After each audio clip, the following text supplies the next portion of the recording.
There's also a separate Wi-Fi for the VIP room, and we're going to get that to you via email here in a few minutes. So hopefully everyone's been getting our emails, and we'll make sure you have the Wi-Fi access in a minute. So without further ado.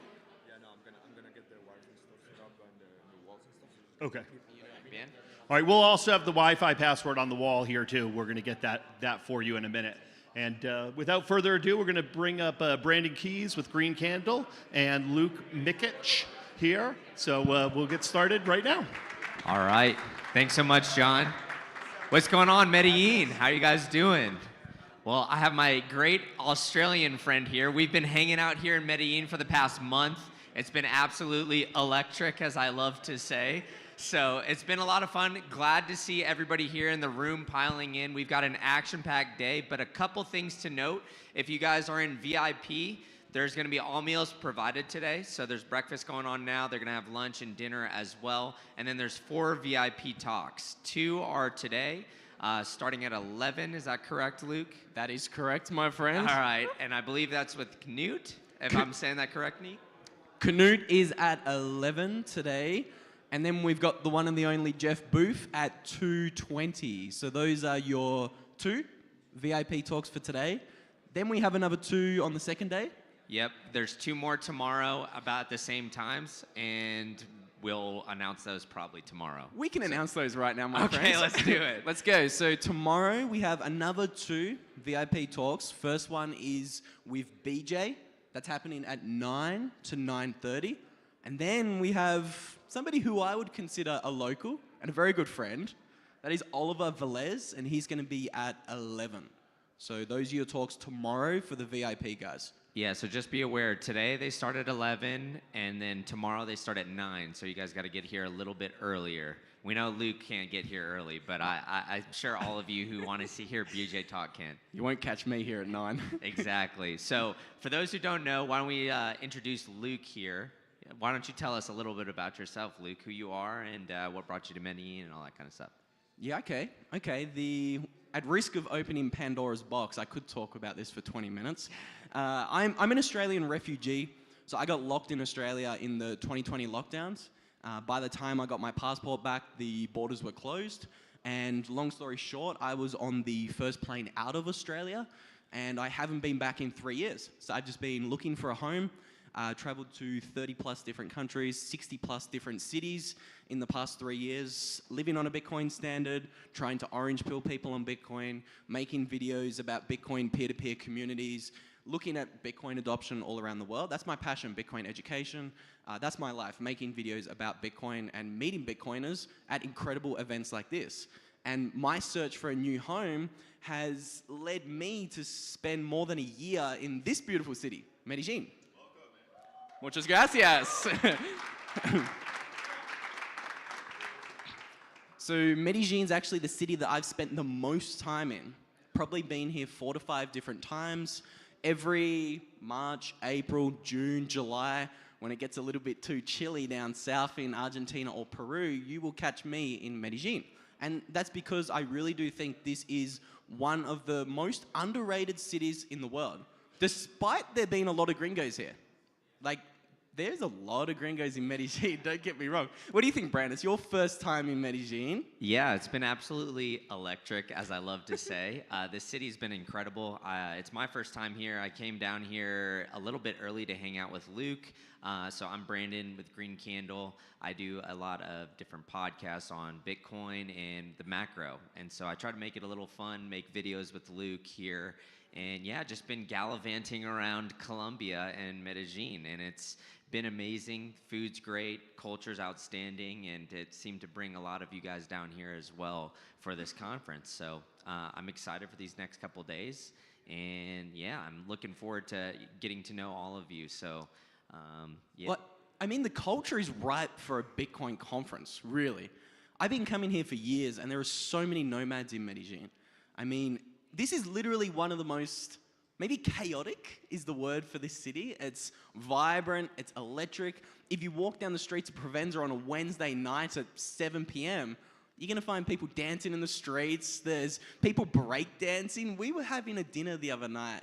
There's about 15 or 20 of us having dinner on a Tuesday night, and there's people breakdancing in the streets. They're walking around with those big boom boxes on their shoulders. It's a crazy city, and I've always wondered, why the hell is there no Bitcoin conference in Medellin? There's Bitcoin conferences all around the world.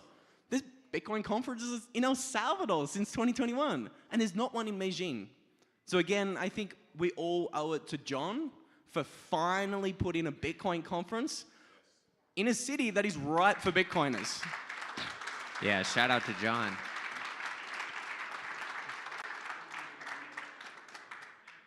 I mean, we could talk about Bitcoin for a long, long time, Brandon. Yes, we definitely could. I mean, we talk about it every day for what, at least a couple hours online, to say the very least.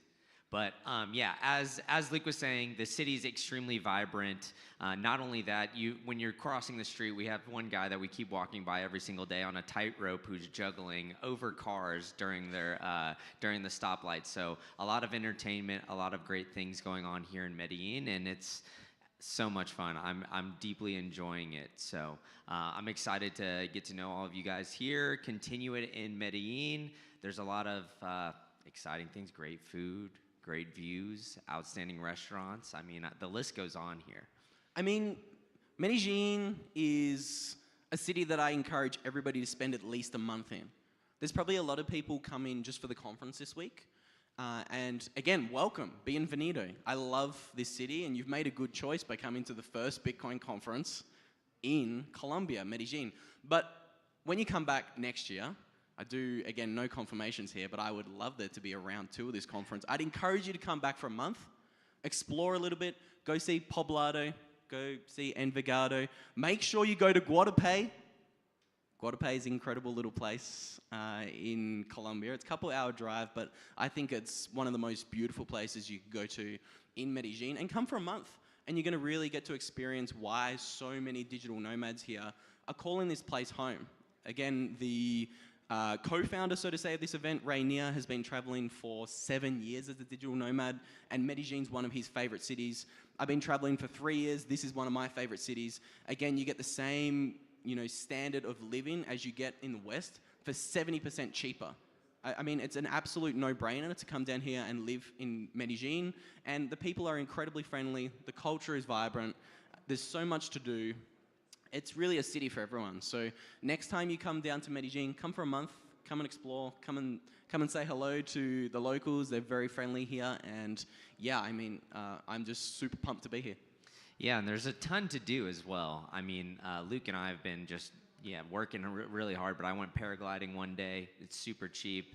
I was a little nervous, not gonna lie to you, going paragliding the first time in Colombia. Sounds a little scary. Didn't tell my mom I was doing it before, and then afterwards sent her the picture. She freaked out on me a little bit, but I'm here still breathing. But the views are absolutely immaculate. They're second to none in my opinion, and you could just go to the malls, go to the coffee shops even, just sit there and take a look out at the vibrant scenery and everything going on, and it's, yeah, as Luke said, if you guys can swing it, come down for a month. I'm doing it right now, and I highly encourage everybody else to do it as well. But I think our time's just about up here, so you guys don't have to listen to us blab about how great this city is. You guys can go and experience it, and I believe we have the next speaker coming on up. Is it Mr. Lukey Broyles over here, or? It's not Lukey Broyles. Uh-oh. No. Who wants to speak first? Who wants to wrestle me for the microphone? I'm sure everybody's sick of hearing this Australian accent, so if somebody wants to tackle me for the microphone, they can do that. Yeah, John? you gotta get this guy and his haircut off the stage.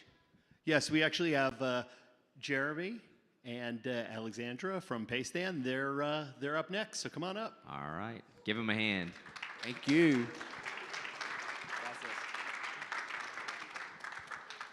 Thank you very much. Wow, well, I'm so excited to be here. My name is Alexandra. I am Colombian. Mi familia es de Medellín. ¿Cuántos paisas tenemos aquí hoy? Levanten la mano. Bueno, somos algunos. We have some of us being from Medellin. Wow. I've been living in the United States for around 25 years and coming back here and seeing so many international people, Americans, and from all over the world make my heart melt. So can we give an applause to all of you for being here, please?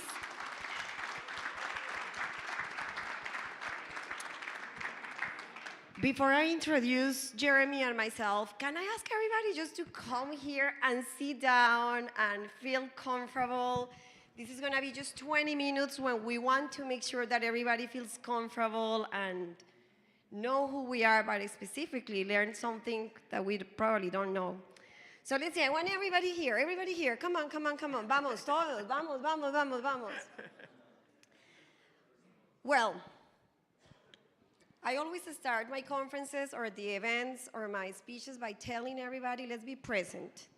I know that there is so much going on in your phones, in your agendas, but let's try to be present for 20 seconds. And my invitation is to take a deep breath all together. Vamos a tomar un respiro todos juntos, una vez. ¿Estamos listos? 1, 2, 3.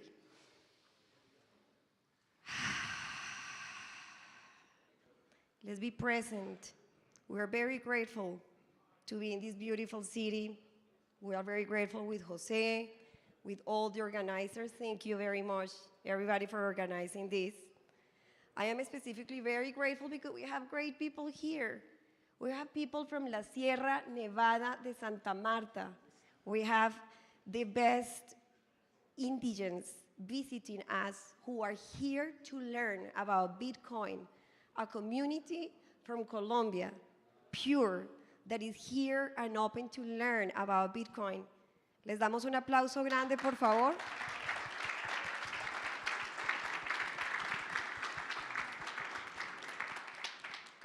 Okay, now I feel more present with all of you here. Thank you.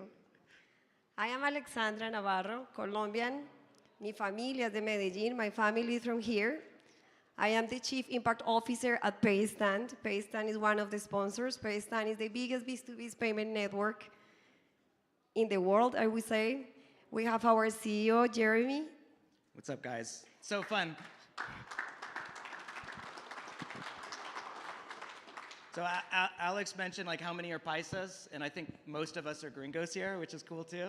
So it's a cool mix, right? I first came here 20 years ago. I actually sailed here on a small boat after the first tech company I was with did well, and I left New York, and I discovered this magic land, and I think I've been in love with this place ever since. It's kind of like the soul of Latin America, and once you experience it, it's hard to leave. So we're just so blessed to be part of the first Bitcoin conference here, and thank all of you. I'm going to give you guys all one more round of applause for just being here and creating history. Woo! Yes, energy, guys. Someone mentioned here, Jeremy, that we have great food. Do you guys agree with that? Great food. People is nice. People is welcome. Jeff, you're here, and yesterday he told me, Alexandra, you're from Medellin. What are you leaving out of here? It's true. This is a gorgeous city. But I want to ask some of the paisas here 3 things that you feel that you're proud of. I left this country 24 years ago when Medellin was known for very different things, right? Violence, narco-traffic.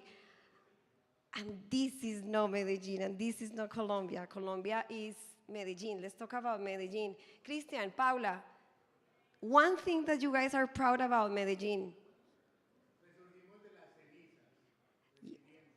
Resilience. What else? Entrepreneurs. That's true. What else? Paisas. Perseverance. Medellin is the #1 city in technology and innovation, recognized in LATAM, and the #3 in the world. So Bitcoiners, there is a huge opportunity here. Thank you for coming and visiting us, but the opportunity for innovation, technology, entrepreneurs, resilience, and gorgeous people is here. So feel proud, feel present, and let's enjoy today. Okay, I have to talk about Medellin, right? Come on, I am from here. I'm very proud that you are all here in my land. But let's talk about you, Jeremy. Are you ready? No. Okay, So the conversation today is about Bitcoin and Bitcoin put into action. Yesterday, by the way, we got a great event on Woman in Bitcoin. How many mujeres tenemos acá? How many women? What do you think about the event yesterday? Yes, right? More women in Bitcoin. And it was amazing, all the questions that they asked. So I thought, Jeremy, that we can talk a little bit about that. All right, so let's see. I need to my glasses. I'm sorry, but I am getting into that point. So, Jeremy, Paystand, you run one of the biggest B2B Bitcoin payment companies in the world that no one can hear about it. Well, that is a little bit. Thank you. How did you get into this space? Yeah, I guess so context. So people sometimes will introduce me when we go to these conferences as the biggest Bitcoin company you've never heard of, which is kind of a fascinating thing. So just so you have some context, we've raised $100 million to date as a company. We work with about 1 million businesses. This year we'll probably do $20 billion in payment volume. And we're probably the fastest growing in the space that we work with. So we've got 400 employees all over the US and Latin America. But that's just my day job. What I think I want to tell you a little bit about is like why we got into the space in the first place. So 14 years ago, my family lost their home in the financial crisis. And like many people here who are digital nomads, my mother's side of the family was from Mexico, and my father was a gringo. And you know, they moved to America for what you'd consider the American dream, to see their kid go off and have a better life, to get involved in technology, to be socially mobile. And then what happened is, you know, like many of them, they built their wealth by working 20 years in the field and in construction and to buy their home. And they stored their wealth in their home, and they grew that, and they lived in it. Was a modest home, 800 square feet. It was a small place, but for them, American dream, American success. What happened? 20 years after that process, tragedy happens in the family. 2008 happens, and they lost that house. The banks took the house. Now, this was a fascinating process for me because at the time I was working in New York and Wall Street, and there was something like a lot of people were pretty pissed off about the financial system and what it had done to Main Street, the people that were left behind. And for me, like many of you, there was a story on like why Bitcoin became important to you. For me, watching my family get left behind by the financial system was this radical shaking moment. I'd been involved at that point in technology for about 15 years. I'd seen it become massively successful. I was working in Wall Street, and what hit me so hard was people were left behind that didn't deserve to be. And whether you were affected in the financial crisis, or many years later you were affected during some other crisis, or inflation hit you wrong, or you're a merchant or a business and you're tired of the fees that the banks take, or you just feel like something like debanking or the lack of banking or financial inclusion in many of these communities, there was a need for something bigger. And so I got involved in the space super early on, and I saw a lot of people, all they wanted to do was talk about buying and speculating, and I thought, hey, I'm here for a deeper reason, and so we wanted to build something, and we wanted to spend some time in the space to create actual real use cases, to actually drive real value that made people go, I want to be in this space because it's actually a catalyst for change. Well, and this is what is Paystand. I would like to ask you, Jeremy, many people speculate about, should I buy Bitcoin and hold Bitcoin? Should I invest Bitcoin? Should I use Bitcoin? Well, you have been in this space for more than 15 years, probably. What are your thoughts on that? Well, the white paper was in 2009, so it couldn't have been that quite long. But it seemed that he was one of the ones. yeah, so I think like one of the things that I've seen over many years now is I've watched new people enter the space, and excitement hits, and you have sort of peaks, and a lot of the thing is like, okay, I'm going to buy it, maybe I'm going to hold it, and that's a lot of the conversation right now, and that's a really good place to start. because it is powerful savings technology. It is powerful hedge against inflation. It is a powerful choice against the alternatives. But I also think that what I want to kind of bring forward is you can actually use Bitcoin. Bitcoin is actually useful. It has utility. It can be put in the real world. And so I'll give some stories, even in our company. So there's about 400 employees. For many of the employees, they get paid in Bitcoin. They get their payroll in Bitcoin. So they do their work, and they're not buying Bitcoin. They're actually receiving it for their work. They then take the work that we do, and as a normal company that's growing, we have a 401k. And they have a 401k program that actually goes into Bitcoin, and they get to blend it against Bitcoin so they can put their long-term sort of savings and investment. So the work that they're doing is actually going to involvement in the space. It's not just buying and speculating. Across our products and services, and I don't really want this to be about a pitch about the company, but it's more about we activate it in our products. So we do things like we have loyalty points where people, when they use our spend cards, and we work with big companies, they don't even know that they're using Bitcoin, but instead of getting loyalty points from their Amex card or whatever, we slowly orange pill them. When they're sending money back home, because we have employees, many of our employees are in Latin America, we have employees across US, Latin America, and other places, they'll send remittance back to their family members because they might have moved to the US or Guadalajara or some other tech center like Medellin, and then they send their family payments to be able to make good. And oftentimes the easiest way for them to do that is through remittance. So over and over again, what we find is Bitcoin is not just a thing to hold or buy or speculate. Bitcoin's actually a thing to be used. It has useful purposes in the real world. And we think that actually is the best way to get people to start thinking about this, because a lot of people are quite skeptical, to be honest, of this crazy digital money. And what we can go to them, whether it's a company that we work with or an employee, and say, hey, this is actually useful to your real life and can be productive for how you work today. It's interesting how actually we orange peel our company. Our company, as Jeremy mentioned, is based on blockchain, Bitcoin. So this is our product, which was kind of like unknown from the people. The people literally knew that it was a fast payment network, automated, and with zero fees. So they knew the advantages of. But then later on, when they started listening more about Bitcoin and about Jeremy, it took us probably like 1 year to get people into, I want to know more. How can I get my bonus pay there? How can I get my 401k in Bitcoin? How can I invest in the community? How can I give back to the community? How can we produce Bitcoins instead of just buying Bitcoin and holding it? So it's been a very interesting process where right now, 400 of our employees see that our entire ecosystem is in Bitcoin.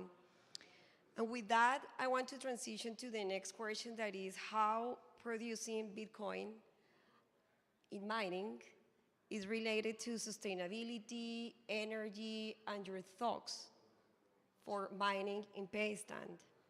Yeah, I think there's many ways to actively get involved in the Bitcoin space. So you have jobs, so you can think about getting paid in Bitcoin. Many of you work at companies. So for example, Paystand, our company, operates on a Bitcoin standard, like more and more companies are.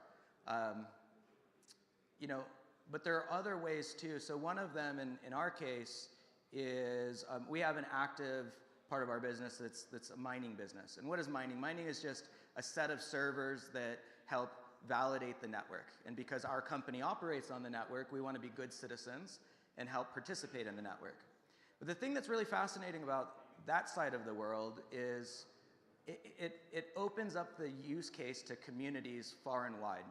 And so oftentimes when we're working with mining infrastructure, we're going into places that have communities that have sustainable energy. So it could be hydro-powered water, it could be solar, it could be wind. And oftentimes, one of the most important things about community development is actually building out grid capacity. If you don't have energy in a community, it's really hard for the community to grow.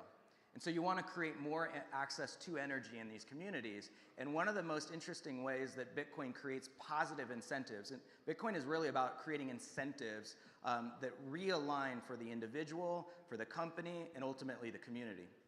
And in the mining's case, what happens is, take Medellin. Medellin, correct me if I'm wrong, but is mostly all hydro power, correct? Hydropower, we have a lot of here. And one of the things that happens is hydropower has fixed supply. So when the hydro dams come through, when you have grid capacity load, it has the right amount. But when you want more excess energy, then you want to create more capacity. And not all of it is always used, right? There are times at 2 a.m. where it's not always used, or there's times in the middle of the day when you're at the office and it's not all used. And so miners can come by and they can absorb that energy, and they create a actual capitalistic reason to be able to create more capacity. And so what we find is we go oftentimes into communities, particularly in Latin America. So we're in places like Paraguay, we're in places like El Salvador here, and in the US, and we help actually increase the capacity build out for more renewable energy. We think that's really good for the community because oftentimes in places that don't have access to energy, or the energy is really expensive, what we want to be able to do is create a positive driver that drives increase in energy and then lower the cost for the community. And if you do that, it's sort of a win-win-win. And we think in many, many, many cases, that's what makes Bitcoin so magical, is it's a realignment of incentives. It's an alignment of incentives of the money that I hold, the money that I store, the money that I use, and ultimately the money that gets put back into the community. It's amazing to see, and I know that many of you here are Bitcoiners, but it's amazing to see how Bitcoin is for everyone and for everything, and how different we are. Like when people ask me about, is this another cryptocurrency? No, obviously no. We can see how many differences in our product, in our lives, storage, use. But there is one aspect that I love that we do at Baystand, and I see many of the communities that we support here.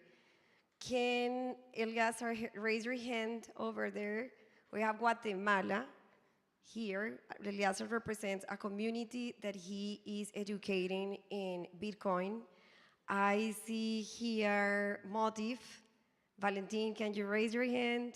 Motif, I invite everybody to go and see how Peru is changing and switching many, many communities and people and underrepresented communities into how to use Bitcoin. And of course that we have our Arhuacos family who are an underrepresented community who hopefully is gonna start using Bitcoin. I would like Jeremy, and of course that we have Berlin here. Berlin, raise your hand.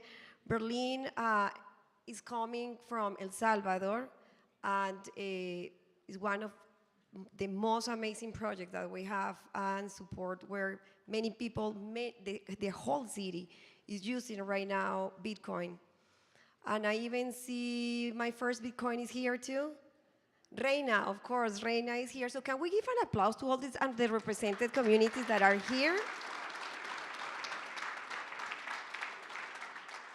So Jeremy, the question for you is, and I want to say something before giving the question to you, and when I came to work with Paystand, and Jeremy told me, we are a blockchain B2B payment network, I have to confess that I didn't have idea about DeFi and about blockchain. And I was like, this is kind of interesting, but I don't know anything about that. And it's kind of cool that the company is growing, is going to IPO, is the biggest, largest B2B payment network. But I really would like to create a bridge for underrepresented communities and to give back. And Jeremy, you told me, Alex, the mission of the company is to decentralize the financial system. And through our network, we're helping that decentralization, because this is actually what Bitcoin principles are. And then you mentioned to me, and my goal in life is to give back to the community and to support underrepresented communities to have financial inclusion. How Paystand.org started? She's actually lying. She didn't say that. Oh my gosh. What did I say? We were in an interview process, and actually what she said is, I don't want to work for a tech company that's just going to make a bunch of people rich. That's true. I wanted to be a little bit more political, but I said that. Yeah. And I said, exactly, you're hired. And the reason why, so, again, one of the things, so we're talking about like ways that you can build and work in Bitcoin, not just hold, but build and work. One of the other things I think is so powerful is this notion of like, what does Bitcoin enable for the give back? And so, I think, I don't know if you guys think this, but it seems like financial services is like fundamentally like let us down, maybe slightly corrupt. And so one of the things when we started the company was we said, look, Bitcoin's all about positive incentives. And the last thing, people have kind of given up on capitalism, quite frankly. You pull young people today, and they really care about impact and mission. The last thing they want to do is go make somebody rich. And so, but I actually believe that building companies, creating jobs is a noble calling, but the problem is it's been misaligned for so long. Just like money has been misaligned, I'd say company building has been misaligned, because what happens is it creates wealth inequality, it ultimately just benefits a few. And so what we said was, we wanted to start a financial service company that the profits that we had would go back into the community. And so a few years ago, we started doing this under the radar. I actually didn't want to talk about it at all, and then people started asking us to talk about it. But we started a nonprofit, and so basically what happens is our profits that go from the corporation go back to the nonprofit. And it's been a really powerful force for us because we started entering where the real work was happening in a lot of the circular economies in what I'd call the least of these, in areas in the global south, because Bitcoin in many ways, you're hearing about it enter into the US and the administration and policies and all of these things, but at the end of the day, I think Bitcoin at the most powerful level is for the other 7 billion people on this planet. Woo!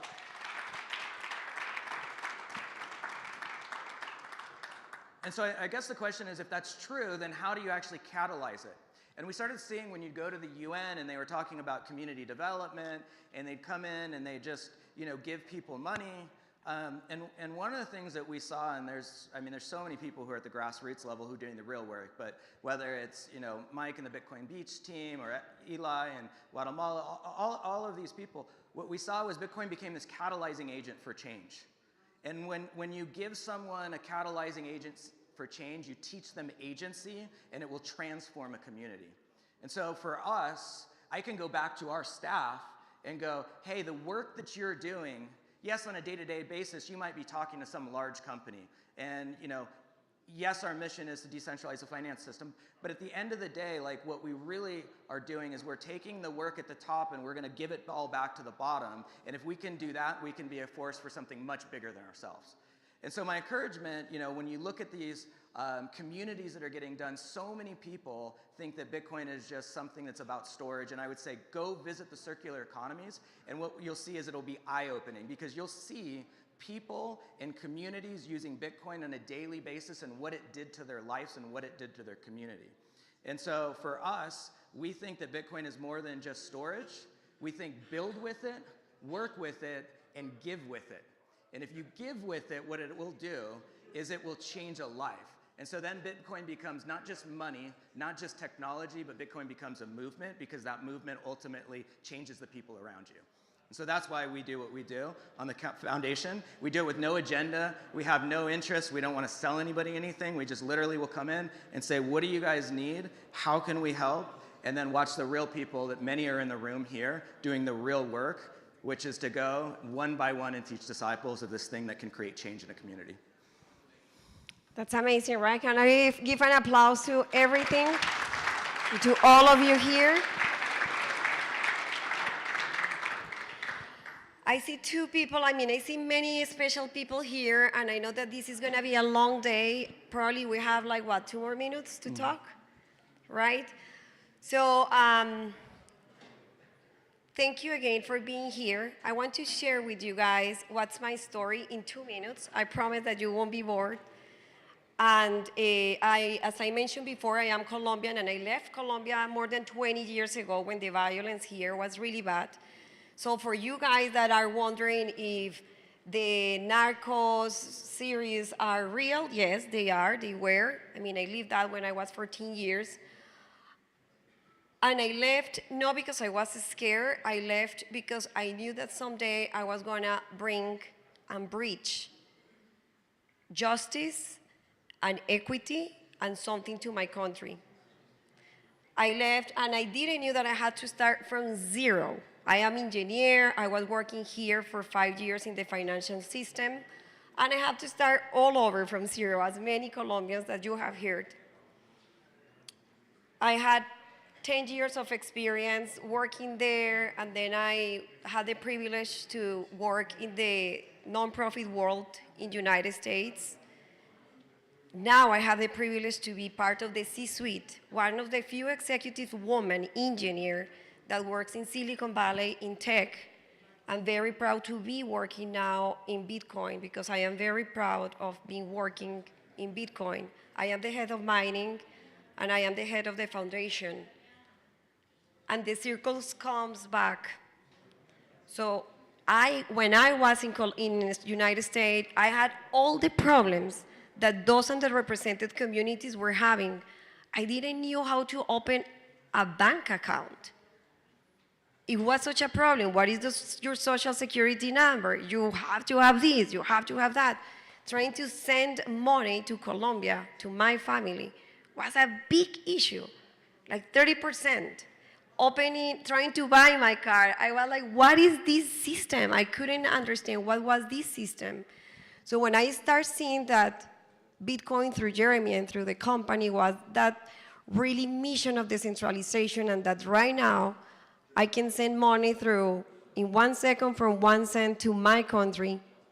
When I see that I don't need a bank to make transactions, and when I see that I can give back to the community, I feel that the circle is back.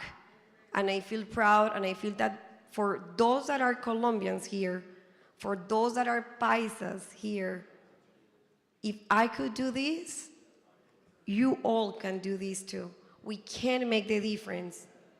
And for the one of you that are foreigners and that are visiting us, please open your heart. Please open the conversations with us. Don't be afraid of us. It's real. The paisas, the people from Medellin, the people from Colombia, we are super warm people. And yes, we love to party. Yes, we love the energy, yes. But we are extremely intelligent and open. And we want the future, the innovation, and the technology that Bitcoin is bringing.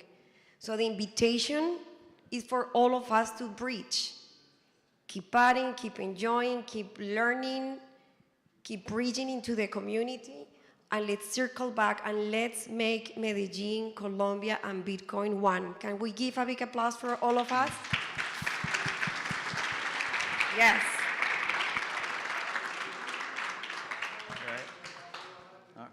Well, I think that I don't want to take more time from everybody. I know that there is a lot to work here. We have great people representing Bitcoin. Jeff, you're here. Raise your hand for all of you that don't know him. One of the best people we know ever. Thank you, everybody, and until the next time. Bye-bye.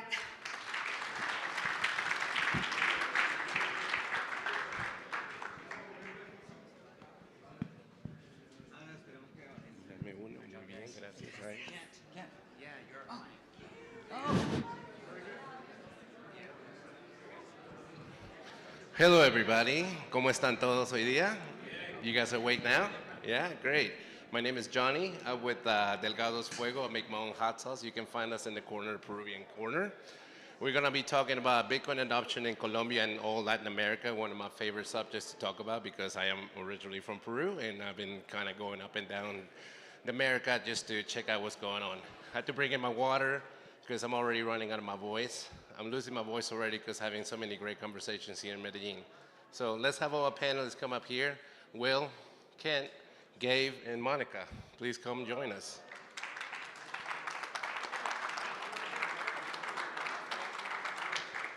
I think it was. All right, we're getting some microphones going, so yeah.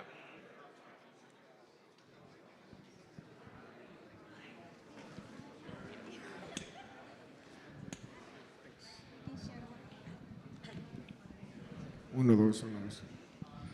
You guys good? Hola. Okay. Medellín.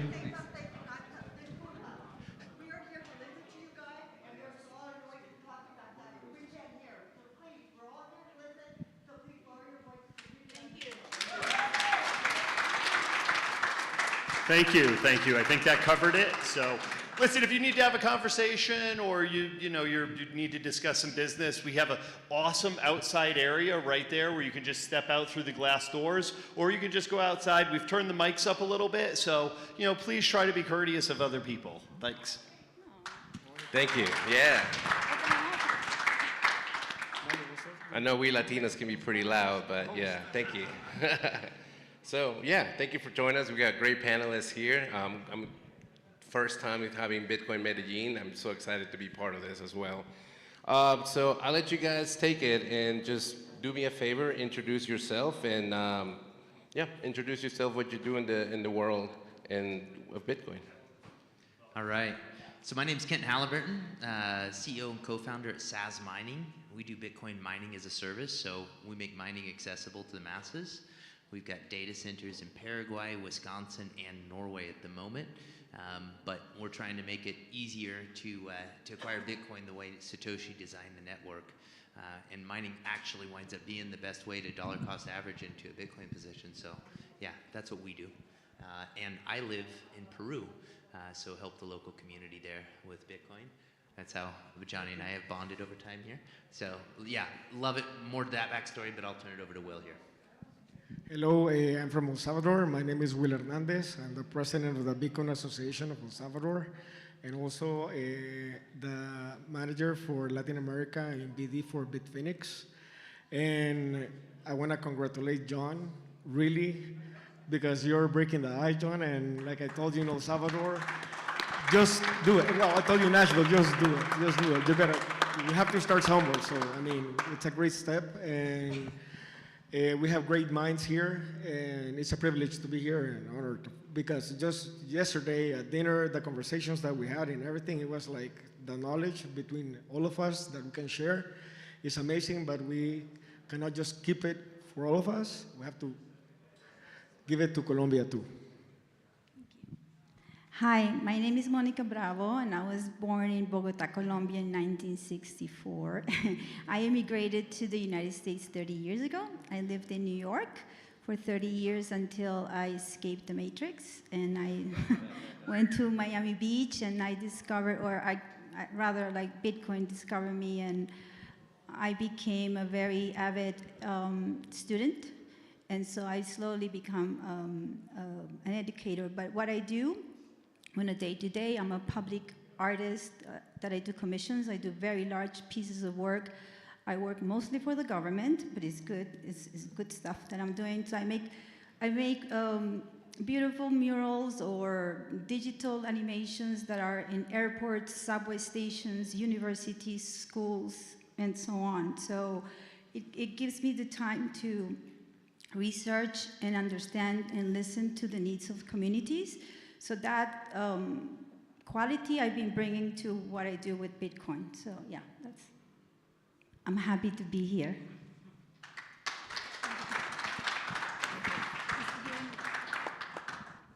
Hello, my name is Gabriel Palma. I am a Colombian from Barranquilla, and I've lived in Canada for 16 years, and all right, I guess Canada gets a big applause. I now live in El Salvador. I dedicate my time to working at the Bitcoin hardware store at Bitcoin Beach. We sell hardware devices, and we empower people with the tools and the knowledge to take, control of their finances and of their wealth. I also work with My First Bitcoin, and that's what I'm representing today. I have the role as teacher trainer. We are trying to onboard more and more teachers in El Salvador to spread the message of Bitcoin education in public schools and everywhere around El Salvador. So I'm extremely grateful to be here today, and hopefully we can orange pill more people. So yeah, see, this is a great panel for the adoption part of it. Easy question, especially coming from different places, different backgrounds. What do you see the current adoption of Bitcoin in Colombia and Latin America be like? What's your perspective on it? That goes to everybody. Yeah.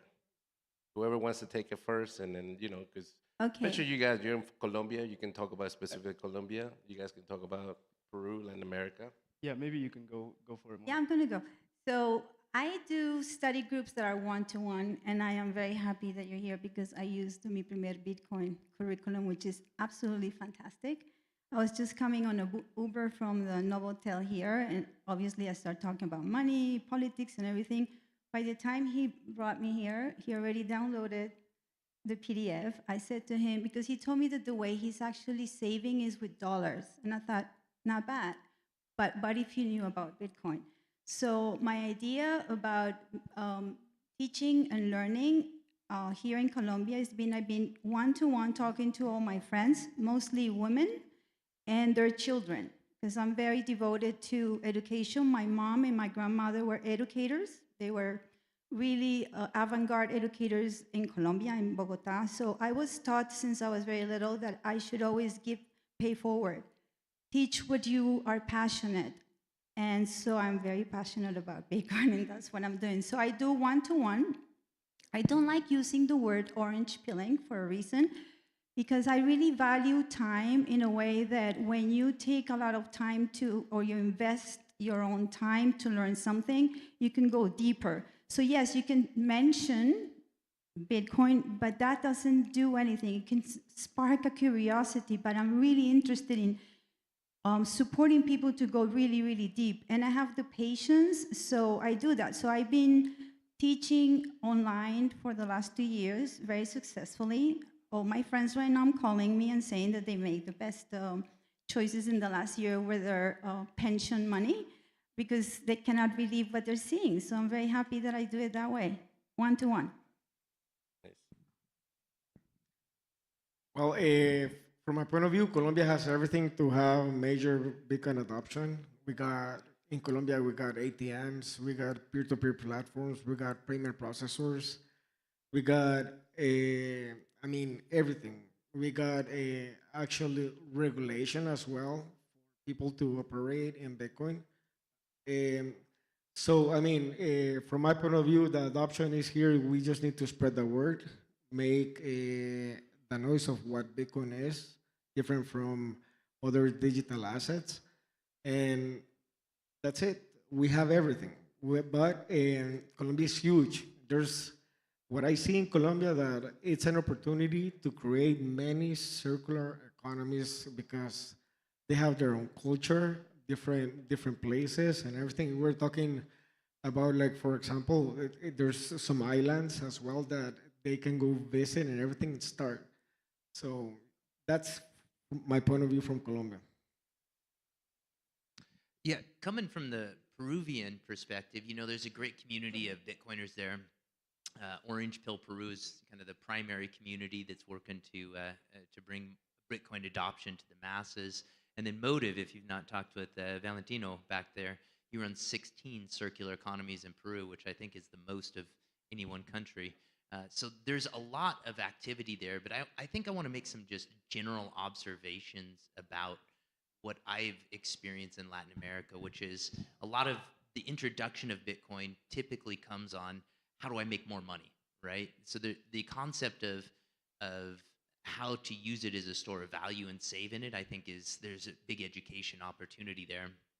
And I think perhaps an easier bridge is actually, since most people are living like paycheck to paycheck, actually stable coins are where most people tend to gravitate. Like, how do I get my hands on dollars? Like, most bank accounts in Peru, for instance, are denominated in both soles, the local currency, and dollars, right? So people have a natural tendency to want to take their soles and keep them more in dollars because they're more stable.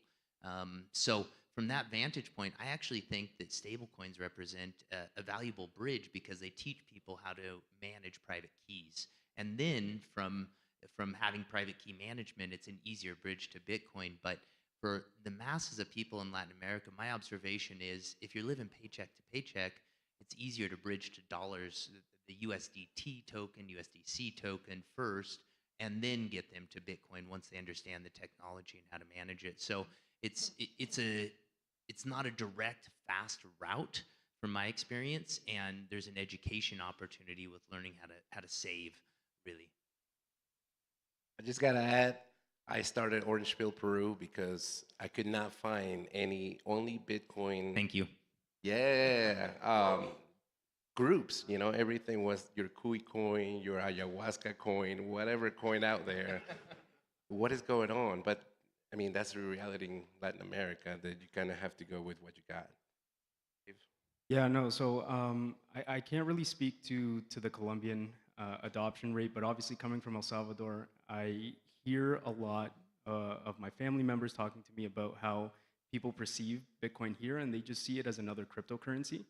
I think Colombia has been a victim to a lot of scams out there through crypto, and the unit bias here is real because if we see, you know, in Canada and the US, and people are already seeing the $100,000 mark, and they're like, oh, it's too expensive, and then they don't go deeper.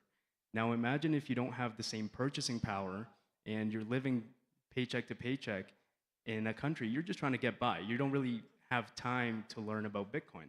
So, Monica, I really value what you said because that's all that My First Bitcoin is about, is bringing education to everyone. It's a completely open source project. If you don't know about it, it is a nonprofit organization that built open source education.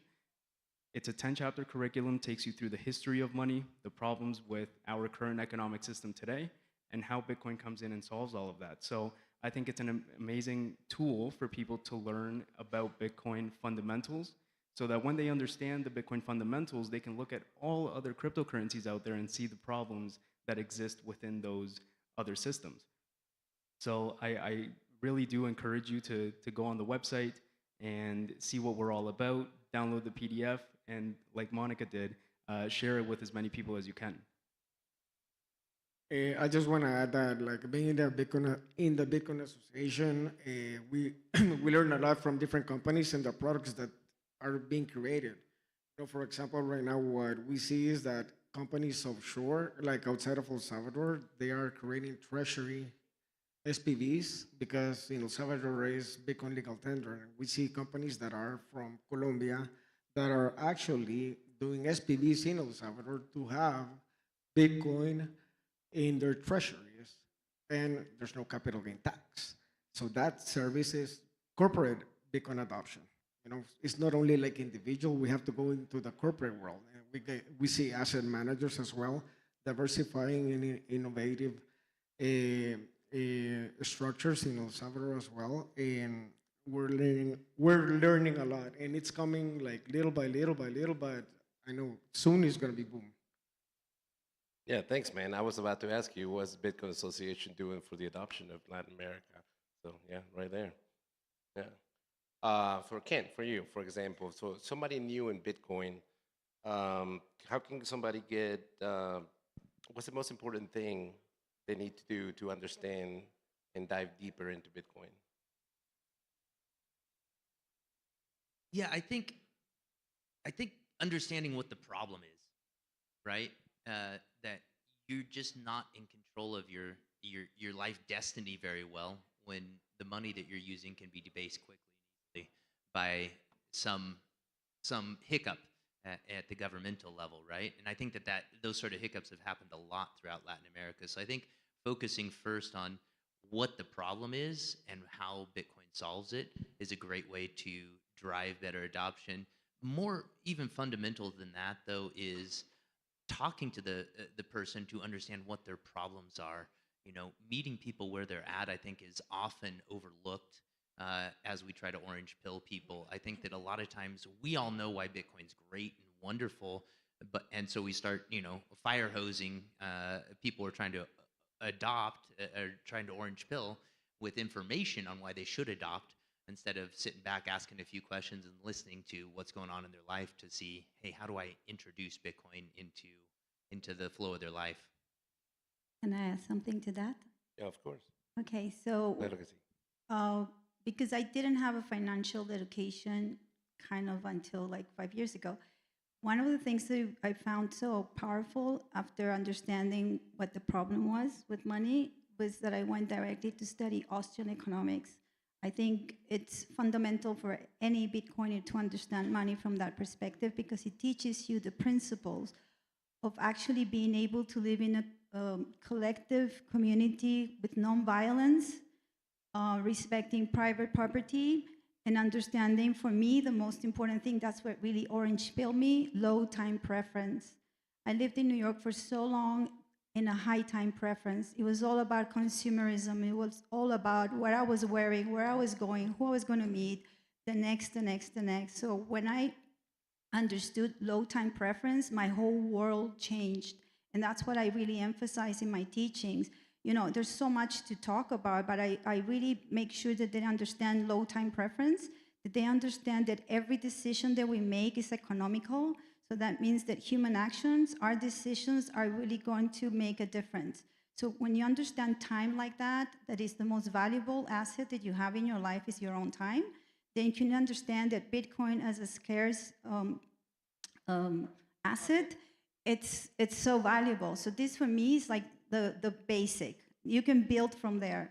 So it's human action, low time preference, and nonviolence. There's more, but that's what I think it's important. Yeah. You know, I live in the United States, and I'm from Peru originally, but I've been trying to orange peel my family, my friends, people I grew up with for the longest time, and it's so hard. So Gabe, there's a question for you. So what challenges are there for educating people in Latin America? You know, because there's so many that I can think of. Which ones do you see the most? Yeah, there's a lot. No matter where you are in the world, it's not just unique to Latin America, but like Kent said, it's really about meeting people where they're at. And over the past few years, you know, I used to be a financial advisor, and as soon as I found Bitcoin, I would try to bring people into the world of traditional finance by telling them, hey, you have to invest, you have to save your wealth and watch your wealth grow over time. I did the exact same with Bitcoin when I found it. And now I sit back and I let people come to me. It's really not about pressuring people and giving them so much that they're overwhelmed with information. And that's why, again, like Monica did in the Uber, just give them something to read. You know, it took my mom maybe 3 years to read a 100-page book, the Little Bitcoin book. Actually, she never read it until I invited her into an online class that I set up for Spanish speakers online. So I said, hey, Mom, this is completely free. I'm taking my time to help educate people with the My First Bitcoin diploma. She joined, and now she asks me questions about Bitcoin all the time because she understands the problems with money at a fundamental basis and wants to build from that. So what are the challenges? It's different for everyone. And like Kent said, you have to just listen to them, see their problems, and then find them a solution. Exactly. Yeah, clap it out, man. Yeah.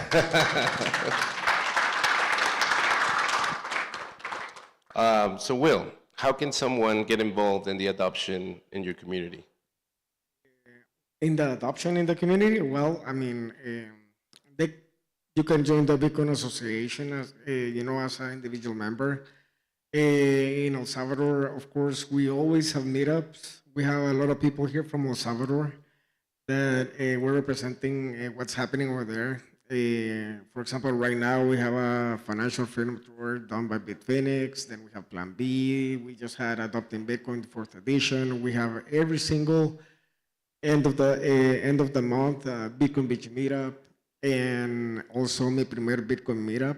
And what we do is like, and what I have learned is like you said, everything is there, the information is there, and just, you know, people can just join Mi Primer Bitcoin, be a volunteer, join the Bitcoin Association, be a volunteer, you know, join Bitcoin Beach, be a volunteer, and that's, and it goes worldwide. Why? Because after that, you know, we showcase in the Bitcoin conference all the time what is happening in El Salvador, the Bitcoin ecosystem of El Salvador. So, you know, everything is being known, and that's exposure for the ¿cómo se llama? Sin fines de lucro, NGOs, companies in El Salvador. what they're doing, the education, all the products that are in a Bitcoin ecosystem. But since we are in Colombia, we have everything here as well. So this is what I see. I mean, there's peer-to-peer, there's payment processors, and I'm gonna say it again, there's wallets, Blink works here, and we just need to orange pill people and tell them what Bitcoin is. Monica, I got a long question for you. So I got to read it. You've been teaching small focused study groups in South America, women and children. From your experience, what are the key differences between orange pilling someone and providing a deeper, principle-based Bitcoin education? How do you ensure the education goes beyond surface level understanding to instill foundational concepts like lower time preference, nonviolence, and human action? Okay, yeah, I've spoken a little bit about that before, but I'm going to say one thing. Like, what I require from people when they come to me, they're interested in Bitcoin, I ask them one question: do you have time to invest in yourself? Do you have time? Because it's not me, and when they say yes, and I said, will 10, 12 hours, 20 hours be enough or not? So I make them already start thinking about the concept of time and investing in themselves, in education, because it takes time to understand Bitcoin. It takes time to understand the monetary system that is not working, but it pays off when you start doing that. So another thing that I ask is responsibility, accountability. They have to come, they have to do their things, they have to call me, they have to attend the class. I'm not gonna go persecuting anybody. So I underline those principles as very important, because it is up to them that their life is going to change or not, depending on investing in themselves. So I will say that. The rest, I think I kind of applied, yeah. I could talk a little bit about nonviolence. It's very important. I grew up in Colombia during the Pew Pew time. I mean, it was horrendous. I was in 70s, 80s. There was so much violence that I couldn't, my nervous system was like that. And I always told my mom, I don't want to live here. So she said, well, find out what you want to do and I'll support you. So I ended up living in Europe, and then I ended up in the United States. And to be honest, I have never felt afraid while I was away. Now, when I studied Austrian economics, and I understood that one of the most important principles is understanding that we protect the property of our body and also the property of what we have. And if we have a conflict with the neighbor, we can engage in argumentation or find something, another way.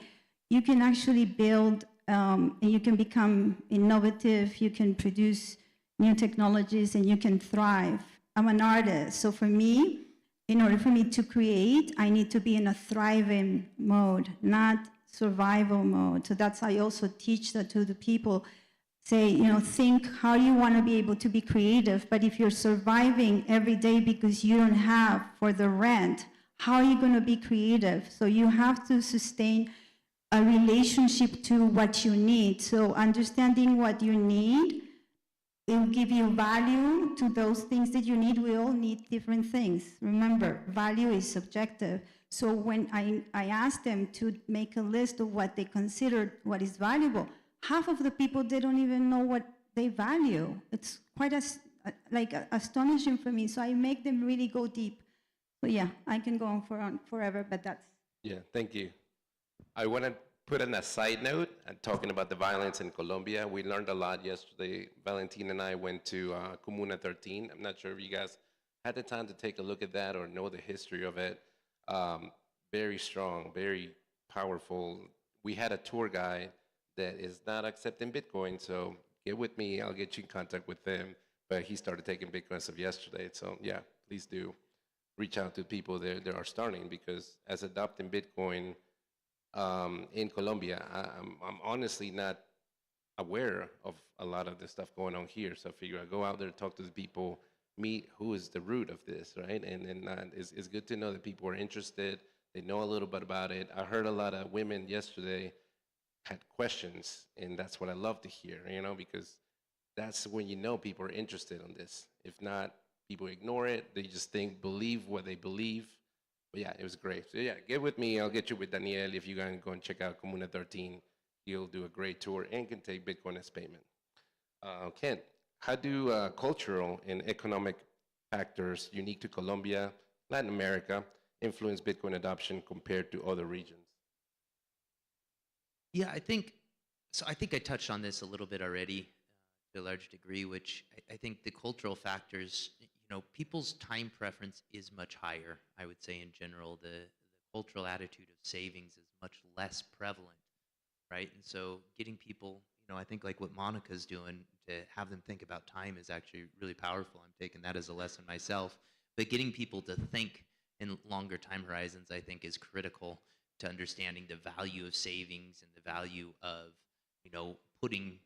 putting their work and their time into something that can be stored for the long term. Like where I live, I see frequently people are saving in bricks and cement and concrete. Like you see people gradually building their homes. By when they have a little extra money, let's get a pile of sand and then I'll get a pile of concrete and mix it all up and add to my house. That's a very standard way of savings. And so I think, the time preference is probably the key, as Monica said, to getting adoption to really take root. But I think, again, where people have that high time preference, they still desire dollars because of that brand recognition. And so I think you can bridge to the technology a little more quickly by having them get into the space of using stable coins so that as they understand Bitcoin at a deeper level and the importance of savings, they'll naturally be able to transfer the dollar tokens into Bitcoin. Anybody want to add to that?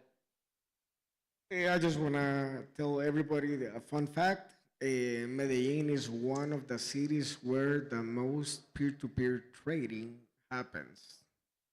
Medellin and Cúcuta in Colombia, in Latin America. So, I mean, we are in the mecca of peer-to-peer trading.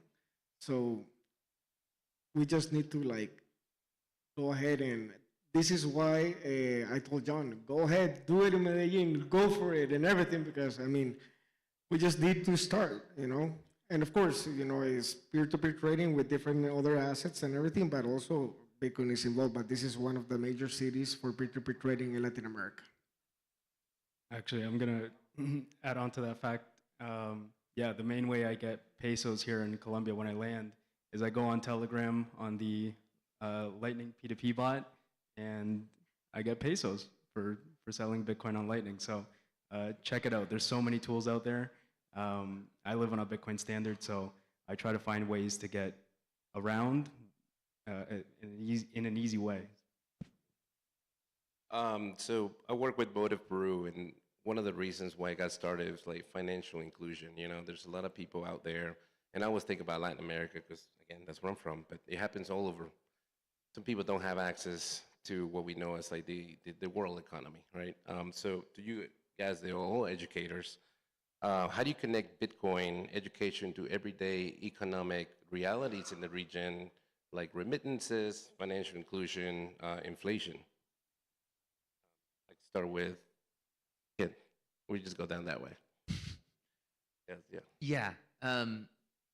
So I do think that remittances is a great use case to get people right to Bitcoin because you see the cost savings right there, just the international or the borderless ability of Bitcoin. I think is a huge value proposition there for remittances. And then as far as the day-to-day, I frequently see in the community I'm at lines that would take hours to get to banks. So I think there's also a time-saving component that you can utilize with a lot of folks. The banks in Latin America are horrible from my experience. I mean, I know we complain about them coming from a U.S. perspective, but Latin America is another level down. And it makes it extremely inconvenient when you actually need to go to the bank, the time wasted and spent there. So I think you can leverage that time savings aspect to get people to adopt Bitcoin as well. I don't remember the question, but I'm going to say this. So my focus is about saving. I grew up, so personal story. My father died when I was 8. He went to buy a pack of cigarettes and he crashed his car. My mom was heartbroken, so she taught us to have fun, to enjoy life. She was a very generous woman. She taught us everything. She took us all over the world. She gave me education. She gave me everything, but she forgot one thing, teach me how to save. And so it was in my mentality to live in a very high time preference because it was all about enjoying. So I never had any trouble making money, but I had a lot of trouble keeping it in the bank account because I also felt very guilty about being able to have the capacity to make so much money that I never imagined. And so for me, the emphasis is really about the value of the money and time and how you can change your life if you provide for the future, not living in fear, because I find a lot of the questions that I have from the women or the children is like, so that means I cannot have fun? And I said, I didn't say that. It's just like, even choose what fun, define what fun is. Like I asked my nephew, I was in Cali 2 days ago, and he's already buying Bitcoin and everything, and he said, I'm having such a hard time. My friend says, let's go out and meet. And I said, and what do you do when you meet? We go out for dinner. And I said, can you just meet them to do something else? And he says, I never thought about that. That gives me X more money for the DCA that he's doing. So it's about teaching, time. It's the most valuable thing that we have and the only thing we cannot control. In my personal story, I know that firsthand.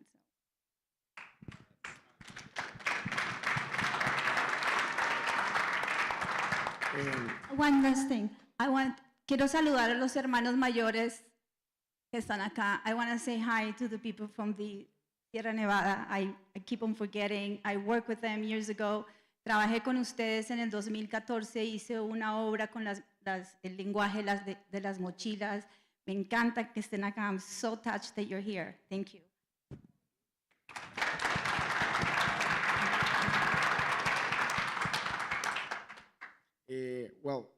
The use of Bitcoin on a daily, our reality for us in El Salvador, we use it every single day. I even give sats to my daughter to go into Starbucks, go to the ATM, buy stuff, go to eat, go to El Sante, you just need Bitcoin, so it's different, but what is happening there, we need to transfer it, and what we have seen is that in other countries, not only in El Salvador, but actually in Colombia, there's cross-border transactions that are happening in Bitcoin, and there's I believe 7 companies here that they actually help people import, export with Bitcoin, and it's easier for them. They don't go through the banks and everything, and they just do the local exchange, and it's faster. That is happening here in Colombia. So the adoption, corporate adoption here is, they're using Bitcoin daily life. Yeah, so remittances are a massive contributor to a lot of economies in Latin America, and I think that's where we can, again, meet people where they're at and find their problems. So they're paying extremely high fees, whether they're transferring money from the US or other countries into Latin America. If you go to those people, you find that they're doing this every month, and you show them Bitcoin and find a receiving company. For example, in El Salvador, you can use Strike, you can use Blink. There's a lot of different companies that will allow you to send Bitcoin very quick and efficiently. That'll solve a problem for them immediately. I remember hearing a story in El Salvador where, like Kent said, the banking system and going to the bank and waiting in line is a very real issue. But I remember when Bitcoin became legal tender, there was a story about a man that lived up in the mountains, and he would have to go on a bus and pay his electricity bill every month with cash. Now that problem has been solved, and he uses Bitcoin to pay his electricity bill, and he doesn't have to leave his house, because internet is probably more accessible and easier for him than taking the bus, once a month or however often he pays his electricity bill, and waiting in line for the bank. So again, it's finding those issues that people, or inconveniences that people have in their day-to-day lives, and giving them that solution, which Bitcoin is that solution for a lot of those problems. So this is the adoption of in Latin America, right? So for individuals and businesses to want to earn in Bitcoin, what institutions or what industries opportunities you see in Latin America? Like who's leading the way right now? Do you have something like SubRite? Like SubRite, you know what SubRite is? in Yeah, the United SubRite, States? yeah. Is there anything like that? Because I earn Bitcoin like that. A lot of services, people pay me in Bitcoin. Yeah, I try to onboard some businesses in the United States using SubRite as a POS, but as far as, yeah, that would work, right? I'm not sure if they're available in I don't Latin think America. so. Like I was, would be a Yeah. good idea. Yeah, absolutely. But you guys know any leading companies that are doing that in Latin America that are helping people earn in Bitcoin or businesses? I don't have any off the top of my head, but I know Paystand is doing an amazing job contacting those companies and giving them solutions within Bitcoin. One of the biggest problems, again, coming from Canada and and also in the US, is capital gains. So companies don't want to get involved and individuals don't want to get involved with earning and spending Bitcoin because then they have a tax liability or a taxable event every time that they're interacting with Bitcoin.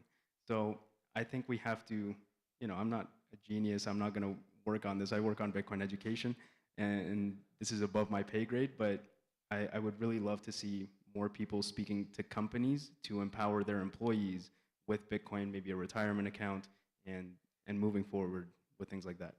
So this is when we do these conferences. We need a lot more work to do on that. Anybody else Yeah, want to? but the key is to get money in Bitcoin and pay other Bitcoiners in Bitcoin. You don't have to put anything through the bank account. That's the key. Yeah, around regulation, and I don't know all of I'm- the regulations. I'm not going to talk about Well, regulations a in lot other of, a parts lot of of the those world. things are voluntary contracts. But anyway, that's not the topic. Another topic. You and I probably agree, but I'm going to stay out of it. So I just want to touch on the point of sale issues. We use ZapRite as a company. Love the product, excellent. And recently, I had a buddy that where I live that was opening a hotel, and I was encouraging him to be able to accept Bitcoin. And I went down the rabbit hole of trying to find a point of sale solution for him that would integrate with the Peruvian payment rails, to be able to accept the Bitcoin in. It was a struggle. So yes, to your point, there's a lot of building and work that needs to be done. And I think as nascent as a lot of projects might seem in the U.S., somehow getting those support to other nations is really important for adoption. All right. Sorry, I Go just ahead. want to add that, for example, all the builders here, we need to create products that actually have less bugs, be very easy for people to use them, because that's what I tell, for example, people in the Bitcoin Association, the companies is like, hey, you're creating a product, make sure that when you go to market, it's easy for people to use it, because if it's difficult, there's like, oh, I don't want to use Bitcoin anymore because it's difficult. So this is something that we need to use in payment processors. I mean, there was a meetup of Mi Primer Bitcoin once in El Salvador, and the payment processor that was in the restaurant just did not work. So what happened? Of course, we started improvising, and we just took the blink, and everything worked out nicely. So, I mean, people need to build products in Bitcoin that actually work. It's easy for people to use, and that will help adoption. We're Bitcoiners, man. We're always improvising. All the time. All right. So when we're having this panel 5 years from now, what do you hope will change in Bitcoin adoption in Colombia and across Latin America? I've got one right off the top. I hope what'll happen is that people will no longer see it as a tool to make more of their local currency, and instead see it as a way to store value. I just know that there's going to be a spread of circular economies all over. I know that's going to happen. We have lived through it. We have seen it. Like, for example, we saw it in El Sonte. El Sonte was one of the reasons why Bitcoin in El Salvador is legal tender. And then we see now Berlin. just like boom. And then suddenly, oh my God, it's working, it's happening. And then all over in Latin America. So this is what I see. Just circular economies popping up. Well, I hope that everybody understands the value of their time by then.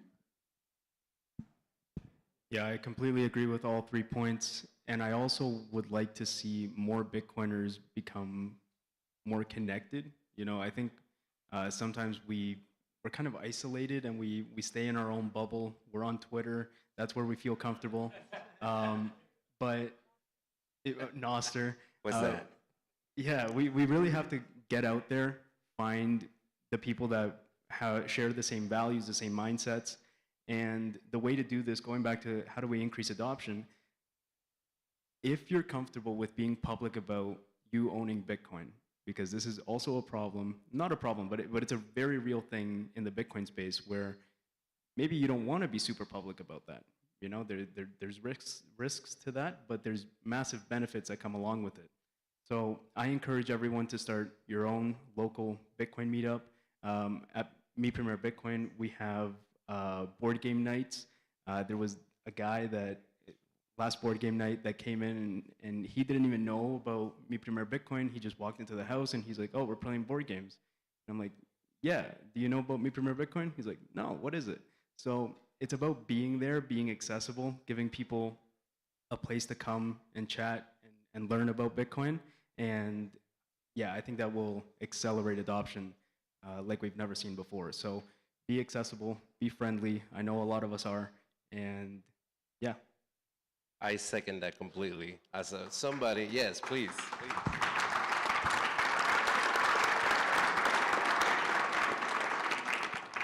But yeah, I started my journey with Bitcoin back in 2016 by myself. So I made all the mistakes there is that of, everything, losing keys, doing the other coins, the other Bitcoins, as they say. And then I found a community in Charlotte with Bitcoin Charlotte. Liz, what's up? Yes. And and then that's what came from me. It's like, hey, I like to say, learn from somebody else's mistakes. So let me teach somebody else what I had done, and so you don't go that path. After that, you make your own decisions. But yeah, no, absolutely. Start your local meetups, get together, start communities everywhere. Thank you very much. I think that's our time. Thank you. Thank you. Thank you.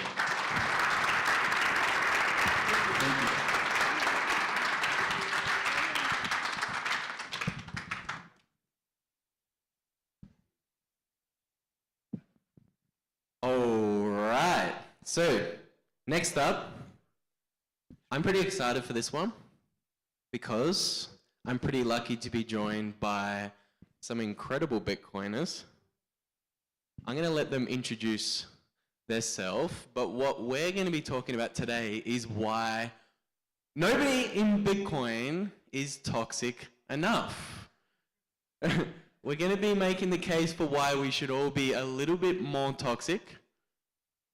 And I'm going to be doing that with, firstly, a gentleman who's been coming to Colombia for more than 7 years now. We can basically call him a Colombian because he has a little Colombian Bitcoiner of his own running around at the conference. Dallas Rushin, the founder of Satoshi. Please join me.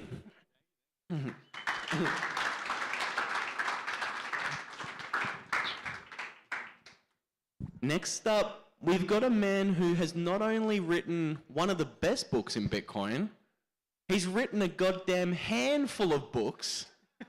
Knut's Fun Home. Everybody give him a round of applause.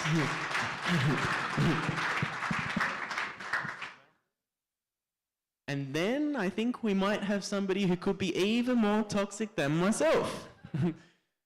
Another gentleman who spends a lot of time here in Medellin, who I'm looking forward, to be honest, getting to know you a lot better. Atlas, join me. Welcome. Oh, that's a deep chair. All right. Hello, everyone. Hello, hello. Hello. Hello. Oi. Testicle 1, 2. Yes. Okay, so I think maybe a good place to start this panel is for everybody to maybe just give a 30 to 60-second introduction of what is toxicity, because I think there could be a lot of, let's say, misconceptions about what toxicity is. There's a lot of narratives floating around in the crypto space, which is a big space, don't get me wrong. I was looking at a chart the other day, there's 680 million crypto users around the world. Us Bitcoin maximalists are outnumbered. And a lot of the narratives floating around in the crypto space is that a lot of these Bitcoin maximalists are just really mean, they're really toxic, that they attack people for no reason. So again, I'm trying to paint both sides of the story here, but maybe we can all go around the table and just give a 30-second introduction of what we think toxicity is and whether it's a good or a bad thing in Bitcoin. Let's begin with you first, Atlas. Okay. Hello, everyone. Hopefully everyone is having like a nice morning in the conference. What toxicity is to me in the Bitcoin space is we are the immune system. We have zero tolerance for bullshit or scams. We don't want to associate with people that can print their own currencies and just make stuff up. This Bitcoin community is about proof of work, and this is very important for us. And I think protecting that is our duty, and I'll do it gladly, and I'll continue to be toxic on Twitter. So yeah, that's what it is for me. Yeah, I think simply put, it's just being willing to tell people what's true. You know, there's so many topics people want to sort of tiptoe around, and it's like those of us who've been here a long time, you see things, it's pattern recognition, and you know, there's always a new project presented a new way, and it's like you want to save people time, because if they waste time, they're just going to get Bitcoin at a higher price and have regret. And so it's like, it's perceived as toxic. There's obviously a nice way to say it and everything in between, but it's just being willing to tell people what's true because you want to see the best for them. Yeah, I'll echo what you guys said, but like, I think it's about, at least for me, for me personally, it's always been about like telling the truth and calling a spade a spade. If I see a scam, I call it a scam. And I say things that are obvious to me, regardless of what other people think about them. So if I say taxation is theft, inflation is theft, and resistance to replicability can't be replicated, then yeah, people may try to say something against that, but like, good luck. Like, I'm still gonna stick to my guns. And I think it's really important that we do stick to our guns in today's society, because there are not many people who are quote unquote toxic enough, because that's my definition of toxicity as well. A common theme amongst all three of you guys was that you said toxicity is having the ability to just simply call a spade, speak your mind, and speak the truth. Again, I don't need to get into details or specifics. Most of you guys know there's a very clear reason why I haven't been back to Australia because of the whole 2020 shenanigans, but I learned very quickly there's very few people who are willing to just stand up in public and say, I believe this is what the truth is. This is my opinions. You can ignore me if you want. You can call me an idiot if you want, but this is how I believe the world to be. And I think the toxic Bitcoin maximalists, I think we have this, very bad reputation, and there's a lot of stigma put on the Bitcoin maximalists. But if you look back, over the past 2, 3, 4, 5 years, the maximalists were very loud in 2021 and 2022 saying, do not buy NFTs. They're going to rug pull you. They're going to go to zero. You're going to lose a lot of money. We were called toxic.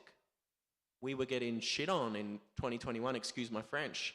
We were shown the portfolios of all of these NFT investors saying that, you Bitcoin maximalists. I got called, get this, I got called a Neanderthal one day in a Twitter space because I didn't have an NFT portfolio. You're a Neanderthal, Luke. That's not necessarily an insult, though, is it? Well, my buddy Brandon calls me a Luke with a lesbian haircut, so, I'm used to insults.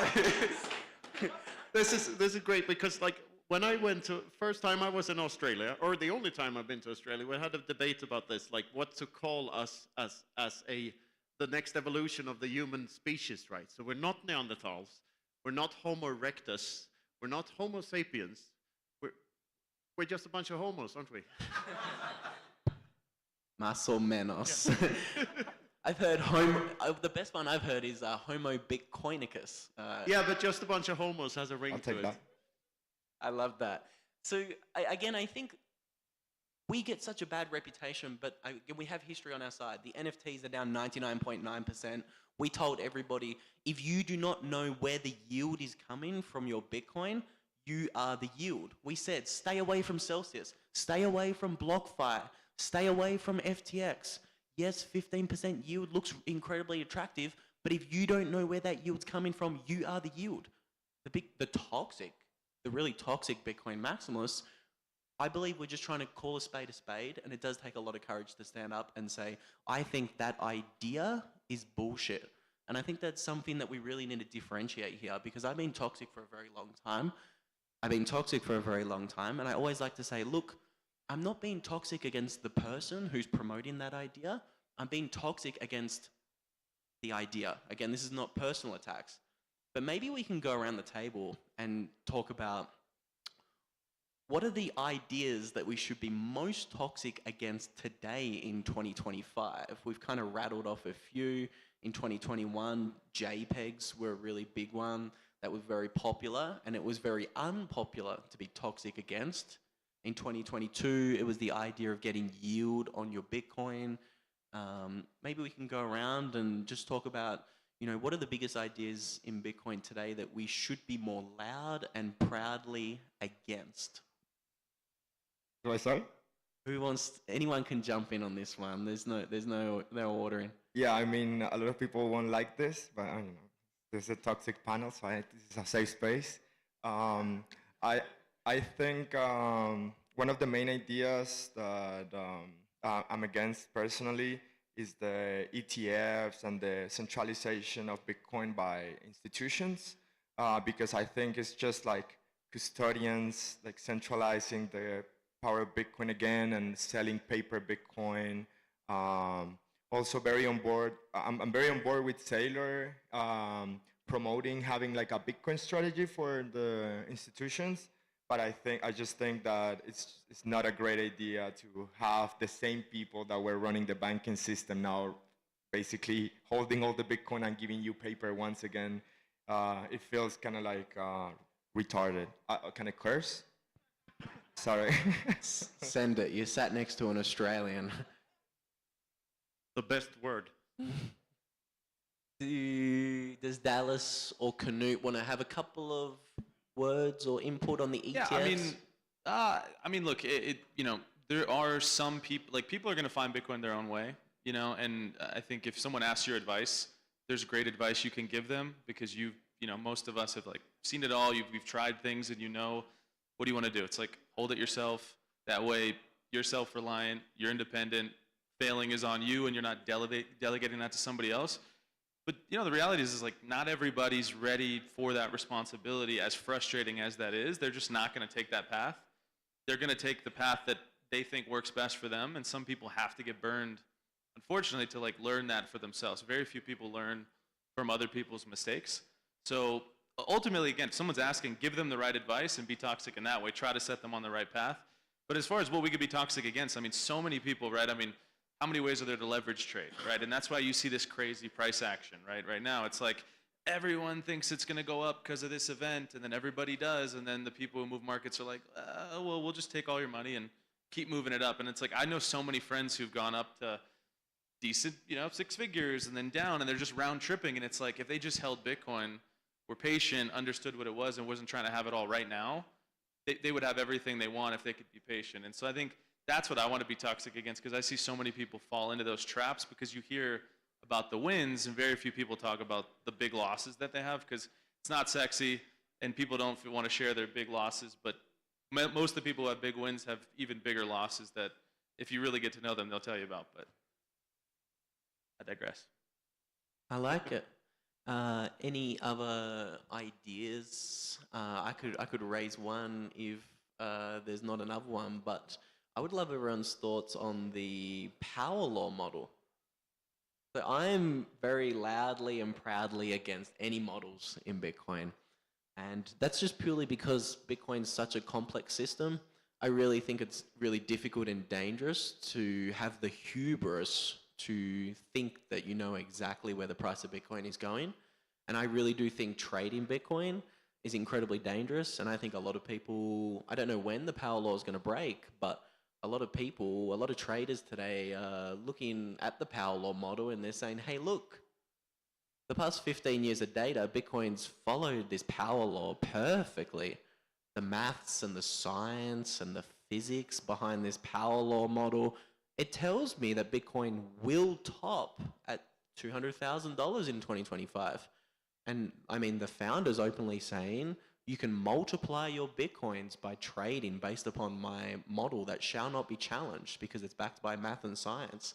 Like, that's just an idea that I'm very, very, very toxic against, because I think Bitcoin's going to be a lot higher than $1 million in 2033, like the power law predicts. And I mean, I'm sat next to a gentleman who wrote a book titled Infinity Divided by 21 Million. I think that is a better model or a better framework for predicting where the price of Bitcoin is going. Maybe I'll just leave this one as a little bit of an open-ended question for anyone to jump in on. Are there any thoughts on the power law model? On models in general, I tend to agree. Like, they do not belong in economics. But I'd like to rewind the clock a bit and go on a bit of rant here and steal some of you guys' time, if I may. Let's go. If I don't, then you know I'm toxic. Fuck you. Like, so. The thing is, if we rewind the clock to the very beginnings of Bitcoin, I have noticed a correlation between disagreeableness and how early you were into Bitcoin. So if you look at the very first generation, you get your Greg Maxwell's and your Eric Voskuils and the Luke Dashers and stuff. That these people are agreeable is not the first word you think of when you think about these people, right? And the more it's just like these last few years that you get your friendly Bitcoiners, your Joe Halls and your Natalie Brunells and whatnot, that are very much, they give a friendlier impression, right? So, but the thing is that this disagreeableness was absolutely necessary to make this thing happen. It's the don't trust, verify that makes the network robust. And if we lose that, we're doomed. So the beauty of it, though, is that because we have these people that were so adamant about protecting the thing and protecting the code from any type of outside influence or takeover, that is what made us, first of all, win the block size wars, which was never about block size, but about control of the network. So when it comes to money, there are always power plays at play, like people who want to leverage whatever discrepancy there is in the knowledge levels of people and make money off of you by spreading FUD. FUD is very lucrative. So, but just because we won that war does not mean we'll win the next war. It just meant we won one battle. So Bitcoin is like the most robust and the most fragile system at the same time, but because at the end of the day, it depends on human action and what we do, what we decide to do. Like, you need an overwhelming consensus to change it. And if we don't come to that consensus, it doesn't change, which makes it robust, but also vulnerable to attacks that we couldn't predict. Which means that it'll take a lot of convincing in order for it to ever change again, in order to stop it from ossifying if we run into a problem that actually needs to be solved.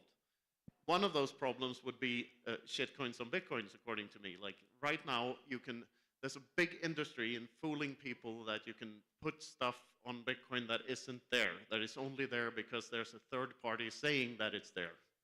And if that isn't actively fought against and things like that, then I mean, block space is a limited resource too. It's not only the satoshis that are limited; it's the space in each block. So the fewer transactions that are actually monetary transactions, the worse for Bitcoin. Then Bitcoin is not money anymore, it's something else. And I truly believe that, you know, the monetization of everything else that we're trying to fight against. Like right now, real estate is a store of value. MicroStrategy stock is a store of value. I mean, a lot of things that shouldn't be stores of value are treated as stores of value. Maybe MicroStrategy stock is a bad example, but anyway, I think the whole, yeah, I'm going off on so many tangents here, am I not? But I think the whole medium of exchange, store of value dichotomy is false to begin with. I think a better term is like medium of value over time and over space. And that is all that money is supposed to be. And as soon as it gets another function laid on top of that, it means its usefulness as money diminishes. So we are here, like, if we want to be Bitcoiners, we better walk the walk and do our part to fight these fights.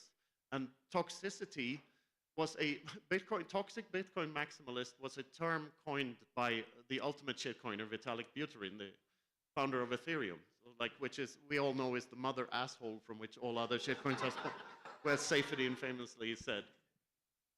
And it's intended to be a derogatory term, but as Bitcoiners, we wear it as armor. Like, we love the term, right? And that's what we need to continue to do, that and point out the bullshit.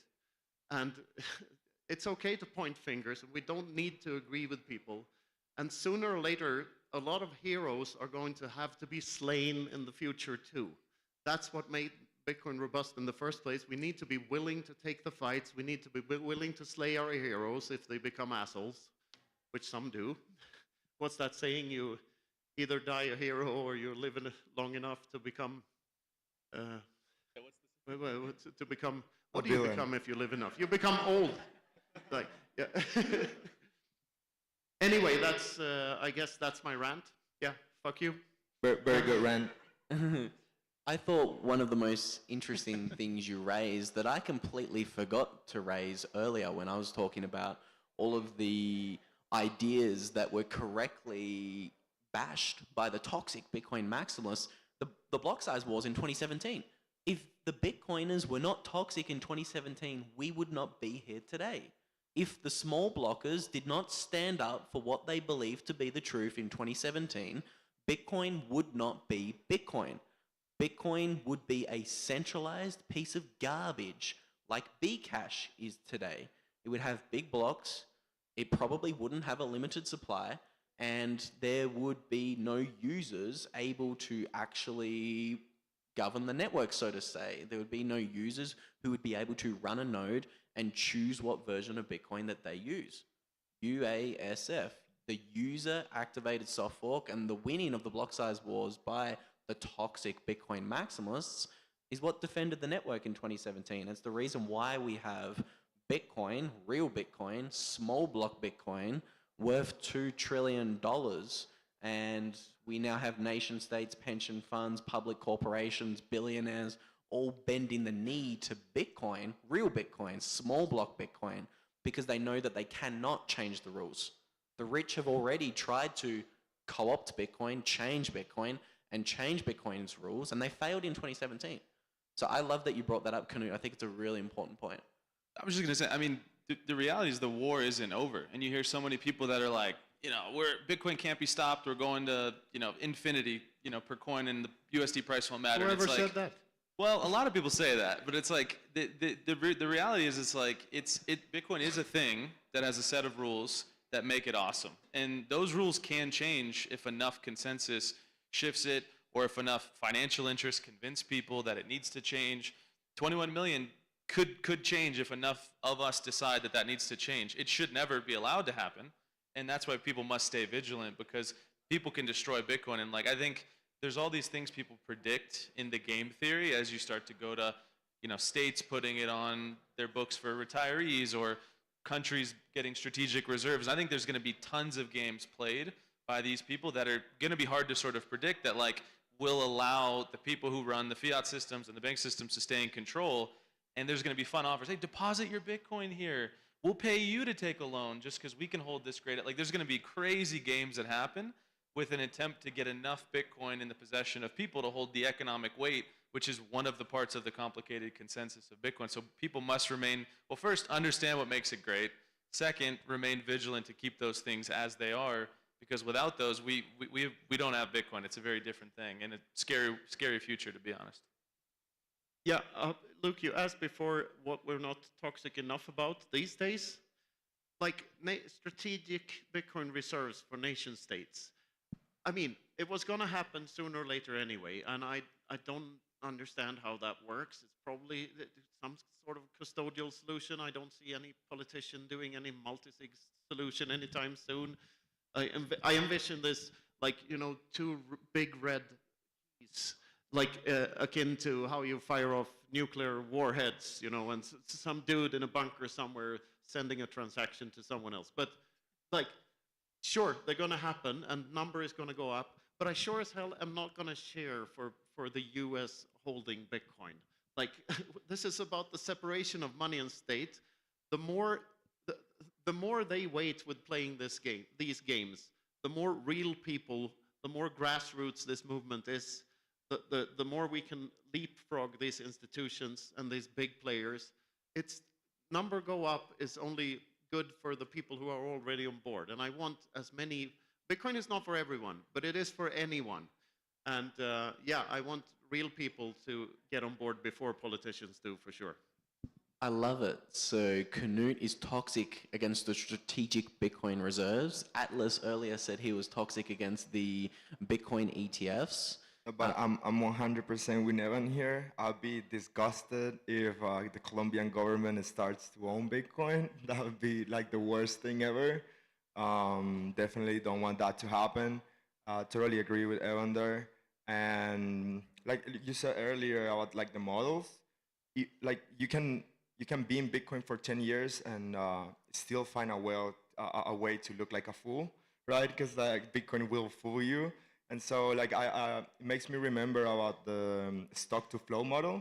A lot of people got wrecked trying to trade that model.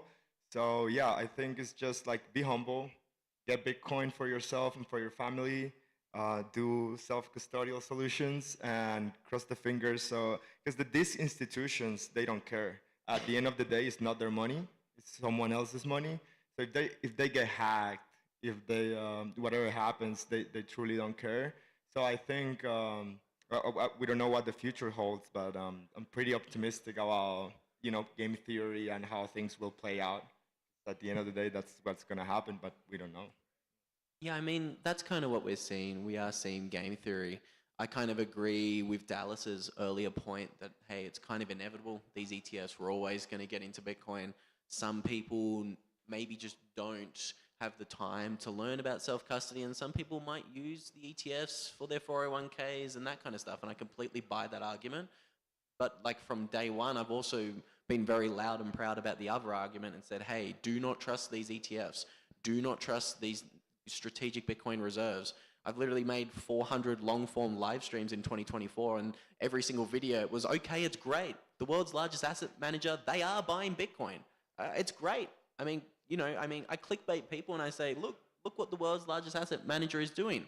But hey, please do not trust them. I don't trust BlackRock. These are the reasons why I don't. Yeah, and not only that, like it's not only like people say, oh, they don't care about me. It's worse. They not only don't care about you, they hate you. They want you to eat bugs. They want you to own nothing. These people truly hate you. So I mean, if you can find a way to make the most of like an ETF in the short term, whatever. But yeah, be very wary of that these people are not on your team at all. Right?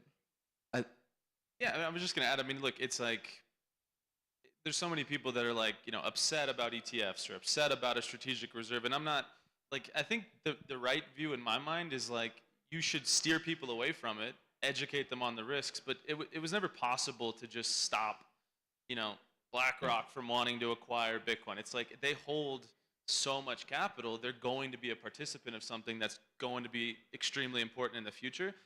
I just don't think people should cheer it on like, we need the reserve, but it's like, it's going to happen because governments are likely to exist because people like to organize, they're territorial, there's a cultural dynamic to it as well. But the reality is, like, if governments acquire Bitcoin, they can't print more to go do the shenanigans that they do with their own currency. And so, like, that's the beauty of the game theory of Bitcoin with the limited supply, is like they're going to be a participant, and it'll be a humbling agent for a lot of these governments who acquire some of it, think that they're in control, the world will humble them, and then they'll have way less Bitcoin and be much further behind other nations, as you saw play out, many times throughout history when gold mattered. Yeah, I think Larry Fink is doing pretty well. We don't have to cheer on him having more money, So, yeah. No, and truth be told, like, look at the track record. I mean, models have nothing to do with economics, and you shouldn't really throw empiricism into the pot. But if you do, like, if you had listened to your Giacomos and your Beautyons and your Safedines and your Samsons and whatever back in 2013, you would have outperformed 99.9% of the market. And that is true then. It was true 2013. It was true 14, 15. Like, it's always been true. Like, the Bitcoin, if it continues to function, which there's very little reason to suspect it wouldn't continue to function, then it can only go up in terms of money. That can only go down, and the more the merrier. This is not like legacy economics where someone had to lose for someone else to win. At the end of the day, damn near perfect money is just people doing things with consent with one another. In other words, we're helping one another. That's what a transaction is. We're all benefiting from this. There are no losers in Bitcoin. There are only losers in the other shit that's around. But in Bitcoin, there are no losers. The only losers are the ones the confused ones, the Homo Bitcoin cashicus of the world, Homo ethereus, whatever they're called. The other homos, not the proper homos. All right. We're all winners. Any day now. I hear you, Knut. Are there any other ideas we want to get toxic against? I mean, Knut's also written another very interesting book, Bitcoin is the Inverse of Clown World. Does that inspire any spicy takes amongst the panelists here? I haven't read it yet. I will. Putting me on the spot like that. Give us the big idea. The TLDR? Yeah. Well, since Bitcoin is like one divided by what's going on now, it's literally the inverse of money being politicized more and more. Like, this is the depoliticization of money, which means we get less of misallocation of resources for bullshit things, and we get more of responsible behavior and people just being awesome to one another. So I guess that's the TLDR of the book, which you can get right here if you want it. It's a good read. Definitely check it out. Yeah. No. Wait, we have a hand raised. We have our first question in the audience. 1 gold. I am going to give you a microphone. We're going to improvise here. That's awesome. So, as a good toxic Bitcoin maximalist, I disagree with everything that's been said because I'm disagreeable. You're supposed to disagree. So, fantastic. We disagree with your disagreement. Exactly. Yes. Totally disagree.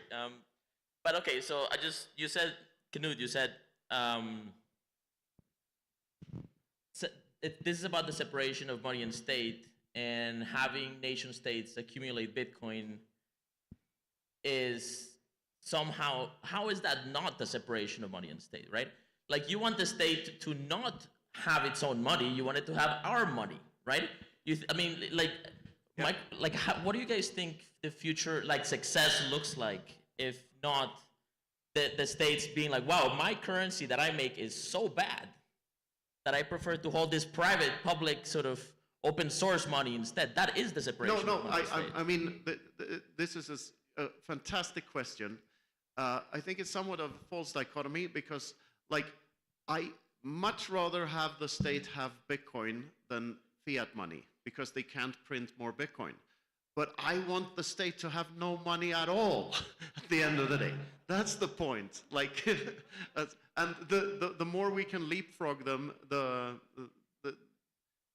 at the end of the day, to me at least, that's the end goal, to reduce the number of non-consensual transactions that go on in society. Because I'm an anarcho-capitalist or consensualist, for lack of a better, whatever you call us nowadays. I think it's better with consensual transactions, human beings doing things because they want to, not because they have a gun pointed at their heads.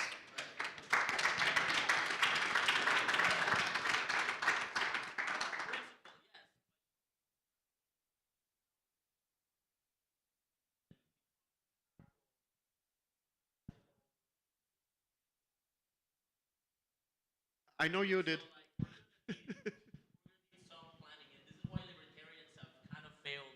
In so many ways, like the libertarians have been sort of just academics forever. It's because of lack of political strategy. You know, how does a Milei take power in Argentina? Through political strategy, right? And so I think we need to think more strategically. Even though I agree with your principled vision, I think that is at the end of the day where we want to go. But I'd say I like what Milei says more than what he does so far. I agree with some of it, but not with all of it, like what he does. But I would say, like, the whole framing is wrong. Like, you as an individual are under attack by an entity. And it's up to you whether you want to defend yourself against that attack or not. And that's the framing I like to use. It's like the truth goggles in that Carpenter movie, you know, I can see the real world now. That's what libertarianism is to me. It's not a political thing, it's more of a lens to view the world through. And like, yeah, there could be a political strategy perhaps that could like remove the attacker, but at the end of the day, I think like playing their games is may or may not change something here or there, but for me, my personal journey, my life, I'd like to reclaim the driver's seat by any means I can. I think, and the more people that do that, it is egotistical in a sense, but that will help the world. Like, because the more freedom-minded, the more anarchy nodes we have around the world that can trade with one another and talk about whatever they want, refuse to be censored, refuse to be controlled, the better off we are. Vive la résistance.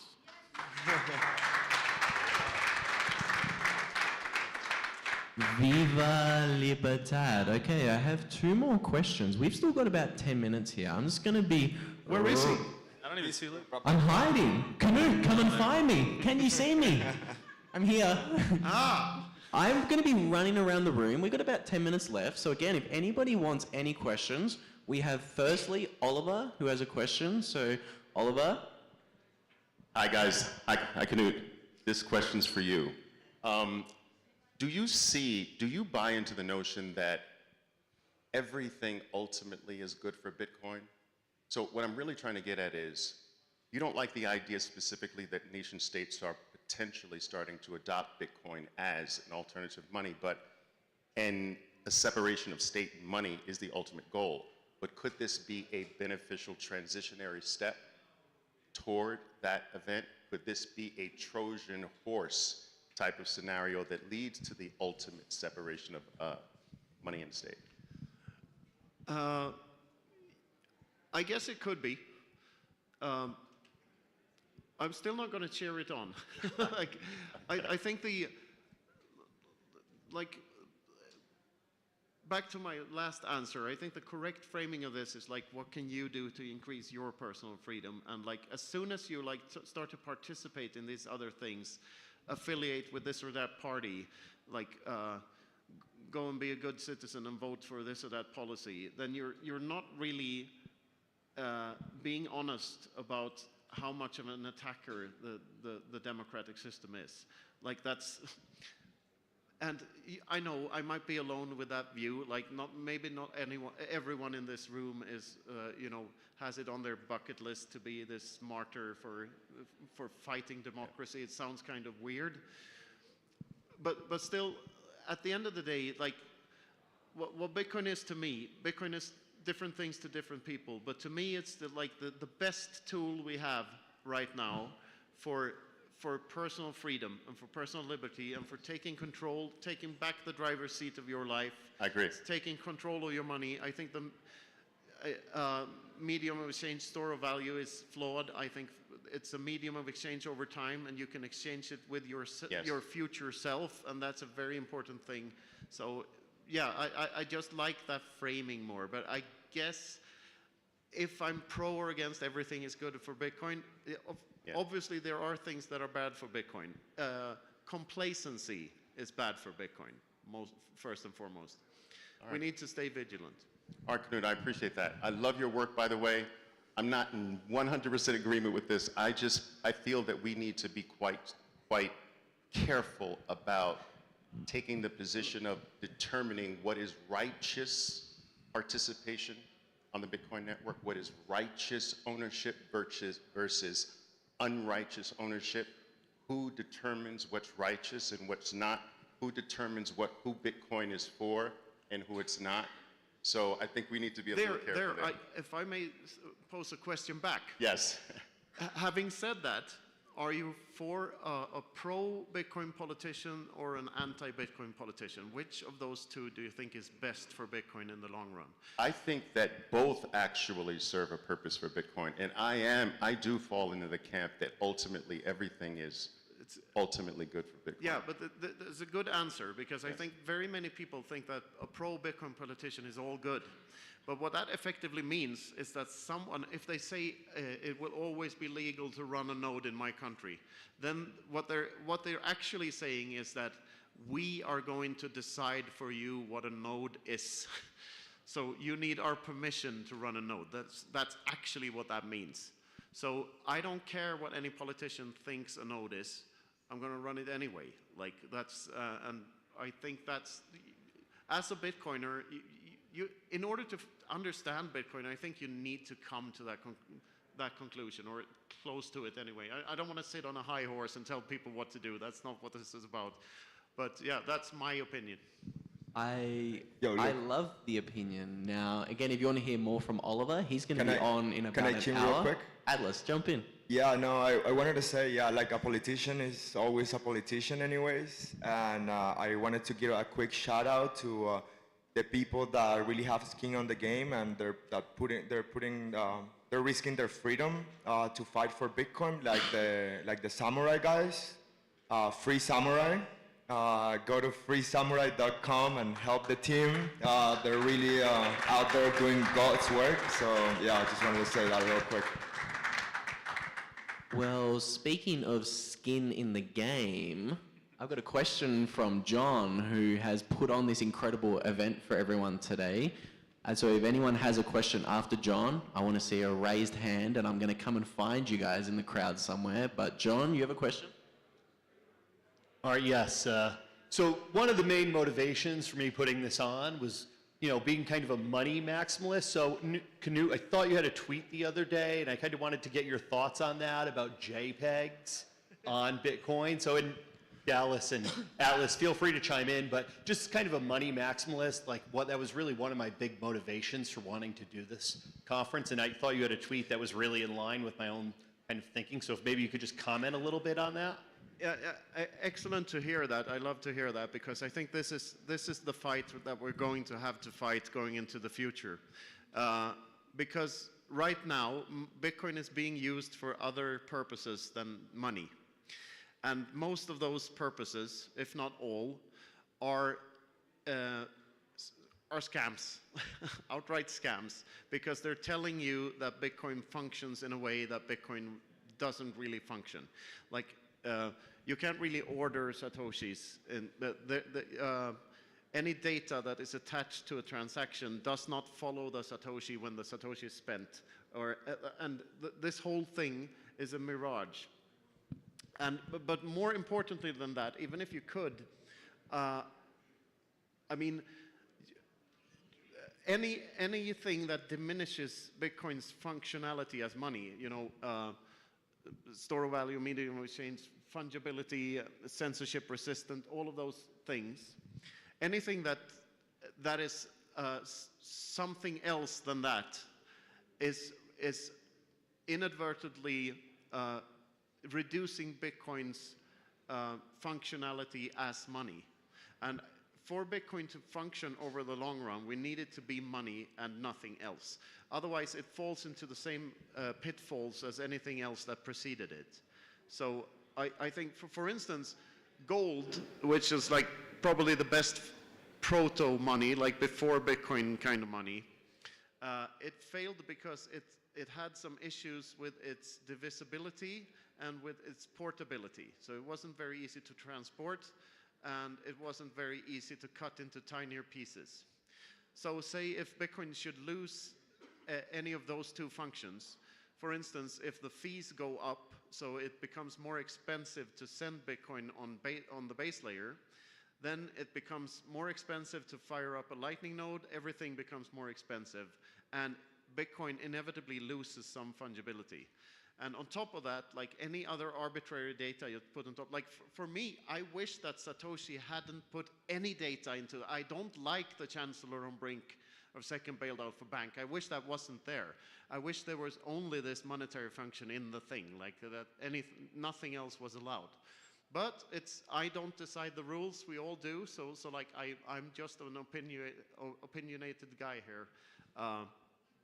But the way I see it is like the more pure, the purer a form of money Bitcoin can be, the better it is for the network in the long run, because the arbitrary data is making it more costly for you to fire up your node and sync the network for the first time.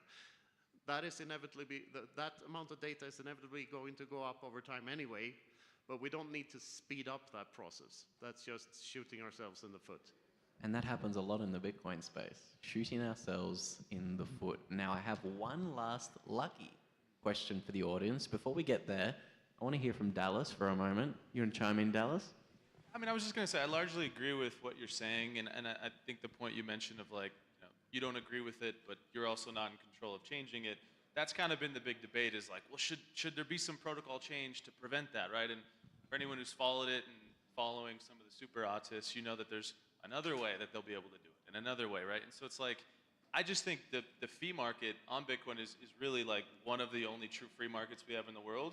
And you saw this run up where fees got to on Bitcoin to $20, $30, $50, whatever, whenever there's an urgency to transact because people think there's a way to speculate and make some money, and where fees been almost every day for quite a while now, right? They've been quite low, right? Because that's ultimately died out because these people, like the steam runs out, the fugazi runs out, people get a little bit smarter. And so I'm just worried about people being reactionary to the same point of, many years ago, making changes to Bitcoin for something that ultimately will get priced out. Yeah. But I get what you're saying where, again, if there's arbitrary data put on the chain, people who run nodes need to store that data. There's a cost associated with that. And so it's a nuanced thing, but I just think these non-monetary transactions that are, people are believing in some protocol mapping that this SAT is different than that SAT. If a collective group believes in that, then it, you could make an argument it holds some value amongst those participants, but it isn't anything. And so I think it's almost a nothing burger and sort of a distraction to focus on that as if it's like some catastrophic problem for Bitcoin. Not saying that's your framing, but I think a lot of people view it that way. I don't think it's a catastrophic problem now, but I think it's a potential problem because there's nothing saying that that fee spike cannot happen again because people love playing these stupid games and winning these stupid prizes and more importantly, losing those stupid prizes. So the problem isn't solved if you still view it as a problem. And the fees are low now, absolutely. I think they could be lower. If you look at a block, a lot of the transactions have arbitrary data in them. That is clogging up nodes unnecessarily, and that is making firing up a new one more expensive. I semi-agree with you. I think the fee market works. I think like over time these things tend to solve themselves, but I still think it's important to be aware of the potential problem and aware that there might come a point where we need to stay more vigilant. I love that people are doing it right now. I don't want to change Bitcoin, but I want initiatives like NOTS and Ocean and stuff to exist. That exists totally within the current framework. It's not changing anything. It's playing by the rules like everyone else. It's just another way of looking at the problem. I think So that we're in agreement. is Yeah. Beautiful note to end that little discussion on. Isn't it boring when everyone on a panel just agrees with each other? I like to hear both sides of the argument. Now, we have run a little bit over on this panel. It looks as if the topic, "We are not toxic enough," inspired a little bit of a lot of questions in the audience. Now, I have the lucky last question before we move on to our next speaker. Thank you. So this is for Knut. We've been talking about human action and how, you know, it's a personal responsibility. What can you tell everybody that the collective is putting a lot of pressure in those decisions? You know, how can you define that human action as a responsible thing for oneself and in relationship to the collective? Because a lot of people feel pressure from the outside. Yeah. Not sure I entirely understand the question. I mean, every deliberate thing you do is human action, right? Yes. So human action is purposeful behavior. That's the first axiom of praxeology. Yes, but is it individual or collective? It's individual because like you can be influenced by other people, but at the end of the day, you make the decision. Exactly. And by the way, even if we don't have free will, which some people believe we don't and some people believe we do, I love the saying that, of course we do, we have no choice but to have it. But this still applies. Like purposeful behavior is still the same thing from this framework. So there's no like standard, you know, because I agree with you, but there's no standard. There's no, we should do this or we shouldn't do that. This is everybody's going to become a participant of their own actions, and that's going to contribute to the whole. Yeah, and for instance, I think I have like a bigger impact if I focus on going to strange places like the wonderful city of Medellin and other places around the world and ranting about this stuff than by actually running my own node. Like I think this has a bigger impact on the network as a whole. So like there's no one size fits all for Bitcoin. We all can contribute in our own little ways, and we can all like choose to take the fight to whatever extent we choose to take it. And it takes a while for you personally to figure out what your place in the ecosystem is. But the more you learn about it, the more beautiful it becomes, because you realize the potential of human beings just being nice to one another for once. It's very liberating. Thank you. You are very inspiring. So. Thank you.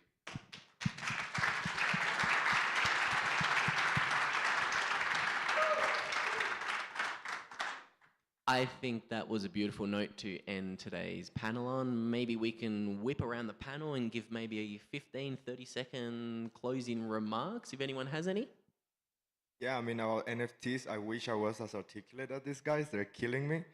But yeah, if you just buy Bitcoin, pay the fees to keep it in your cold storage, and if you really like an NFT, you can always right-click, save it on your computer. So there you go. Save you guys a lot of money right there. Yeah, thanks everybody for listening. Super fun space with you guys. We got a lot of bad words flying around, mostly truth up here. I still disagree with all you guys. But you'd seek the truth, right? Look for first principles, really understand why Bitcoin exists, what makes it awesome. Start there. And I think, don't be scared to let people know what that truth is. People are going to push back because most times people want whatever they believe to just be revalidated, whether that's true or not. They just want validation on their own opinion. Stick to the first principles. It'll never steer you wrong. But thank you guys, and should be a fun rest of the day.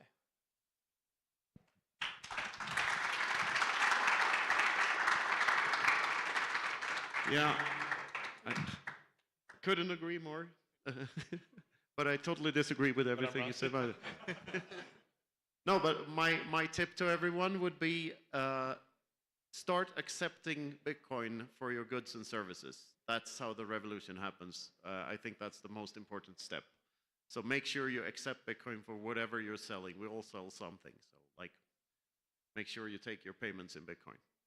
I actually have a fiat surcharge for anyone who wants to pay for my services in fiat. It's a 10% surcharge. So if you want me to work for you and you pay me in dirty fiat, I'm sorry, but it's 10% extra. Fiat has an automatic surcharge built into how it functions. How? Explain that for the smooth brain like myself. It's called inflation, and yeah, that will be another lecture for another time. Okay, so our lecture on why we're not toxic enough is over. I would love a massive round of applause for my incredible panelists.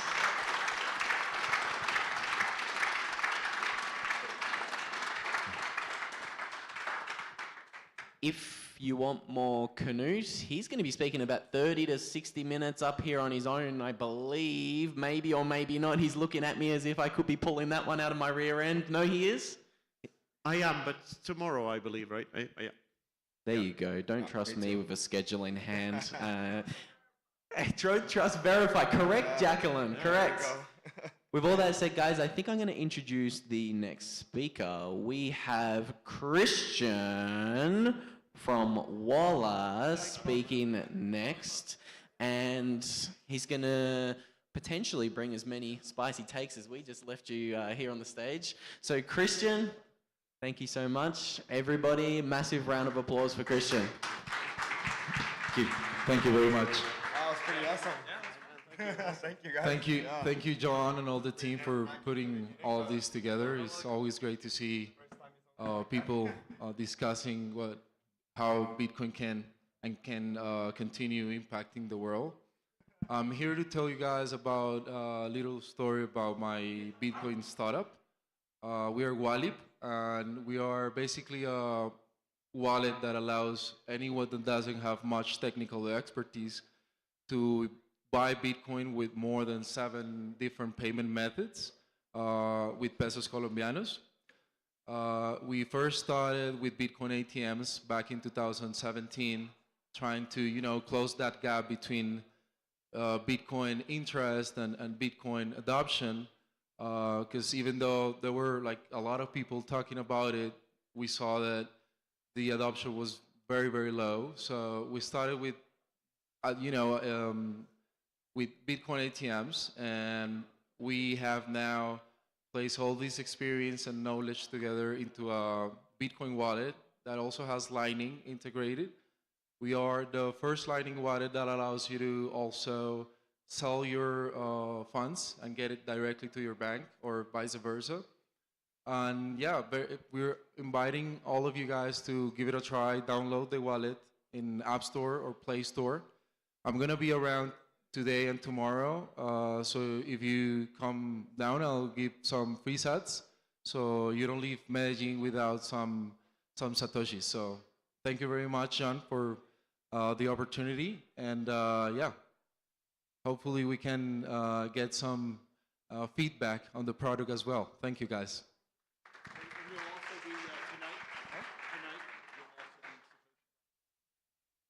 Oh yeah, we're also hosting a party tonight with Lightning Investors with my friend Mike. All of you guys are invited. It's 7 p.m. We're also gonna be giving away some cool stuff, free sats. We're gonna have some fun, so wait for you guys there.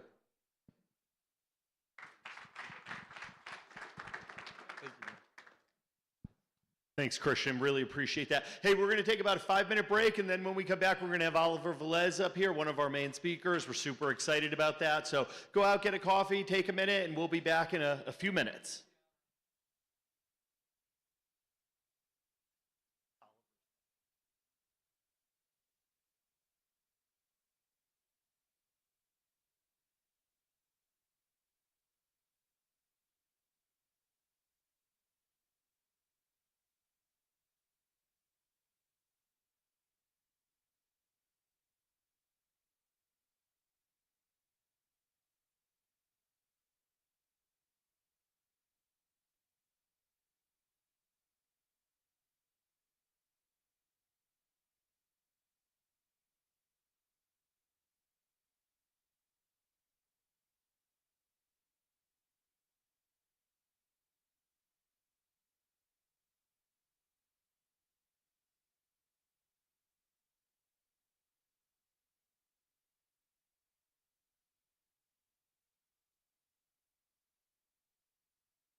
Hey, we are going to go ahead in about 3 or 4 minutes. We're going to bring Oliver up here, so we're just going to give everyone a few more minutes, kind of stretch their legs and come back into the room. And we're going to have Oliver up here in about 3 minutes.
Mic check.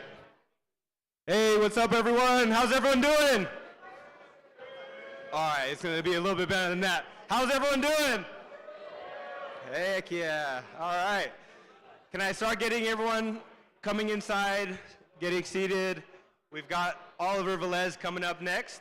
So if everyone can come, have a seat towards the front, that would be great. And we'll get started here in the next minute or so. Anyone that's out in the hallway, please come inside, start grabbing a seat. We're just about to get started with Oliver Velez coming up next. Thank you.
Alrighty.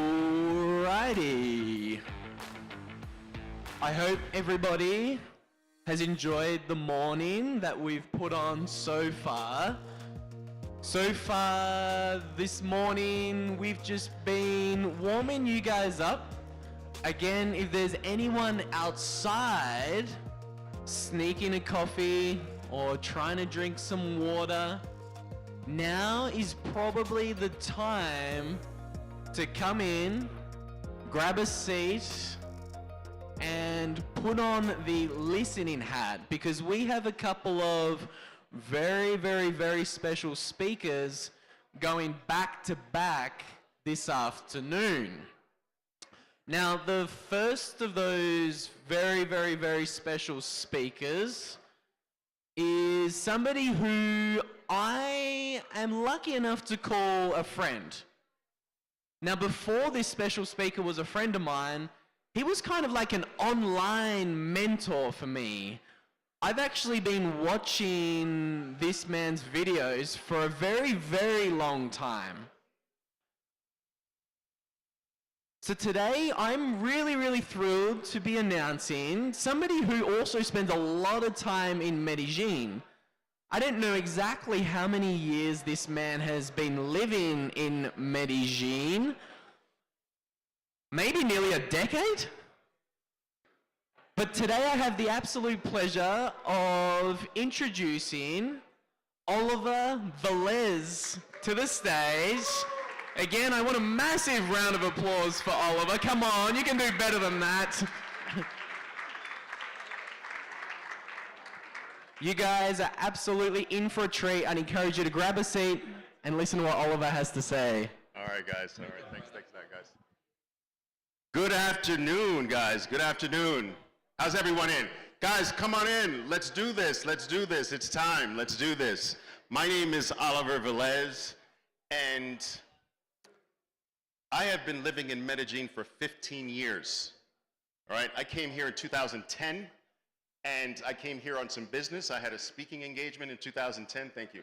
2010, and I never went back to the States. So this is a very dangerous place, not for any other reason other than you may not go back. All right, who's here for the first time? Who's here for the first time? Awesome. I'm curious.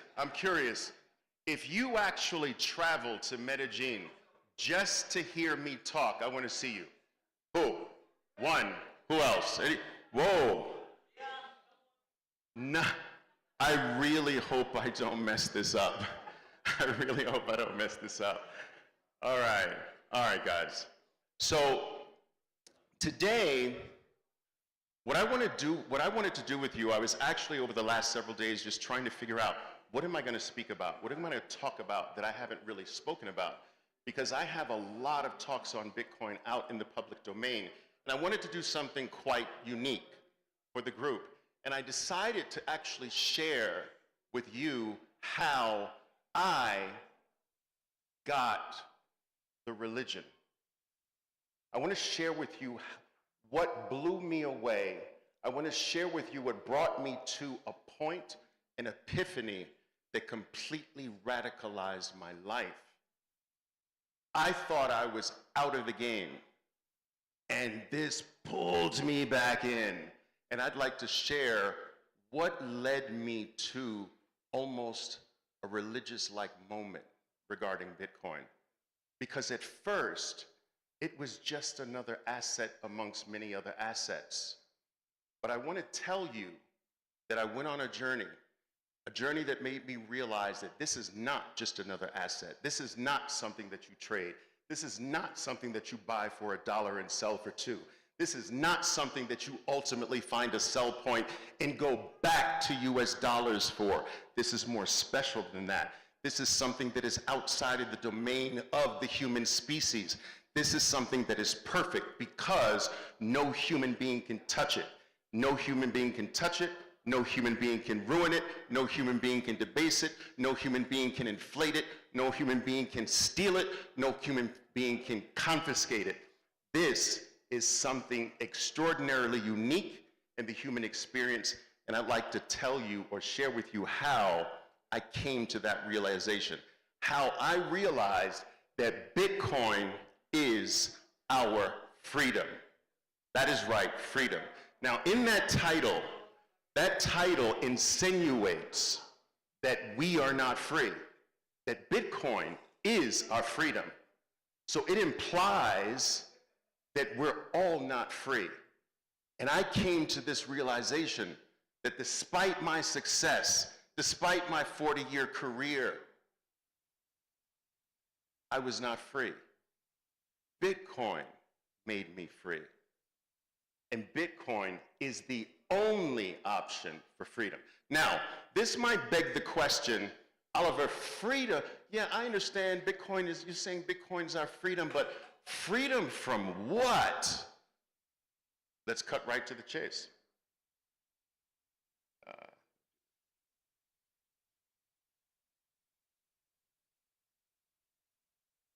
No, oh, that was me? Freedom from this. I want you to look at this. This is the picture of the buying power of $1. Many of you have probably seen this image hundreds of times, but this is the picture of the buying power of $1 from 1913 all the way to the year I got Orange Pill, all the way to the year I got religion, all the way to the year where I understood that Bitcoin is freedom.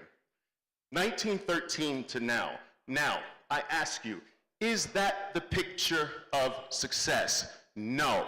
That is the picture of a failing system. That is the picture of failure itself. And I realized that all of my life, I was educated in some of the best schools in the United States. I was taught, I was indoctrinated to spend my life working for that picture. I was taught that my success in life would be judged by that picture, by how much of that picture I was able to accumulate. I was taught to spend virtually every waking moment of my life, giving my time, giving my effort, giving away my skill, my information, my knowledge, my education to other men, other things in exchange for that picture. And that's not a pretty picture. Then I realized that I was participating in a system that was crumbling, a system that actually made me poorer every 4 years of my life unless I ran a lot faster 4 years later than I ran 4 years before.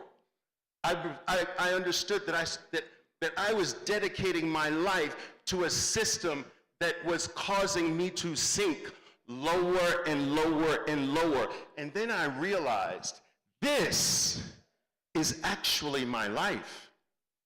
That this is the picture of what I'm really experiencing in my life, but it happened so stealthily. It happened so slowly that we don't realize. That, ladies and gentlemen, is what you are experiencing right now, this minute, in your life, if you work for that. And so I realized I should not be working for this. I should not be exchanging who I am. I should not be exchanging time for this. I should not be exchanging my effort for this. I should not be giving away my skill for this. And that's what Bitcoin has been discovered for. Bitcoin has miraculously come into our existence in 2009 to give us an alternative, to give us an option, to give us a choice of what to surrender our life to. And this was my epiphany.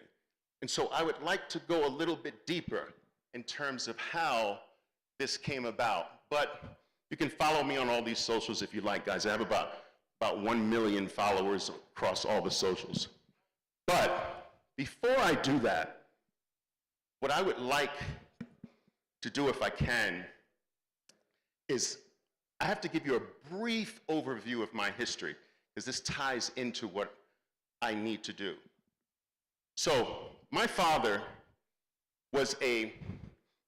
owned a taxi, and my father was a gold bug back in the 1960s and 70s. And for slightly over a decade and a half, my father illegally accumulated gold, 1 ounce of gold every single week of his life. And in the 1970s, gold skyrocketed to the upside for reasons which a lot of you might know, and it changed our lives. My father, with one play, took a lower middle class family out of Brooklyn, one of the most dangerous areas in the world at that time, and turned the family into being somewhat wealthy. Our cars changed, my house changed, my state changed, my neighborhood changed, my friends changed, my schools changed.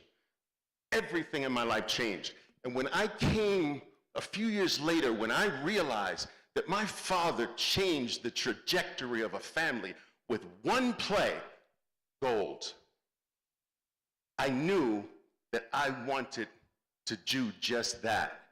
I said, if my father can do this with one play, I want to do this with multiple plays over the course of my lifetime. I don't want to just do it once, I want to do it many times. And that birthed my dream to become a professional market participant, a professional market player. I placed my first investment in 1981. I bought a company called Eli Lilly. I still own it today, from 1981. My second play was McDonald's in 1983. 1986, I land my dream job on Wall Street. I become a NASDAQ market maker. Over a 7-year period, I gain a great deal of success as a NASDAQ market maker and believe at that time, in 1993, 1994, it's time for me to leave Wall Street and start my own firm.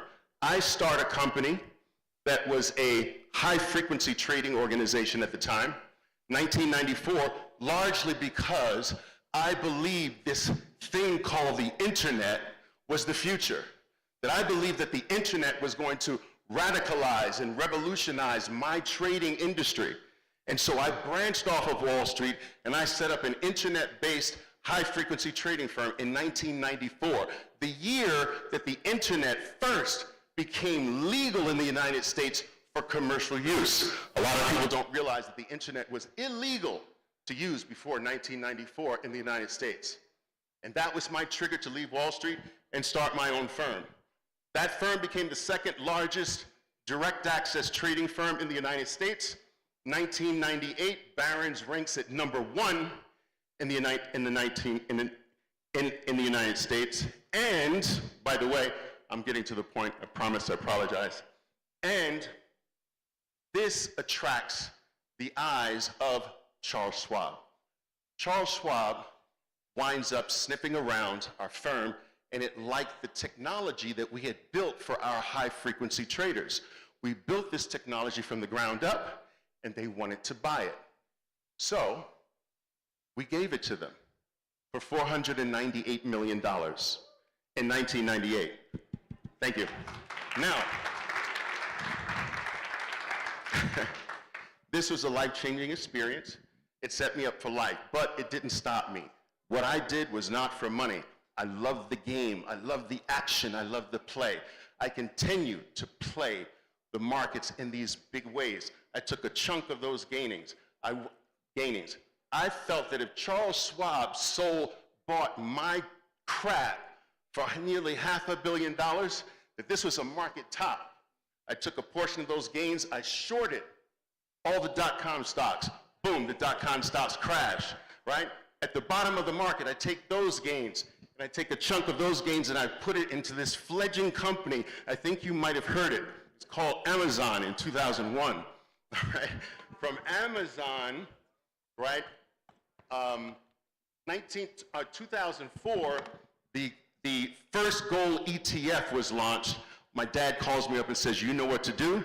I said, "Yes, Dad, I know what to do. This one's for you." I put half of my wealth into the first gold ETF in January 2005.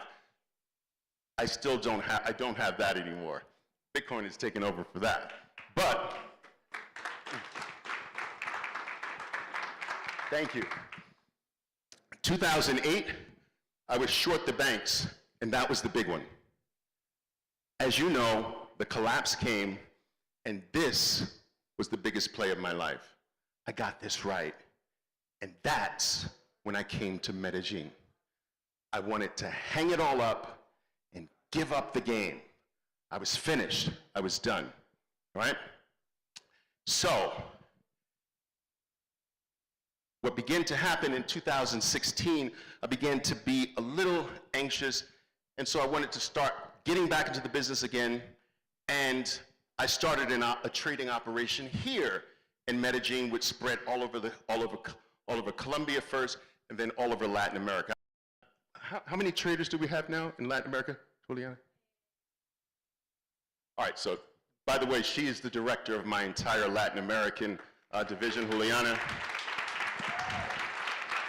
So got back in the game, started a brand new trading operation.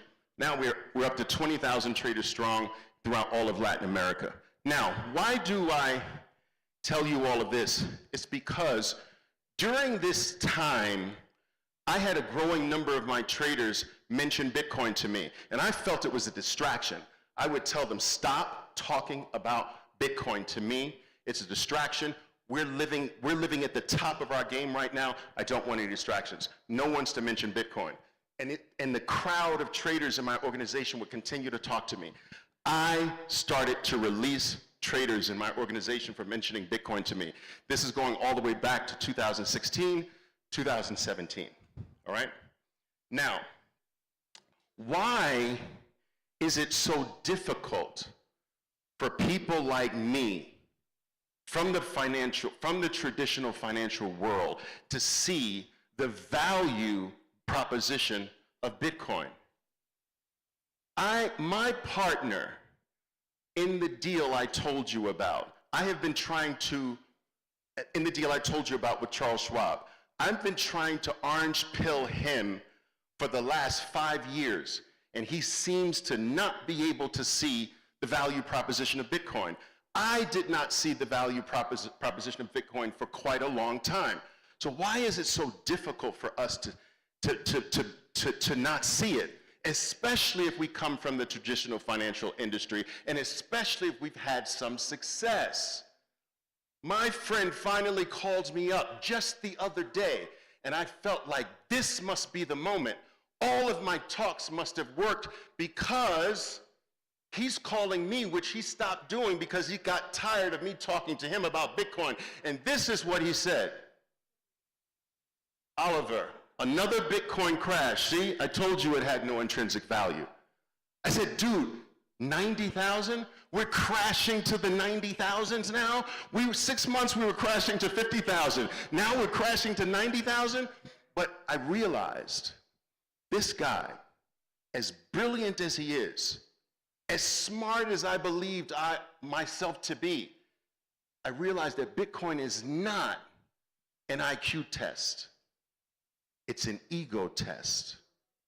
You see, my friend will probably never adopt Bitcoin because I got Bitcoin at 3,000. And if he enters now, he'll get it at 100,000 plus. And that somehow bothers him. That somehow prevents him. If I wasn't in, maybe. Bitcoin is not an IQ test, it's an ego test. And it was an ego test for me. Who are these people to tell me what money is? I have made more money than any of you could dream of, I would say. And you come to me with this? That was all ego. Bitcoin is not an IQ test, it's an ego test. Now, here's the crash that my friend was talking about. There it is, look at the arrow. See, the little baby, oh, it's a little cute crash. It's beautiful. All right, where are we now, by the way, 104? Look at the little baby. All right, scary, right? No. All right, so, like I said, why most don't get Bitcoin? There are 2 reasons that I've come, because I've thought quite a bit about this. 2 reasons why most don't see the value in Bitcoin. Now, here we get to the crux of what I want to share with you. It's money and slavery. You see, most people, especially the people in my position, successful on Wall Street, successful with what they assume to be money, we see it the least. We understand money less than everyone, despite maybe our wealth, despite maybe our riches. Okay? So I believe that the first reason is because most people really don't understand what money is. And by extension of that, they cannot understand that if you are calling a money that is controlled and operated by another man, if you're calling that money, then you are a slave. If you are working for a money that is controlled and manipulated by some other man, you're the slave, and the controller of the money is the slave master. But you have to understand money first to bring yourself to the conclusion that we are operating in a modern slave-based system today. So let's go. The main question, we always must start here. What is money? And I'm going to cut right to the chase. Money is one simple thing at its core.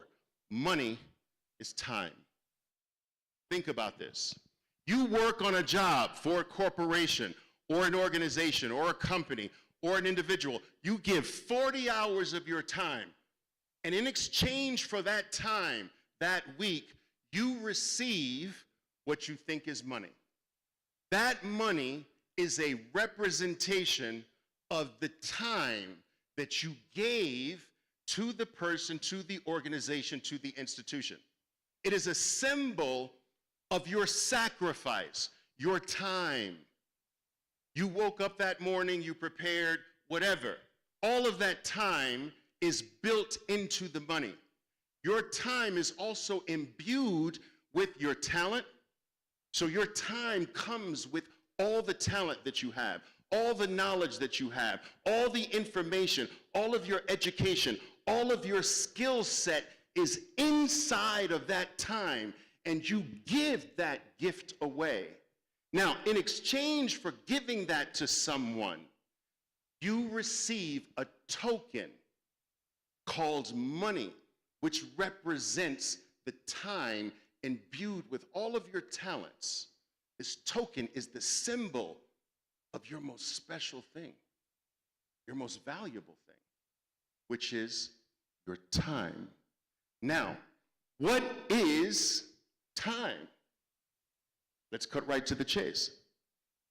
Time is the stuff that life is made up of. So think about this, guys. You're all just simply a block of time. We're all a block of time. And when that block of time disappears, we are no more, at least on this plane. Time is your most precious commodity. In fact, it's not even your commodity, it's your life. Time is the stuff that life, your very life, is made up of. Now listen to me. If time is your life and money is time, then money is your life too. Money is time. You get money, which is a symbol of your time, and your time is your life. So your money is a symbol of your life. If you see anyone that squanders their money away, they are squandering their life away. If you find someone who's irresponsible with their money, they're irresponsible with their life, the very life that they have. It is the symbol of who they are. It is the most valuable symbol of all, because it's the symbol of all of the things that are imbued in your time. Time is your life. Money is time. And that life, anyone who controls the money you give your time with controls your life. If money is time and time is your life, then he who controls the money that you give your life for is your master. Money should never be in the hands of a human being. Money should never be controlled by another man. You should never have to work and give your life, your talent, your skill, your everything for a money that someone can mix up, create out of thin air, and give to you, because that makes you, your life, in the hands of the person that creates the money. They control the time. They control your time, which is also your life. Now, it's only in modern times that we have a system where man has created money. You see, throughout history, money was never created by a human being. Money was never in the hands of a human being. Money was always, for thousands of years, created by God. Cattle used to be money. Man can't create cattle. Man didn't create cattle, right? What else? Salt used to serve as money. Man didn't create salt. What else? Silver wasn't created by man. Gold wasn't created by man. Rhinestones weren't created by men. Agri-beads weren't created by men. Seashells weren't created by men. Money has never been created by man. It is only recently that somehow men, groups of men, took control of the creation of money and blocked everyone from all the monies that can't be controlled. And this is done to enslave us. You enslave us when you control the money that we give our lives for. You wake up every single day of your life, and from the time you lift your head off the pillow, you are thinking in dollars. You are judging everything by someone else's money, another man's money. It's ruling your life. You judge whether something is worthy or not by a dollar price. You judge whether you can do something or not that you want based on a dollar price. You make all of your decisions based on a dollar. You go out and try to get dollars. You try to give things in exchange for dollars. Your whole life is dedicated to working for another man's money. And this is the slavery part. Now, modern day slavery, why we are all slaves under this system. A slave, let's define what a slave is. A slave is someone who does not own his time. If another man owns 100% of your time, you are a slave, and whoever owns the time, your time, is the slave master. So, by definition, a 100% slave is someone who does not own his own time. Okay?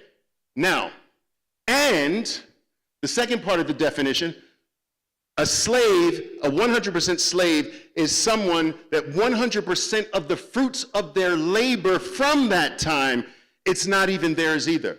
So not only is your time not yours when you're a slave, whatever that time creates or produced belongs to another man too. That is a 100% slave. This type of slavery used to exist, but remember, when 100% slavery existed, you can only apply that to small groups. You can't apply that to everyone. No one's going to buy into everyone, but you can conquer a small portion of human society and subject them to this brutal 100% slavery. But what if you wanted to enslave the entire world, not just one group? What would you do? You can't apply a 100% slave strategy. That's not going to work. Well, what would work for everybody? What if we could bring everybody under a slave-based system? What if we knocked it down? 80%? No, I don't think that's going to work. What if we knocked it down to 40%? What if we require everyone to give up 40% on average. I know taxes are different across different parts of the world, but this is an average. What if we could put everyone under the system where 40% of all of their time and 40% of all of what they produce from that time goes into the system, comes to us. So what would you call this? Would you call this free? 100% is certainly not free. Would you call this free? 40%. A 40% slave. I'm going to show you that it's actually, it says 40%, but you're going to find out that it's actually more because there's a trick involved in here. So look, what plantation do you belong to, by the way? What plantation? Wait, which one? Which plantation? Is it the United States? Is it Canada? These are all these are modern day plantations, guys. You are born by no choice of your own on a piece of land. You are immediately stamped and branded like a slave with a number. Why? Because this is a big ass plantation. Right? You are branded with a number, a social security number, a cellular, right? You are forced and told that you must give, you must work on this plantation for a coupon that we create for this plantation. Other plantations have their own coupon, but you were born on this plantation and you must spend the rest of your life working for our coupon. We don't have to work for it, but you have to work every day of your life until you die for our piece of paper, our coupon. You will work for this forever here, just because you happen to be born on this piece of land. We give you no choice. And if you want to visit other plantations, you can, maybe. You have to seek permission. If we give you permission, we are going to brand you and let every other plantation know who you are owned by. You're my slave, and I want the world to know it. All right? All right, this is the system. Now, a lot of people on these plantations think it is possible to own something, but in truth, you are working your entire life to own nothing. Most of you, many of you might even have properties that you think are actually your own. You might own your property, yet the deed sits in some bank somewhere. And even if you happen to have paid your property off, you are still paying taxes forever until the day you die. News alert, if you have to pay for something forever until you die, it's not yours. Do you understand this? You don't pay for something that is yours. Once it's yours, you should stop paying, but you will pay forever. Now, the plantation owners say, you know what? We can call it yours. We know it's really not yours, but we can call it yours. We'll let you say you own it, but I can take it anytime I want to. I can take it by eminent domain, and if you ever stop paying me, you'll find out who the real owner is. You're a sharecropper. We're sharecroppers. We're allowed to use the land. We're allowed to get a house on the land. We're even allowed to trade the houses back and forth with other slaves. As long as we keep paying, somebody's got to pay. They don't care which slave pays. You want to switch the property to another slave? That slave has to pay, as long as they're paying. Now, what are they really extracting, though? They create the money. So is it the money that they need? They can create that. Why do they need it? It's your time. They're extracting your life. The paper, they can make that. That's your time. It's a representation of your very being that is being stolen. This is what Bitcoin frees us from. It frees us from this tyranny of us having to give 40% of our time, 40% of the fruits of our labor to a system that hates us. Now, You will work for this coupon for the rest of your life. From January to April or May, all of that is mine. The plantation owners say, the first 3 to 4 months out of every year belongs to me. You can have the rest, but the first belongs to me. Most people who work are working 4 to 5 months to pay their taxes and everything else they need to pay. And the rest is supposed to be theirs. So they pay out 40%, they pay out 40% back to the system, they keep 60%. All of your time, your effort, your knowledge, your experience, your education, your skill will be given to this coupon. You're dedicating your greatest value to get that piece of paper. Now, this is your life as a slave. Take a look. This is what you're supposed to dedicate your life to. That picture, as I mentioned, is the picture of failure. Now, here's where it gets really sinister. The 60% that you're left with is experiencing this picture. So it's not 60%. They even tell you every year, we're going to debase your 60% by 2, 3, 4%. They tell you, we strive for a 2% inflation rate. What is that? We strive to steal 2% of your 60% every single year. They're telling you in your face. We strive to devalue you by 2, 3% every year, which means that every year your life gets harder by 2 to 3%. The same eggs you bought this year will cost more time. The same eggs you bought last year cost more time for the same eggs this year. The same milk, bread, meat, the same car, the same bills.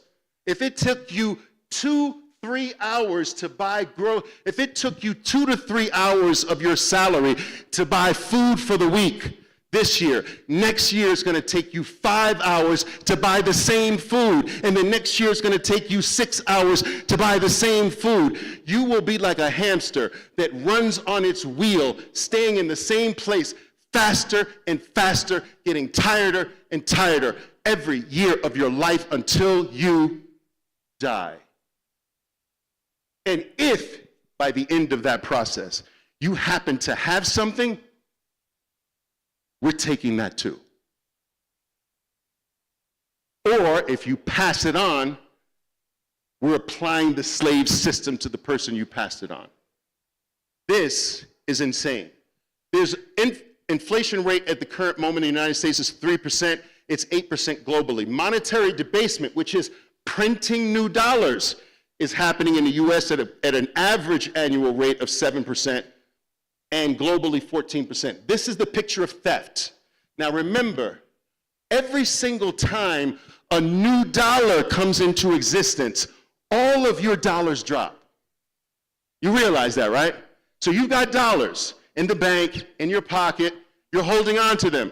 A new dollar comes into existence, your dollars drop in value.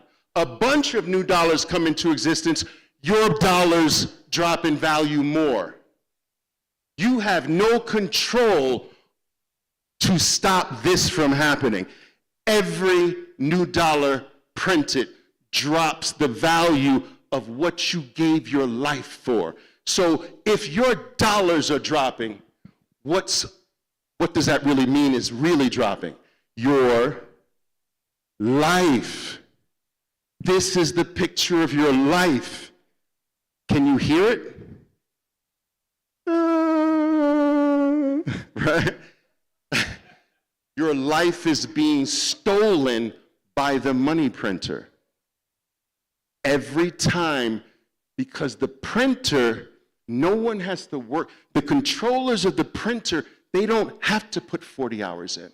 They don't have to give up their information, their knowledge, their skill, their ability, their energy. They just print at your life's expense. You gave your life last year for these dollars. They're printing and making your very life worth less than it used to be worth last year.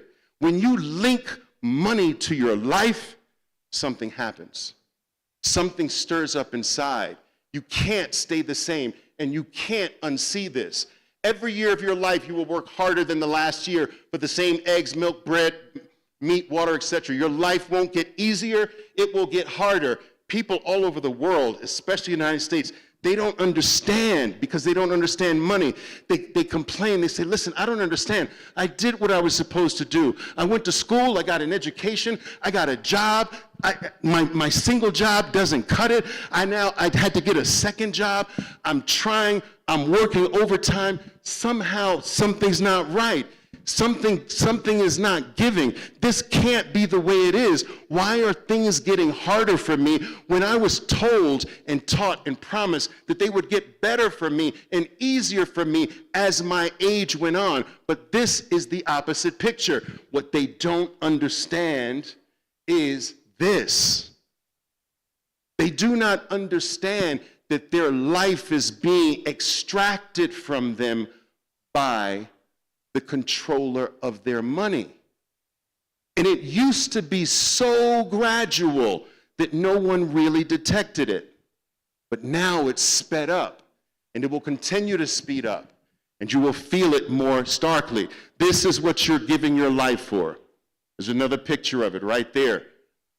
Now, freedom is here, fortunately. By some sly measure, 2009, Bitcoin came into existence or was discovered and delivers us an option. So this is the theft of your life, where, listen, I want you to really walk away with this stat. Every 4 years, your purchasing power is guaranteed to be lower than it was 4 years before. So the dollar that you're holding for 4 years is worth new lows 4 years later. You got that? You guys understand that? Guaranteed. This is a mathematical formula. Guaranteed. It's not guaranteed year to year. So for 1 year, it could go up. But never will there ever be a 4-year period where it goes up. It's always new lows in 4 years. Now, what else happens every 4 years with Bitcoin? Halving. Now think about the genius of this. Satoshi Nakamoto, in all of his wisdom, he tied Bitcoin to fiat currency. 4-year guarantee of new lows, 4-year guarantee of new highs in Bitcoin.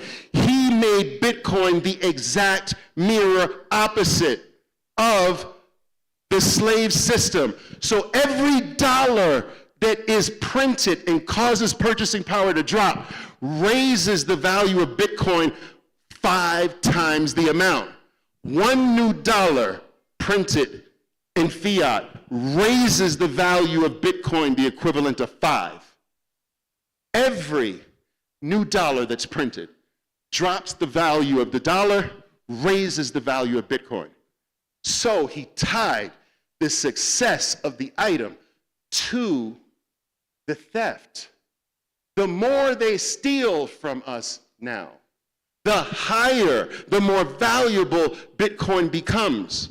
Every time a politician lies, Bitcoin's value jumps. Every time they steal, Bitcoin values jumps. Every time they debase us, Bitcoin value jumps. It is literally the mirror opposite of the theft-based system. That's the picture of freedom. This is exactly the opposite picture of that. It is an exact lockstep. But again, the rise, Bitcoin is guaranteed. Some people disagree with me, but this is what I truly believe. Bitcoin is guaranteed to make you wealthier every 4 years of your life. Bitcoin is guaranteed, not every year, but guaranteed mathematically every 4 years to raise who you are, to increase who you are, to make you wealthier, to make you richer, to make you more free, to make you more financially independent. Every 4 years of your life, forever, without fail, no exceptions. Why? Because never in your lifetime will fiat currencies not hit a new all-time low every 4 years of your life. And if fiat currencies hit a purchasing power all-time new low every 4 years, Bitcoin hits an all-time new high every 4 years. For the first time in the history of humanity, we have certainty. We have something that is as certain as night follows the day. We never had certainty before. Why? Because everything that we had to rely on was created and controlled by men. Every time, and man is an imperfect and will always fail us. Every single one of you have been failed by every single human being in your life. Think about this. Your mother, your father, your children. At one point or another, they failed you. I know. I'm a dad. I'm a father. Money should not be in the hands of human beings. Money should not be controlled by human beings. A global, unified, globally accepted money should be something that for the most part comes from God. For every new dollar printed, Bitcoin's value increases on average by a factor of 5. This on the right is the mirror opposite of the picture on the left, just a shorter time frame. All right? Now, how to become free? This is how I'm going to close out for you. I've come up with something that I've managed to so far through my Bitcoin club, Orange Pill, 14,000 plus Bitcoiners around the world. I'm very proud of that. We have a very unique way of determining who's orange pilled and who's not. And this is something that I pound the table on with them, and I'm going to share it with you. How to use Bitcoin to become free. Now, here's the formula. Every quarter, we have no choice but to work in the current system for the coupon that is attached to our plantation. If you're American, you have no choice. You must give your talents for that coupon. But now we can take that coupon when we receive it and we can dump it into a completely different system very quickly. We receive the coupon and dump it into the new system. By this process, you are sucking value out of the corrupt system and giving it to be washed and purified by the new system called Bitcoin. Now, should that arrow ever go back the other way? Should you go back to slavery? Should you go back to the left? You should always, that should be a one-way arrow, right? You don't get freed from prison and say, okay, so when do I go back? Oliver, but when do I sell back to dollars? Never. Never. This is not intelligent. There's no reason to go back. Now, every quarter, if you make sure that you have more Bitcoin this quarter than last quarter, and you do that for the rest of your life, or for as long as someone is stupid enough to hand over the scarcest, purest, hardest money human beings have ever had for a coupon, you do that trade every single time and twice on Sunday.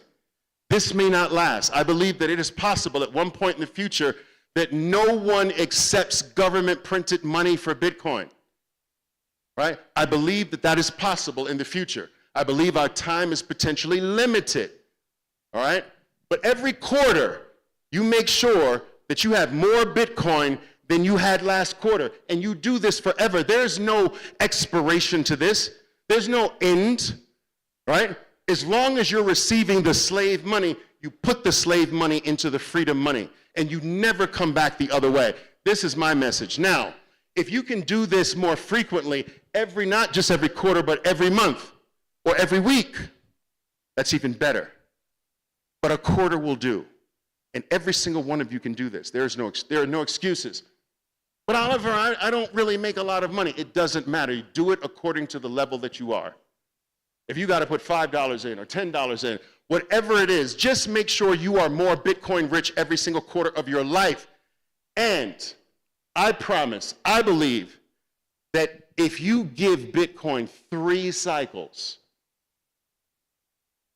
It will lift you out of the old system forever and give you generational wealth that will have your children's children's children's children remembering your name. 3/4. But Oliver, that's 12 years. 12 years is going to come whether you like it or not. Why not let 12 years come with the Bitcoin than have it come without the Bitcoin? All right?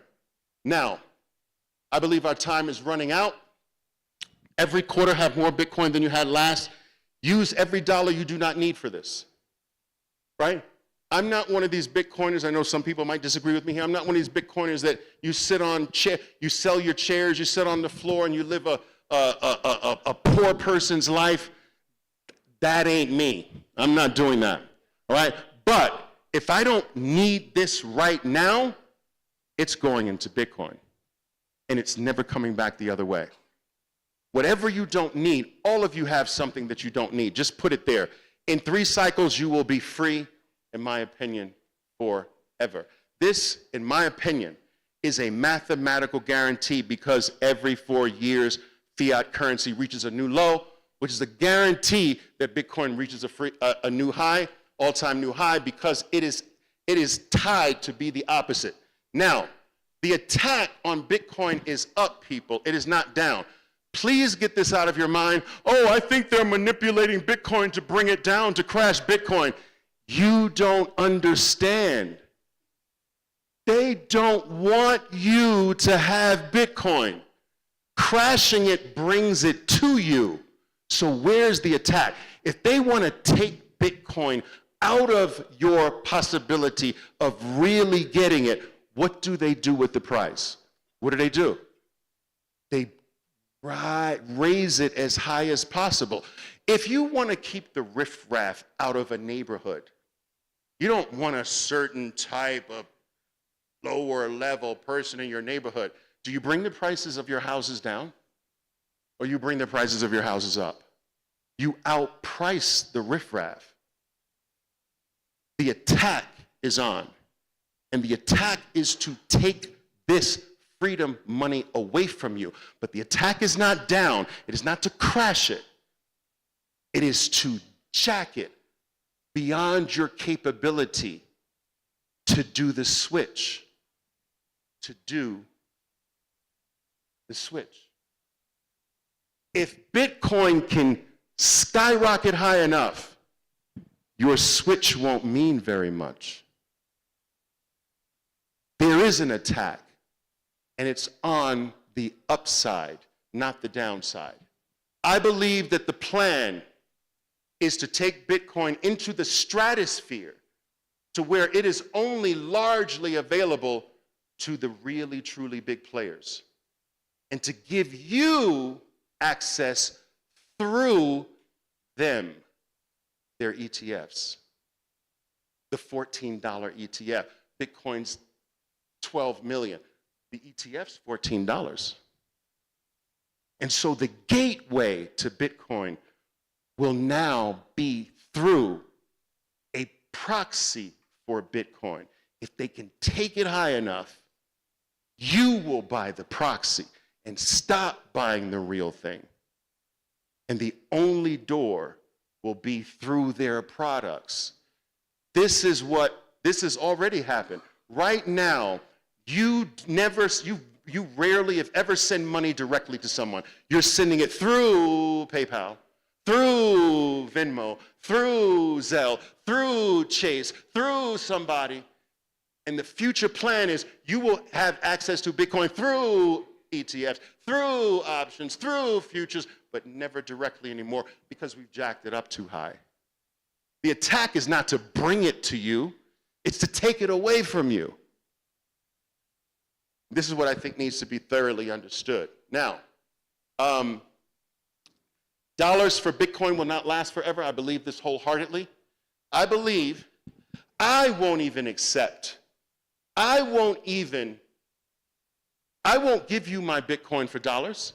I won't give you my Bitcoin for Colombian pesos.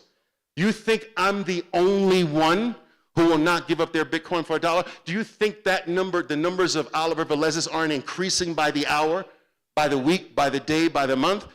Ultimately, no one is going to accept. This is Gresham's law going to Tyr's law.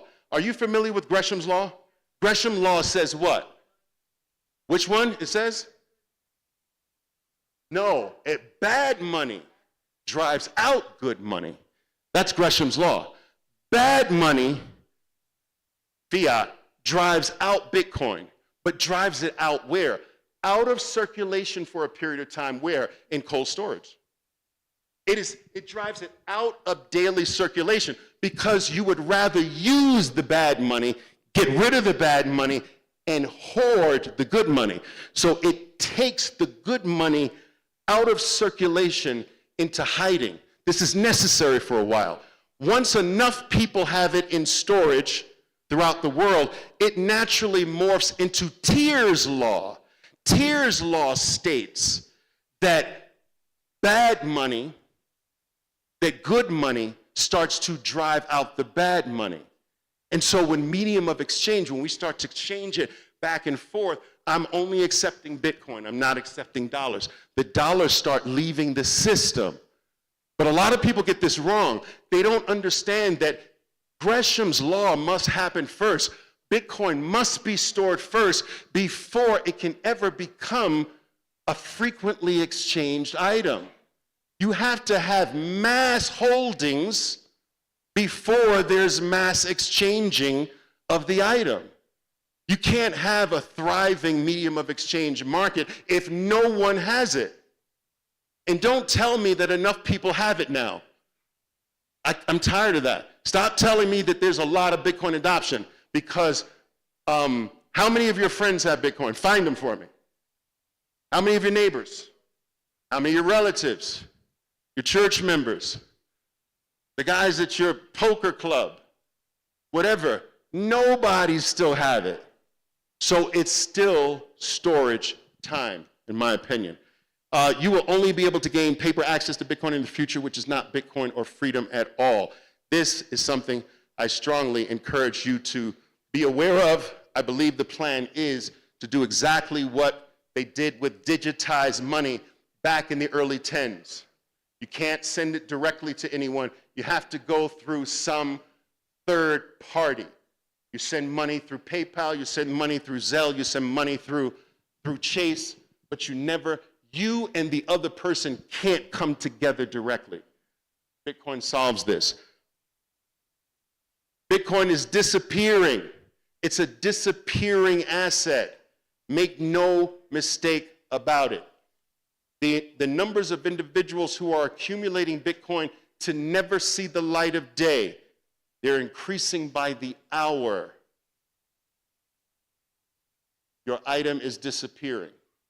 Get to work. Stack harder, guys. Thank you very much.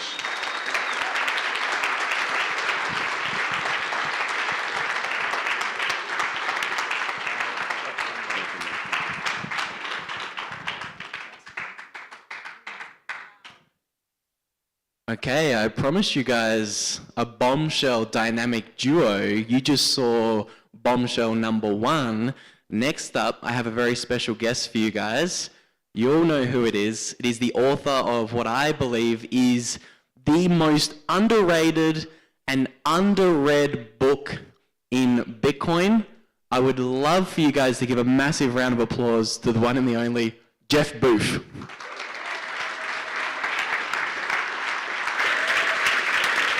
Thanks, guys. Wow. I will have you know that this is my first time on stage at a Bitcoin conference in 5 years that the price is going up relative to the fiat currency. So there's something special about what you did here, John, and bringing everyone to Medellin. So thank you. This is what we are experiencing right now in Bitcoin. The emergence of the first truly global free market.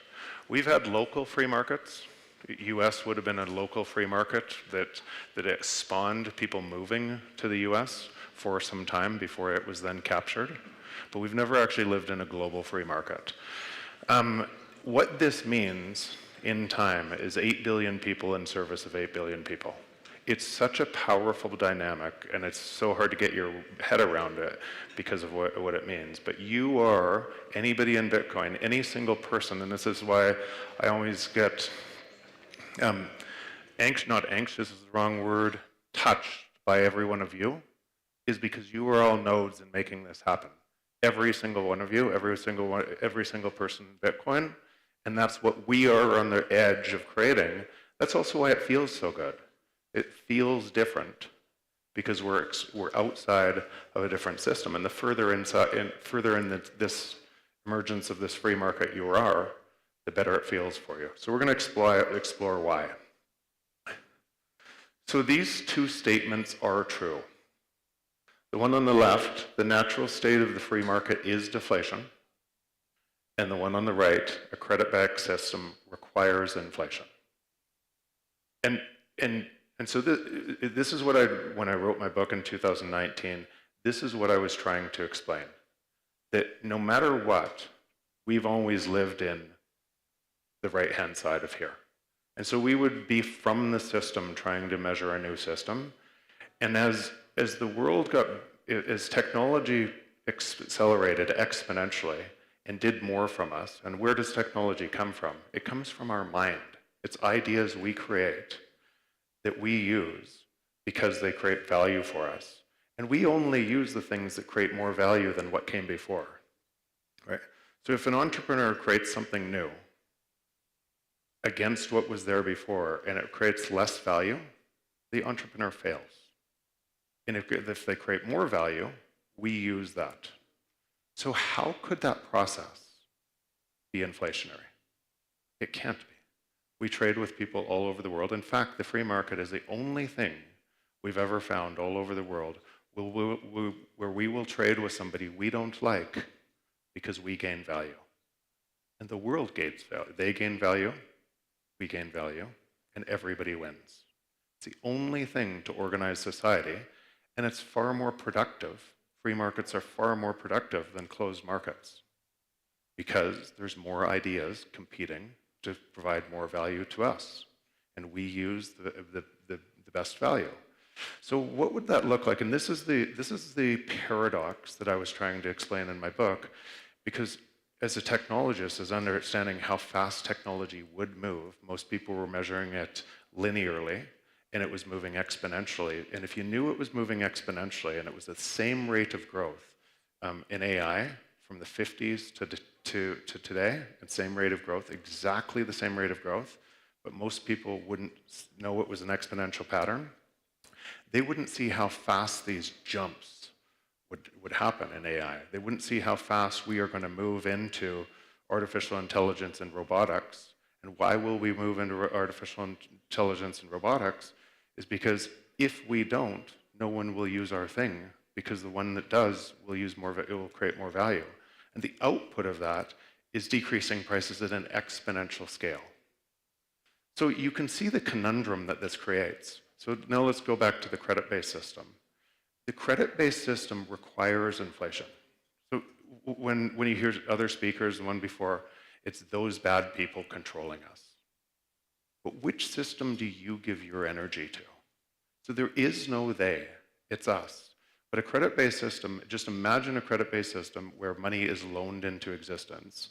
And if there was no credit, if everybody paid back their credit, there'd be no money. So you set up a system that has to require inflation to survive.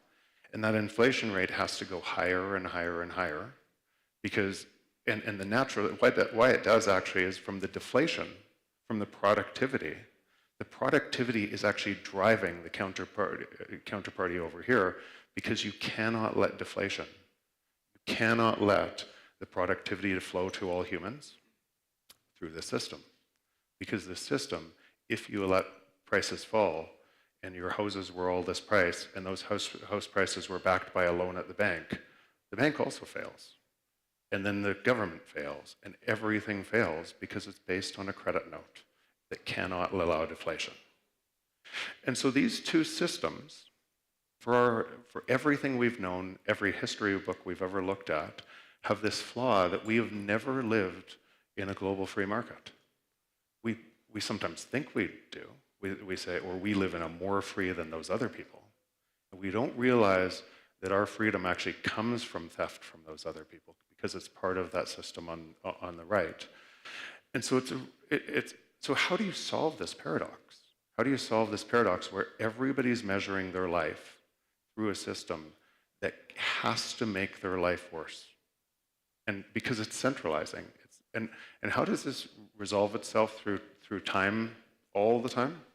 It resolves itself by most people thinking they can fix the system problem from the system, voting for people who tell them it's the other person that's the problem, gaining control in a country, not being able to fix it because it's the same system problem, and then creating an enemy outside of your borders to convince your people to go to war with those people because those are the bad people. And we go into global conflict. The winner of the global conflict then sets up the new system, resets, and says, we promise not to do it again. And then it starts again, always. That's the entire history of us through money, and it always happens. So in 5,000 years, we've never had the thing on the right. So if we now have the thing on the right, even the emergence of the thing on the right, it's kind of a big deal.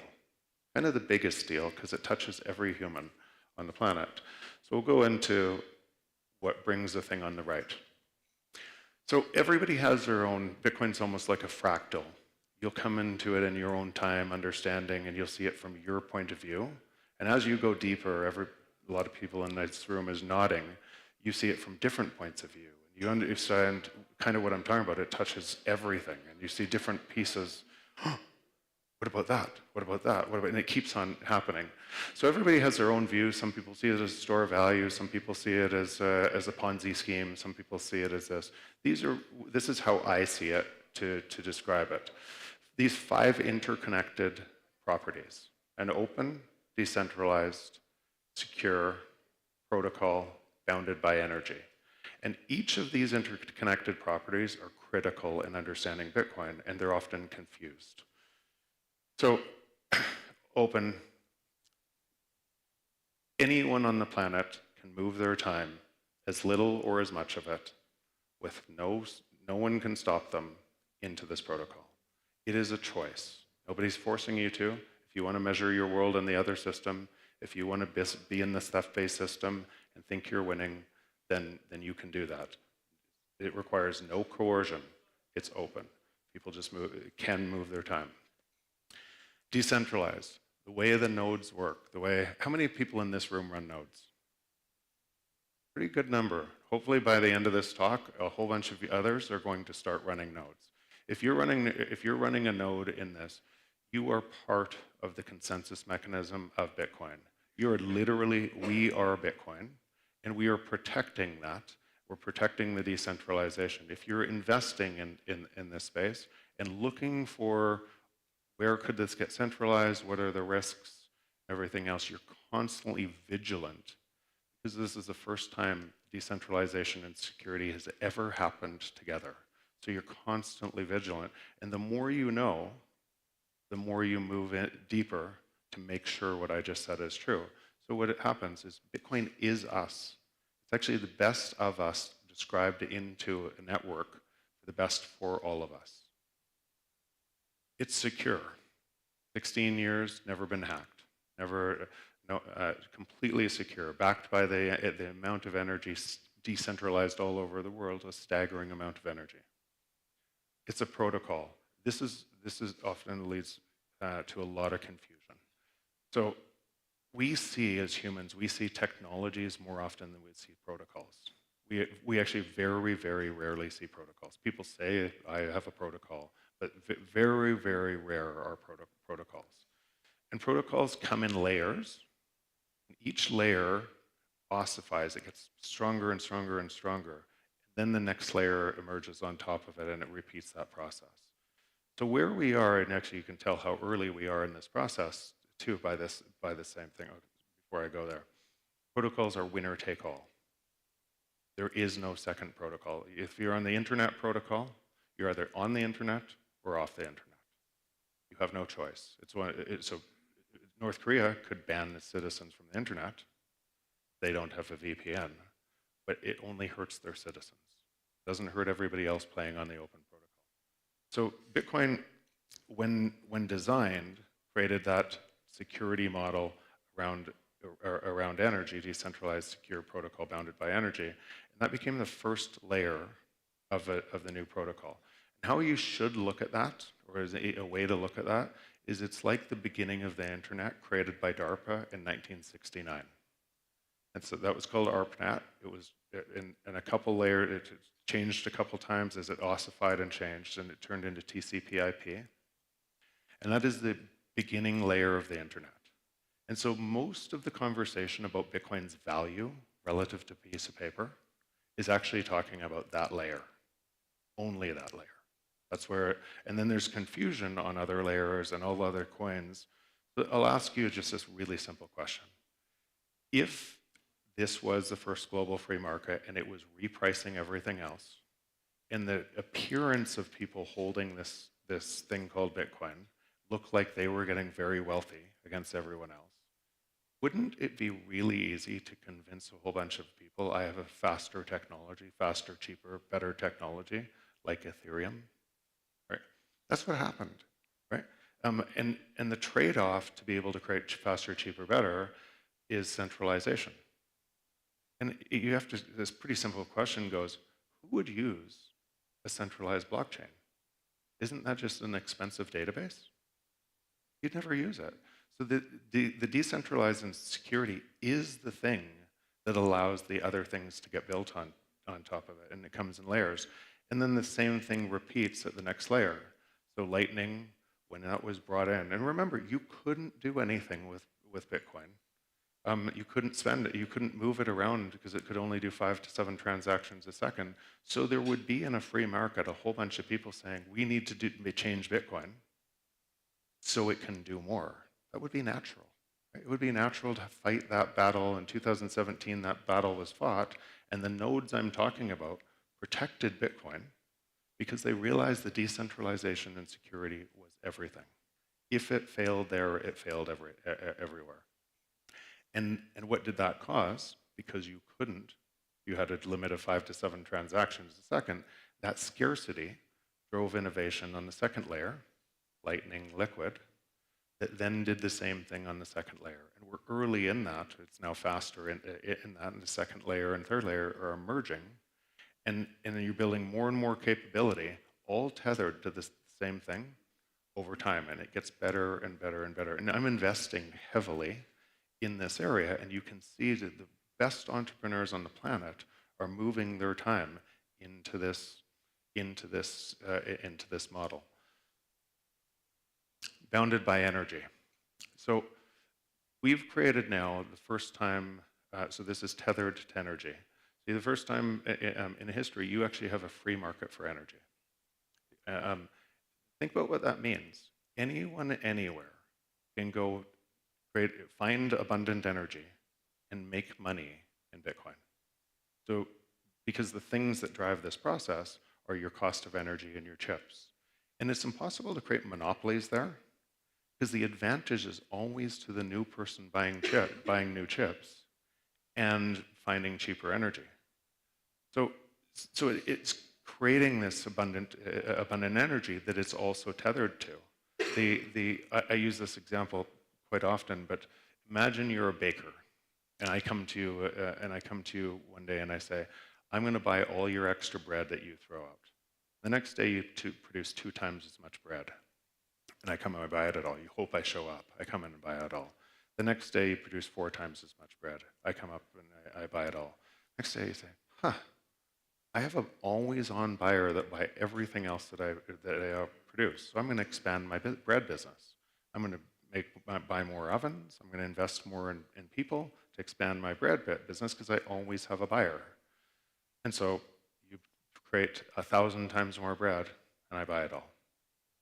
But what did we just do with bread? We just created abundant bread through the free market. Insert energy for bread, and that's all a Bitcoin miner is. And so now you have this crazy market force of people trying to make more money that is creating innovation in energy, and storage and capacity. And it's a free market force. So more minds are connected to creating abundant energy that we now live on that is tethered to a system that can't be debased.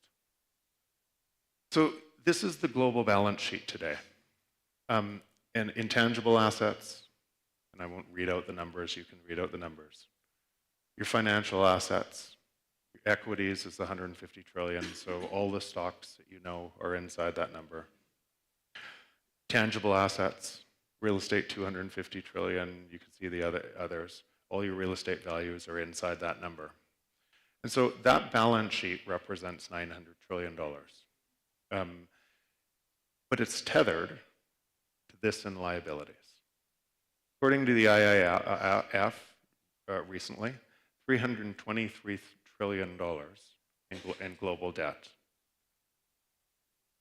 Bank of International Settlements, 2 years ago now, came out with, oh, we found an extra 65 trillion that was off balance sheet, held in swaps and everything else. Now, is that ludicrous? Is that like, do you know that what number 65 trillion is, what it represents? We just found it, okay, here, it's okay, just keep going, it doesn't matter. The derivatives exposure to the derivatives part of the balance sheet is a staggering number. And all the unfunded pension liabilities. So when I wrote my book, the number, the 323 trillion was 250 trillion. That was only 5 years ago. And remember, for those who have read it, I said 185 trillion of the 250 trillion came in the last 20 years. Why would that happen? That would happen because on the other side of the ledger, technology was trying to make lives better for all of us in a natural way, and that had to stop it.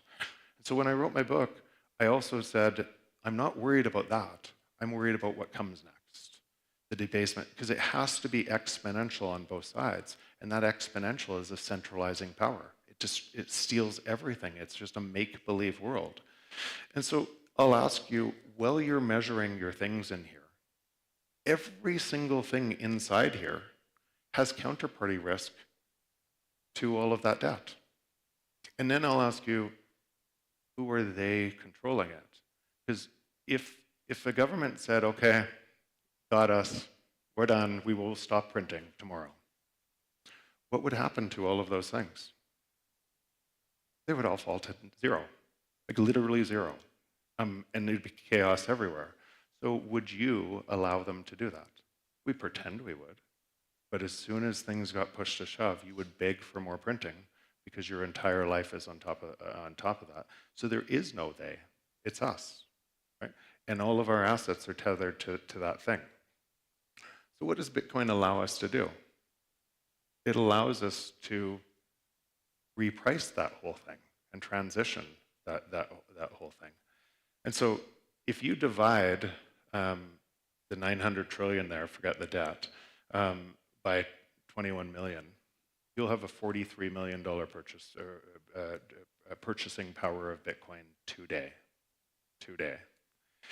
The only thing that has to stay true for that to resolve, for that today's purchasing power, not $43 million. Please keep in mind, don't retreat. Jeff says it's $43 million today because it's incredible. $43 million of purchasing power today if that stays decentralized and secure. That is inevitable.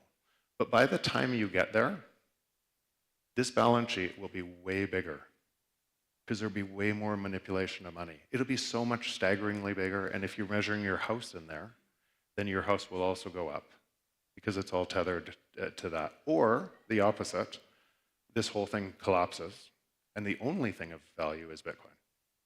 So one of those, it could resolve it one of those two ways, but only those two ways. And so if you're measuring Bitcoin price in a fiat instrument, then you're also subject to all the nonsense that's going on here, and it's so hard to compute. It's really hard. So purchasing power today, 43 million. But what happens in a global free market of that purchasing power today as more people create value for us and we use that value? That $43 million of purchasing power today is infinite because prices fall against it forever. That's what we're dealing with. That's what this is. And so one system measured against a decentralized secure protocol bounded by energy. One system measured by a piece of paper. So why is this so hard to understand? Why was it hard for me to understand at first? Why do we miss it at first? Cognitive dissonance, mental discomfort created by holding contradictory beliefs. So I'm sure a whole bunch of you read and nodded that the natural state of the free market is deflation. Everyone nods. And even Bitcoiners, the majority of Bitcoiners, then say, yep, that's true, totally want my Bitcoin price to go up in fiat dollars. So what are you saying? What you're saying is, I am going to centralize and extract more. I'm still part of the extraction. Because the natural state of the free market is deflation. Prices should fall. They should, and they are falling in Bitcoin. If you measure any price in Bitcoin, energy price, house price, any price in Bitcoin, they are falling. So what ends up happening is each of us go through this process, that discomfort we feel when our actions aren't aligned with our values, when our actions don't support what we believe. And there's a couple things here. It could be, I just don't know it yet, right? It's for 8 billion people on this planet. There's a lot of people that have no idea what I'm talking about now. And as they start to understand, every one of us faces a choice. Which system do we really want? Do we want to make-believe inflationary system with imperialism 2.0 on Bitcoin? So our bags get pumped? Or do we actually want a free market, and what does that look like? And how does that emerge? So what would the change look for each of us as we go through this? And if you're in the fiat system and contributing to the fiat system, your life is getting worse. Speaker before it said, it's extractive. We've for 5,000 years lived in an extractive system, and we know humans cheat. We know for sure if there's a big enough pot of gold, humans cheat, right? And they will try to extract more from you. And if you give more energy to that system, you're one of the people both extracting and being extracted from. So what would life look like from there? It would get worse. There is no savior in that system. Elon Musk cannot save you from that system, even because he would be the top extractor from that system. So giving more power to that system only hurts you. You're somewhere here in the middle of your understanding of Bitcoin, and you're pricing it in that same fiat currency. And what it would look like to you is Bitcoin is rising faster than all my other things. Or you're all the way down in the rabbit hole of Bitcoin, you're running a node, you're realizing that the natural state of the free market is deflation, and nothing can stop that as long as this is decentralized and secure, and you move your time to making sure that happens, and making sure you're part of this network that happens, and you leave all this behind. You're not mad at those people for staying, because you were once one of those people. But you move your time, and through your time getting better and better, and the world being a mirror of you, gets better, and that's what it looks like. And it looks like that for each one of us, and it's a really hard. I know for myself, I've said this often on podcasts, but my hardest moment in Bitcoin was understanding all this and realizing that a lot of what I took for granted, that I thought I was successful in previous businesses and stuff, had a counterparty on this somewhere else in the world, Colombia, Africa, that I was stealing from. It was really hard to deal with. And so hard to deal with, a lot of people just stop there. It can't be true. This is the way the system always works. But it is true. And so now you have this new global free market where Bitcoin is the first global free market that is repricing everything. So now imagine you're a hedge fund and you just made 12% last year. You lost 32%, 28% to Bitcoin. Right? So the risk-free rate of the world on the energy-backed system is that number for the last 15 years. And remember, if you hold it in self-custody, then there is no counterparty risk to that risk-free rate. It is the true risk-free rate of the world, 45%. Anything you're doing to make less money than 45% by just holding Bitcoin in self-custody, it's kind of ludicrous. And people are welcome to do that.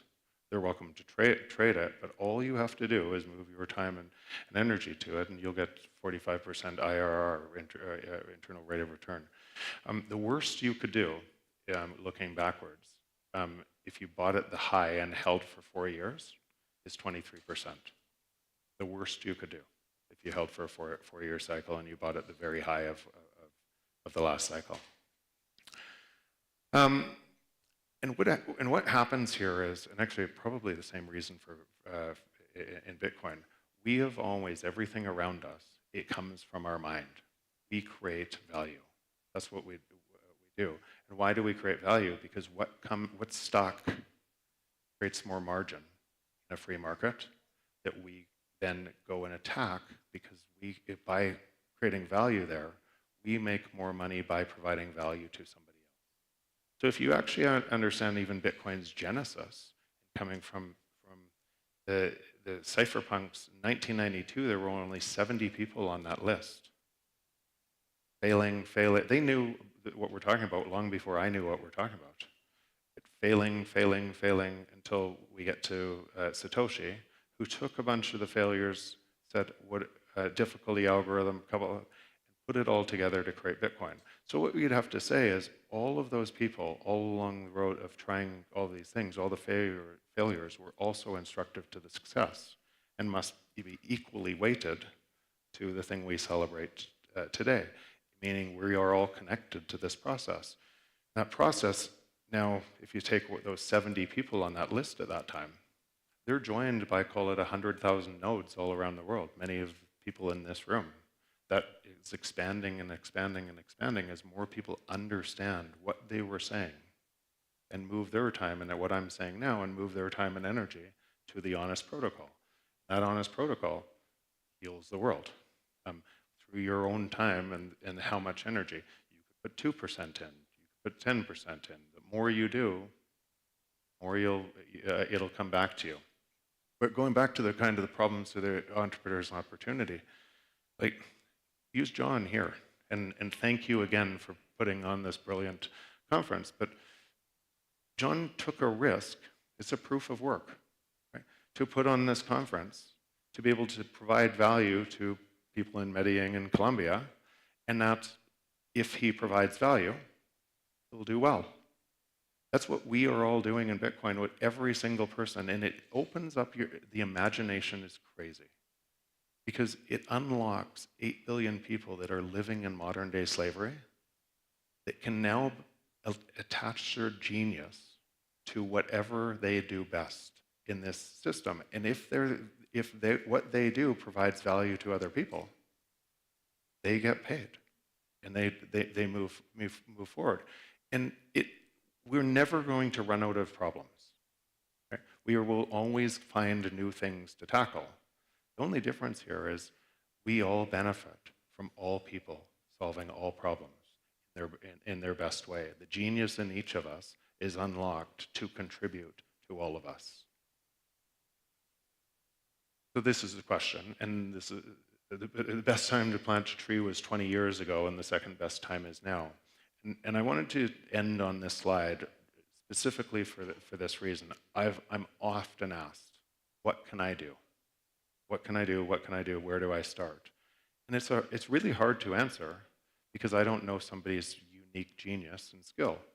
But I do know this, and I can tell you this from all of the people that I know that have gone after me and created tons of success by doing the thing they were best at and providing value to somebody else on this. And the more you do in this, and the more you're unencumbered by that other system, nobody is telling you when to go, how much time. So if I have a word of advice to end on, if you're spending 2% of your time, spend 4%. Spending 4%, spend 8%. And as you do this, you'll meet other people that are similarly aligned, and you're going to see opportunities. Because when people say this can't scale, when people say this looks like this, what they're really saying is, today it can't. And go and create all of the ways to bring all of those people on. They're screaming at the opportunity that's created on the first global free market that's out there, and it's just anybody can take it. Go take it. Thank you.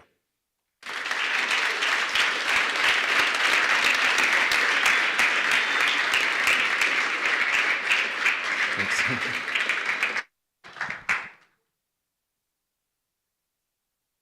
All right, there you guys have it. That was a dynamic duo. And before you guys leave the room, I have a special announcement. If you have any questions for Jeff, he is actually doing a private Q&A for all of the VIP guests in the VIP room. So for those who don't know, that's literally just out the doors here. It's to the left. I highly encourage you guys to go and attend that one. Jeff is an incredible insight in the Bitcoin space. So that's going to be happening in about 10 minutes. So don't miss that. If you're a VIP, do not miss that. Now, the next speaker is a very interesting speaker. Now, we've kind of talked a lot about the Bitcoin ETFs today. Everybody's talking about the ETFs. Everybody's talking about even the ETFs potentially being an attack on Bitcoin. So I think it's really timely that the next guest who's going to be speaking for you guys today is going to be talking about the importance of self-custody. Now, this special guest has been in Bitcoin for over a decade. And again, he can talk in English or Spanish, but today, Juan Galt is going to be giving a presentation on Bitcoin self-custody in Espanol. So again, I'd love a massive round of applause for Juan. You're going to enjoy this one.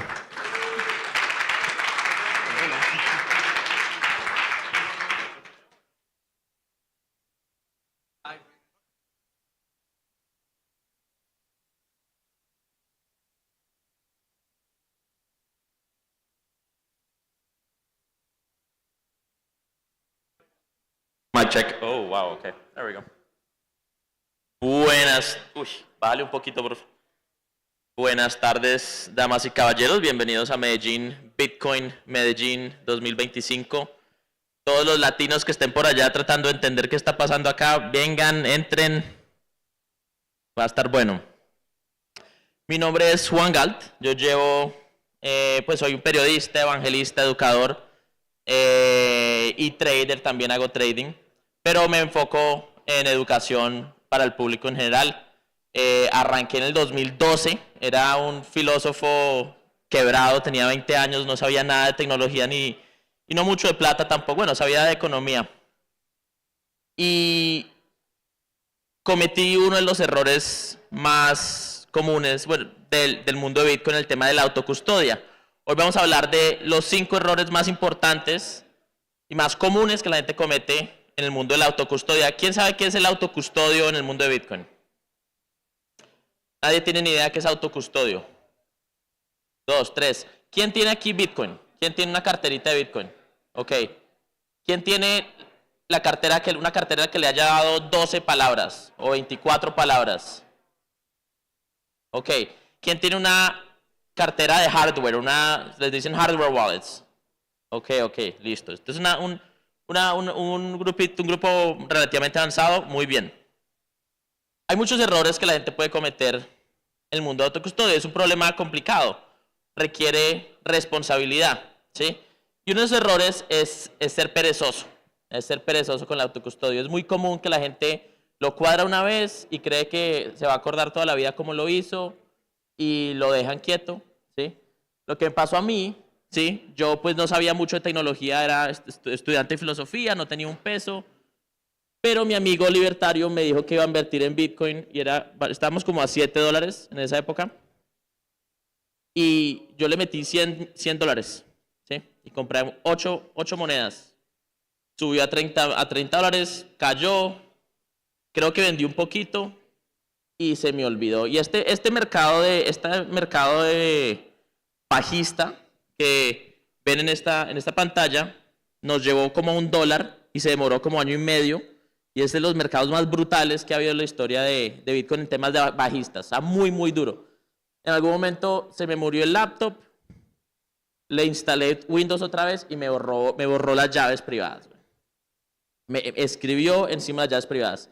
Y claro, por supuesto, el Bitcoin coge para arriba. Apenas pasa eso. Entonces yo empiezo a preguntar dónde está mi Bitcoin. Y esa pregunta y esa exploración de tratar de encontrar esos Bitcoins perdidos es lo que me lleva a mí como a esta fascinación con el tema de autocustodio, empezar a darle vueltas. Los Bitcoins se perdieron. Pero pues eso me trajo a la industria y de ahí empezar a hacer periodismo, otra cosa que no da plata. Entonces no soy millonario, por si acaso están pensando, no soy millonario. Entre filosofía y periodismo no sabe quién se muere de hambre más rápido, pero bueno. Entonces, el consejo es estudien el tema del autocustodio, ¿sí? Si van a tomar control de sus Bitcoins, estudien el tema. La responsabilidad viene con una curvita de aprendizaje.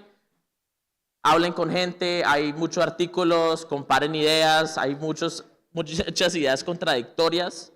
Es un tema que hay que estudiarlo y que está todavía madurando y evolucionando.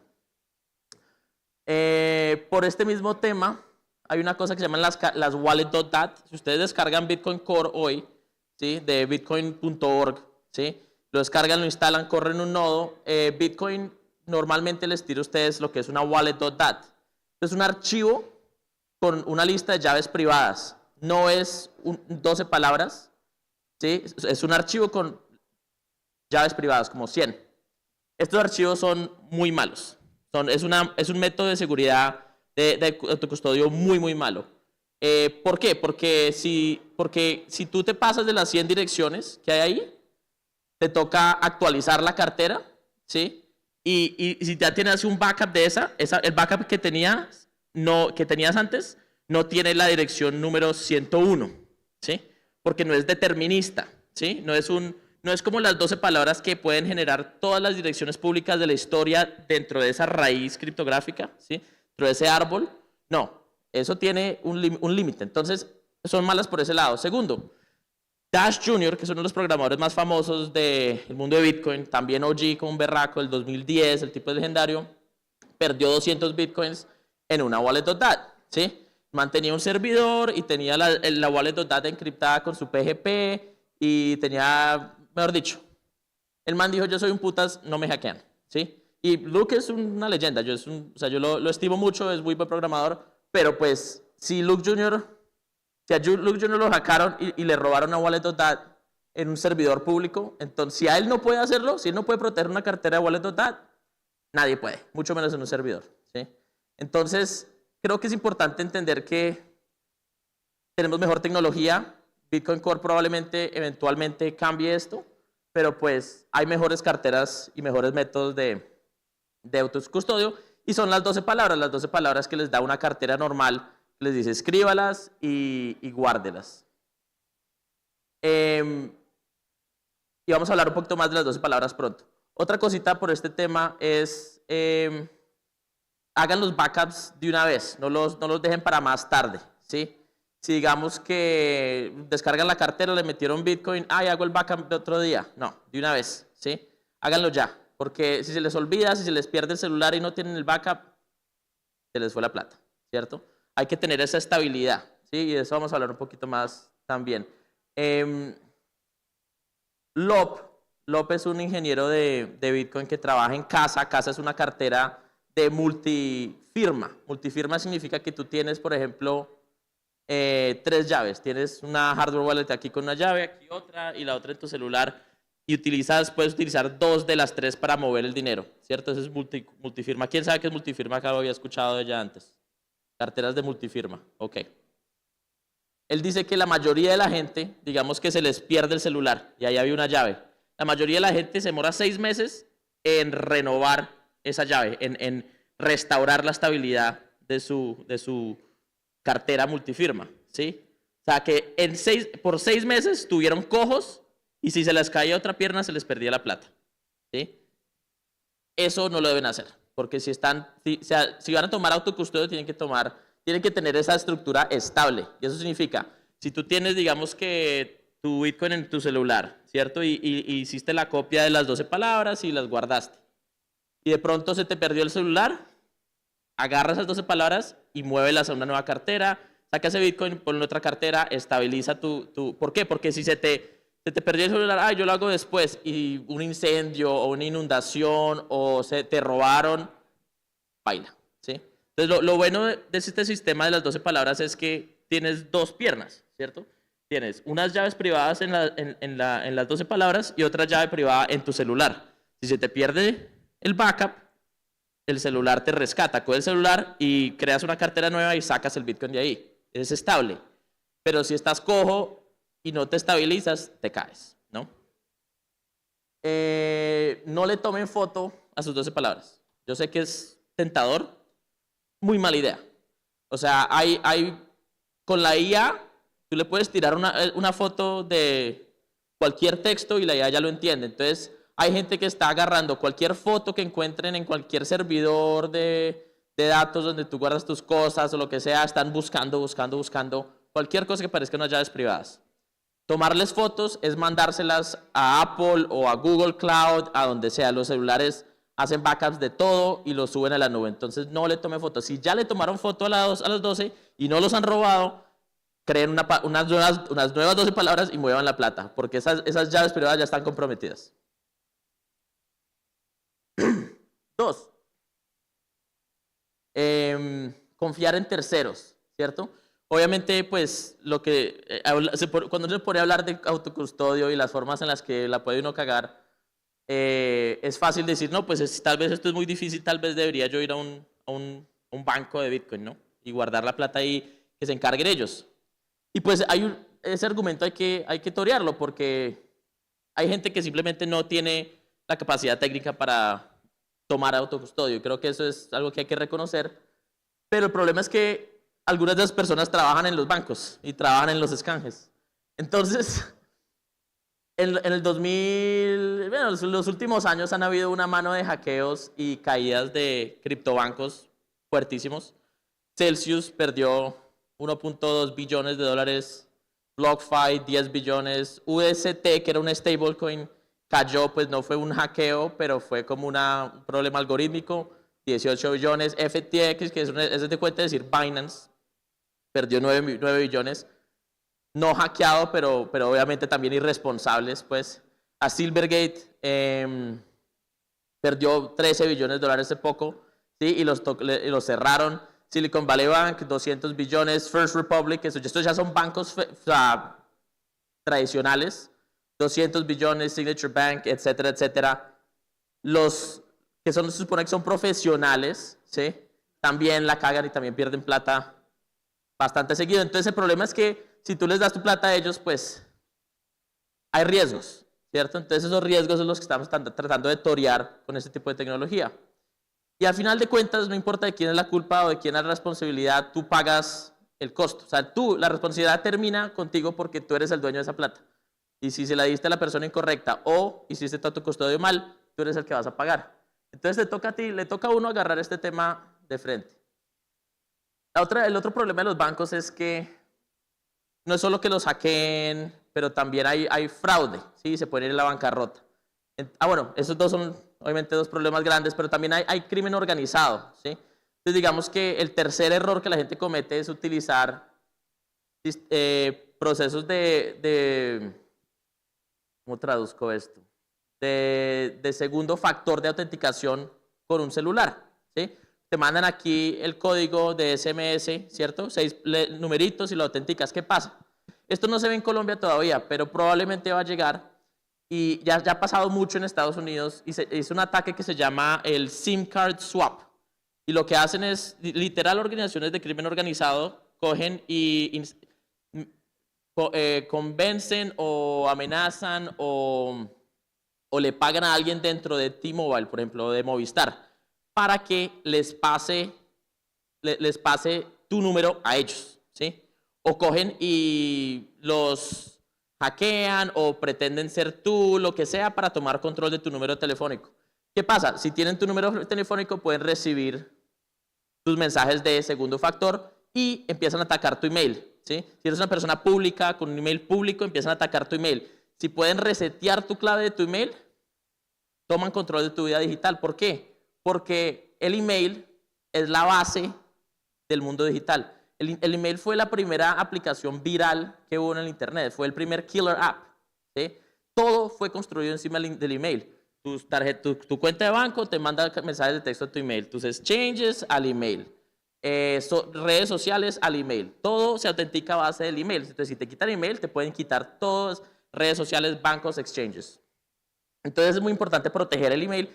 Y la gente coge y le mete SMS de segundo factor de autenticación, que en SMS pensando que están seguros, pero en realidad están expuestos a algo que es, pues, ya está, este ataque no tiene forma de resolverlo, ¿sí?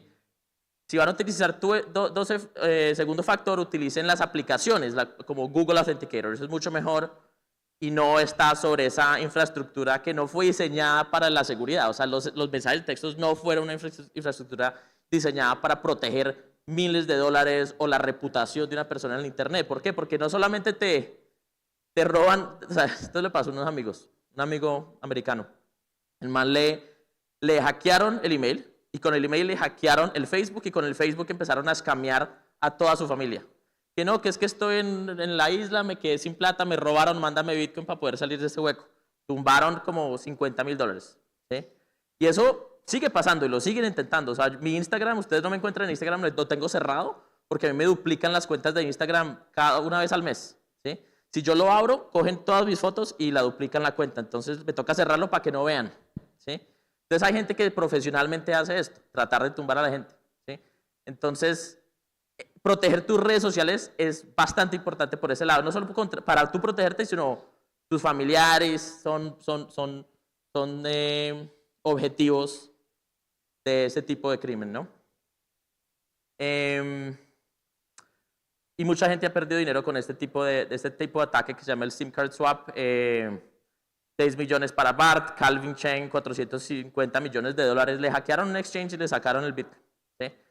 Rob Ross, 1 millón. Michael Turpin, 1.500 Bitcoin le sacaron de un exchange este güey, imagínate, a través de un SIM card hack, en el 2018. ¿Sí? Entonces hay que evitarlo a todo costo. Es mejor no tenerlo que tenerlo. Y hay mejores aplicaciones que son muy fáciles, que son lo que te digo, Google Authenticator es como lo más básico que puedes hacer para reemplazarlo. Error 4, encriptar tus 12 palabras. Entonces digamos que bueno, ya digeriste esta conversación, has estudiado un poco, has tenido conversaciones con gente que sabe y ya te sientes como que entiendes el tema de autocustodio. Es más, crees que estás un poquito paranoico y crees que puedes mejorar tu custodio aún más y decides encriptar tus 12 palabras. Esto es algo que la gente está haciendo mucho y es un error y les voy a decir por qué. Lo que hablamos ahorita, la estructura base de lo de las 12 palabras es sencilla. Tú tienes 2 piernas, si pierdes el celular, tienes las 12 palabras, puedes restaurar acceso a tu Bitcoin.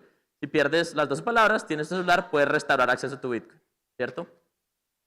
Pero si tú cifras la semilla. Cifrar la semilla es, por ejemplo, tú en Trezor. En Trezor tú coges y pones las 12 palabras o lo que sea. Bueno, haces una copia y entras y te dice, ¿cuál es la palabra secreta? ¿Tienes palabra secreta o es una cartera normal? Si tú dices normal, entonces es una estructura de estas.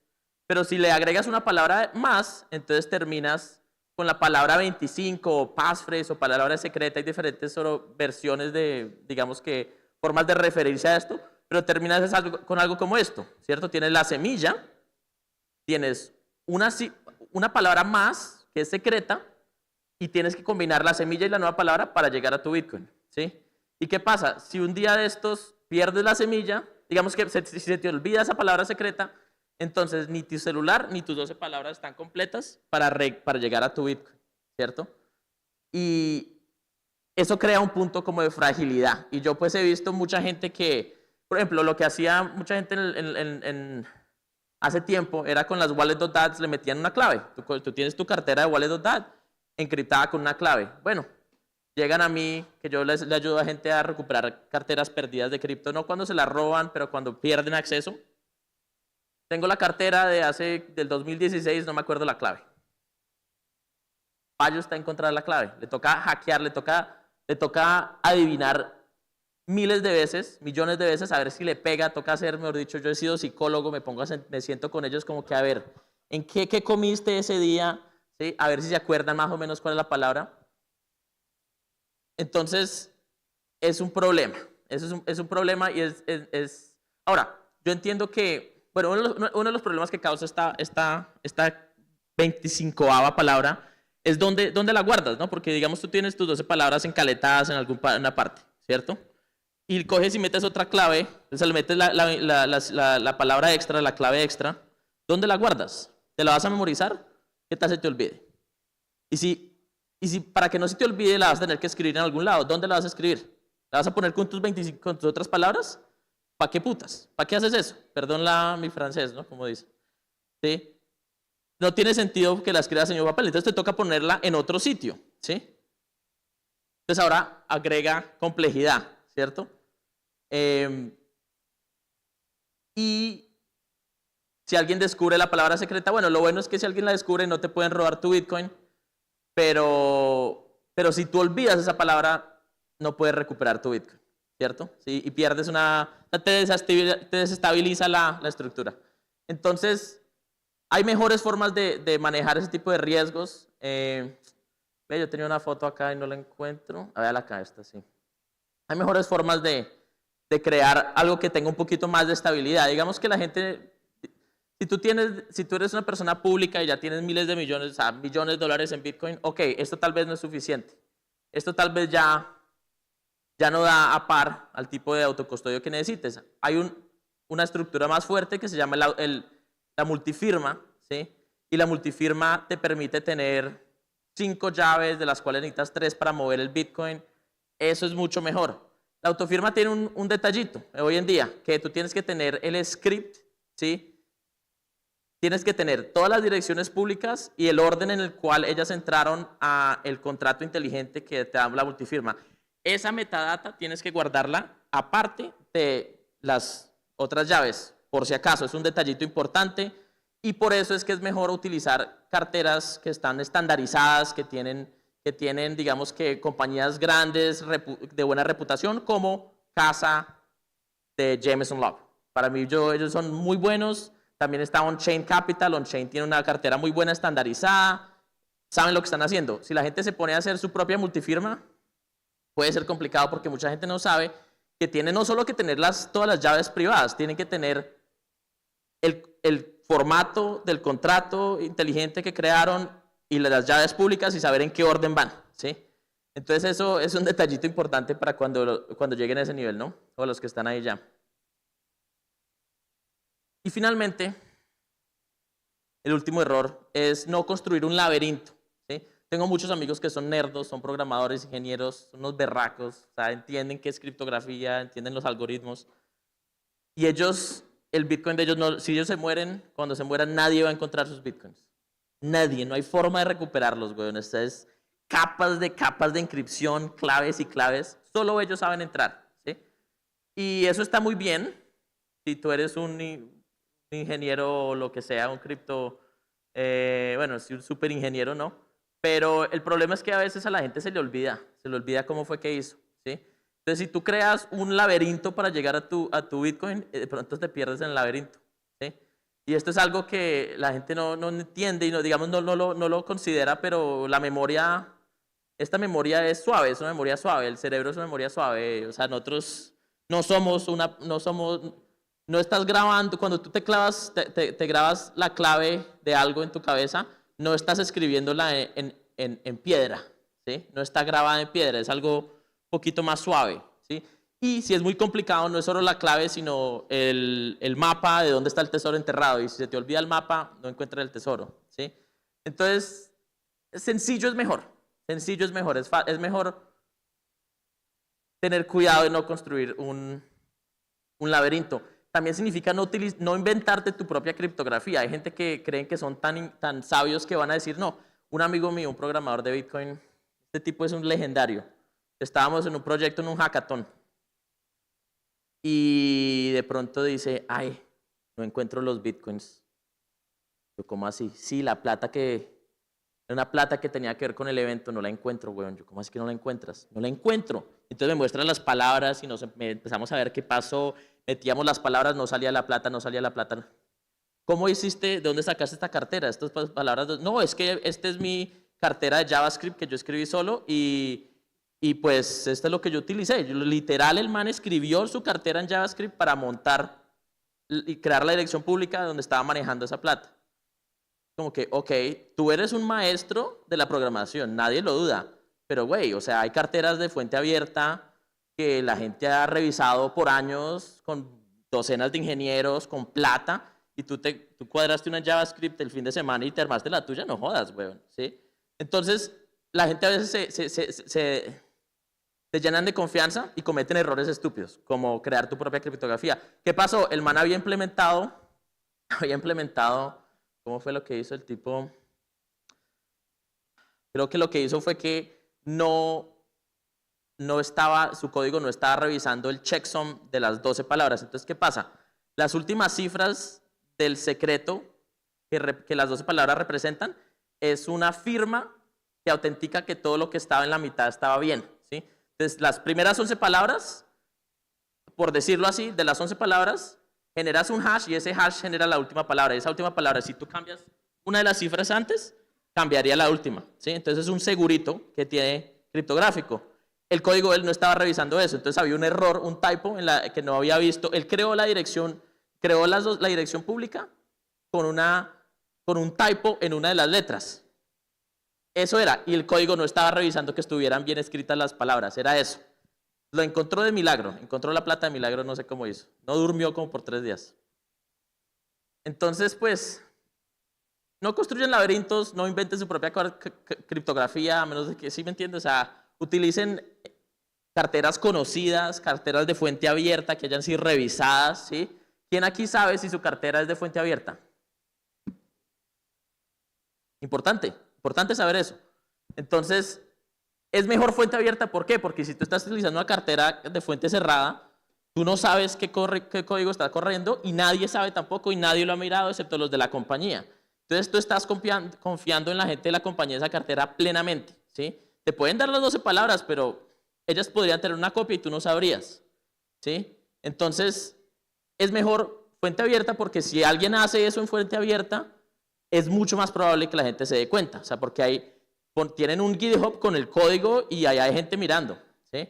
Entonces, y no todas las carteras de fuente abierta son observadas por otras personas. Entonces, hay unas que son mucho más populares, que tienen mucho más auditoría pública, ¿sí? Entonces es mejor irse a las mejores, ¿sí? No digamos que yo creo que 50 carteras diferentes, pero porque las testeo, ¿sí? Pero si fuera a escoger yo cuál, pues hay muy pocas que yo diría que son muy buenas. Hay una compañía que se llama, bueno, una página web que se llama walletscrutiny.com y ellos cogen y tratan de revisar cuáles carteras son fuente abierta y de esas que son fuente abierta, cuáles son deterministas. O sea, tú puedes verificar que el código crea el archivo que instalas, ¿sí? Hay algunas que no son deterministas por bobadas, porque no implementaron bien. Pero entonces, bueno, hay todo un mundo para explorar por este tema, pero con que estén en una cartera popular y fuente abierta, probablemente les vaya bien. Y sí, o sea, el camino más andado es el más seguro.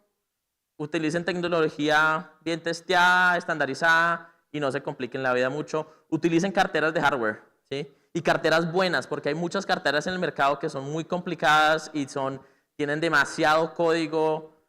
Yo soy fan de estas dos, honestamente. Para mí, en temas de Bitcoin, Coldcard son de los mejores. Yo estoy en equipo Coldcard. Trezor es muy buena si les gustan otros criptos, si los van a tener, pues si los van a tener, ténganlos en algo como Trezor. Ledger es muy mala, Ledger ya le metieron puerta trasera, o sea, Ledger no lo recomiendo. Y sí, Coldcard para mí es muy bueno. Si no construyen su propia hardware wallet, hay gente que le gusta eso, yo lo entiendo, es divertido. Mala idea por muchas razones, sí, no, ustedes no son profesionales y los que te mandan el kit para que la armes tampoco son profesionales en realidad. Esta gente tiene, los de Coldcard, los de Trezor tienen décadas en el mundo de hardware, sí, o sea, la calidad de pensamiento que le meten a estas carteras es de un nivel, o sea, casi militar, ¿sí me entiendes? Ellos son muy paranoicos y las hacen muy bien. Entonces yo me iría por este lado. Y bueno, creo que eso es todo. Estoy trabajando en un libro de autocustodia. Vendrá pronto eventualmente. Tengo una página web, juegal.com, ahí tengo mi podcast y blog y tengo redes sociales, me pueden seguir. Si se suscriben les va a llegar la notificación sobre el libro apenas salga. Y eso es todo por mi charla. Muchas gracias. Me gustaría tomar preguntas si tienen, pero...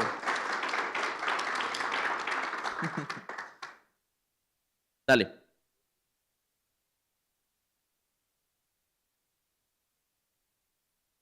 Ujú.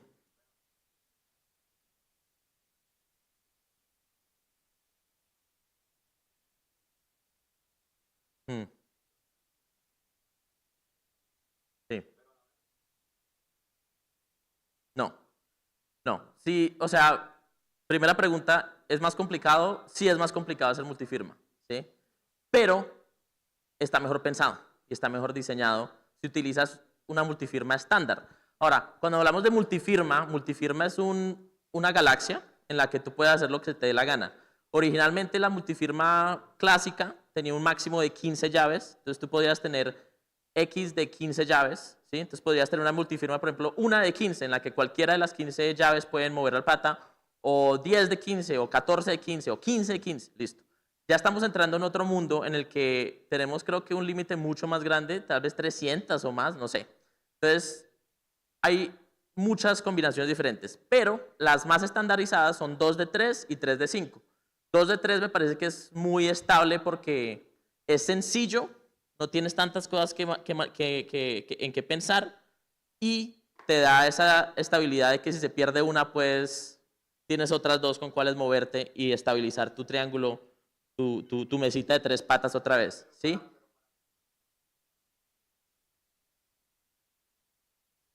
Mira, para recuperar los fondos necesitas un documento que puede ser un PDF que tiene las llaves públicas. Las 3 llaves públicas o las 5 llaves públicas en el orden correcto. Eso es lo que necesitas. Ese documento puedes tener 20 copias, puedes ponerlo en tu pared si quieres, ¿sí? No importa porque es información que es pública por naturaleza. O sea, no necesariamente tienes que ponerlo en tu Twitter, pues, pero es información que no es... Si alguien consigue eso, ellos no van a poder mover tu dinero solo con eso, ¿sí? Entonces, esa información es como metadata que es importante, ¿sí? Eso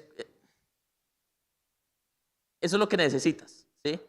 Pero si tú pierdes, digamos que si tú tienes cartera 1, cartera 2 y celular, y se te pierde el celular, estas dos, nada más puedes volver con estas dos. Y el archivito, pues, ya. Entonces,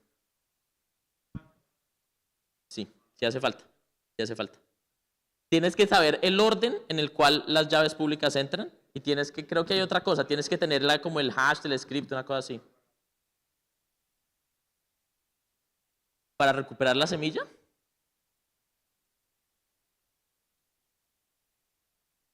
Para poder, no es para recuperar la semilla. Tú no puedes, si pierdes el celular, la semilla, la llave privada en ese celular probablemente se fue o probablemente fue comprometida porque si alguien agarró el celular, de pronto sabe qué están haciendo, ¿sí? Entonces, esa llave privada no deberías ni siquiera tratar de recuperarla. Es como que agarre un celular nuevo y muévase a un nuevo triángulo, ¿sí? Muévase el nuevo triángulo porque, ¿sí? Tú no sabes qué le pasó a ese celular y quién lo abrió y quién lo miró. No la necesitas para mover. O sea, no necesitas perdón.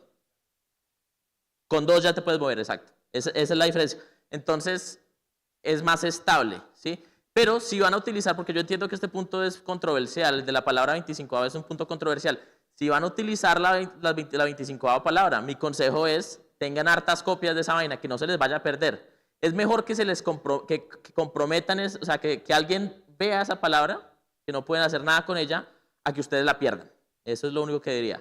Asegúrense que no se les vaya a perder esa palabra. Es la forma correcta de utilizar ese tipo de sistema. En mi opinión. ¿Más preguntas?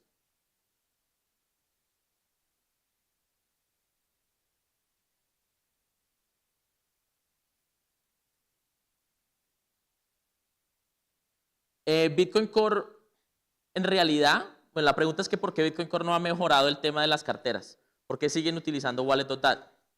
Según entiendo,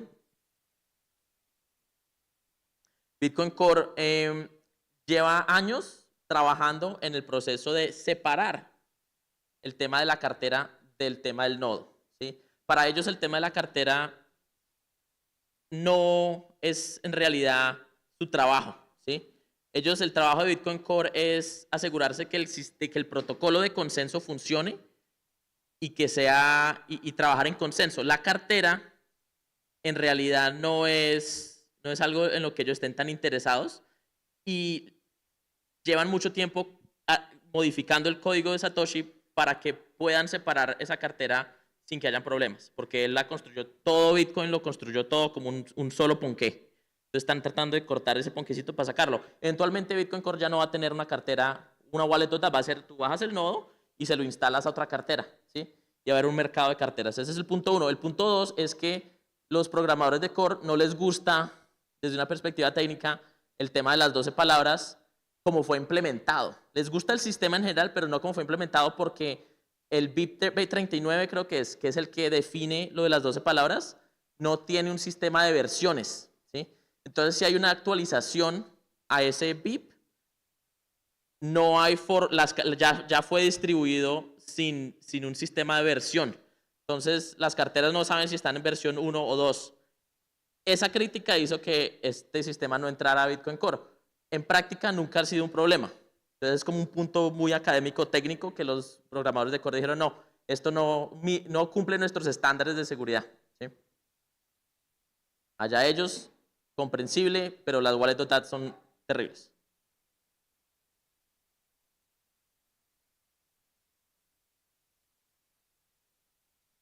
La pregunta es que si uno saca la cartera de Bitcoin Core del sistema de Core, que si sería un problema, no causaría esos problemas con correr un nodo de Lightning. Pues técnicamente el nodo no necesita la cartera, el nodo son llaves públicas y firmas, ¿sí? Y Lightning tiene una base de datos encima de esas llaves públicas, ¿sí? Cómo firmes tú una transacción es tu problema.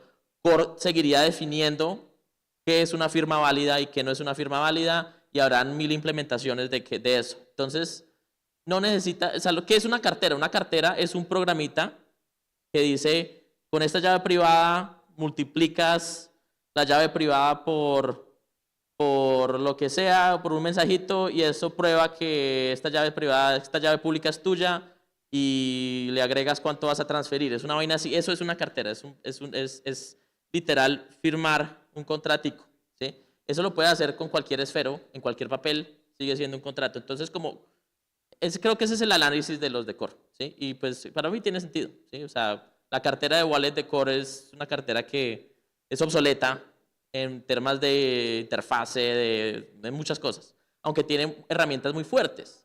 También es muy avanzada en muchas formas, ¿sí? Pero sí, el tema de la wallet total para mí es, sí, lo tomo personal.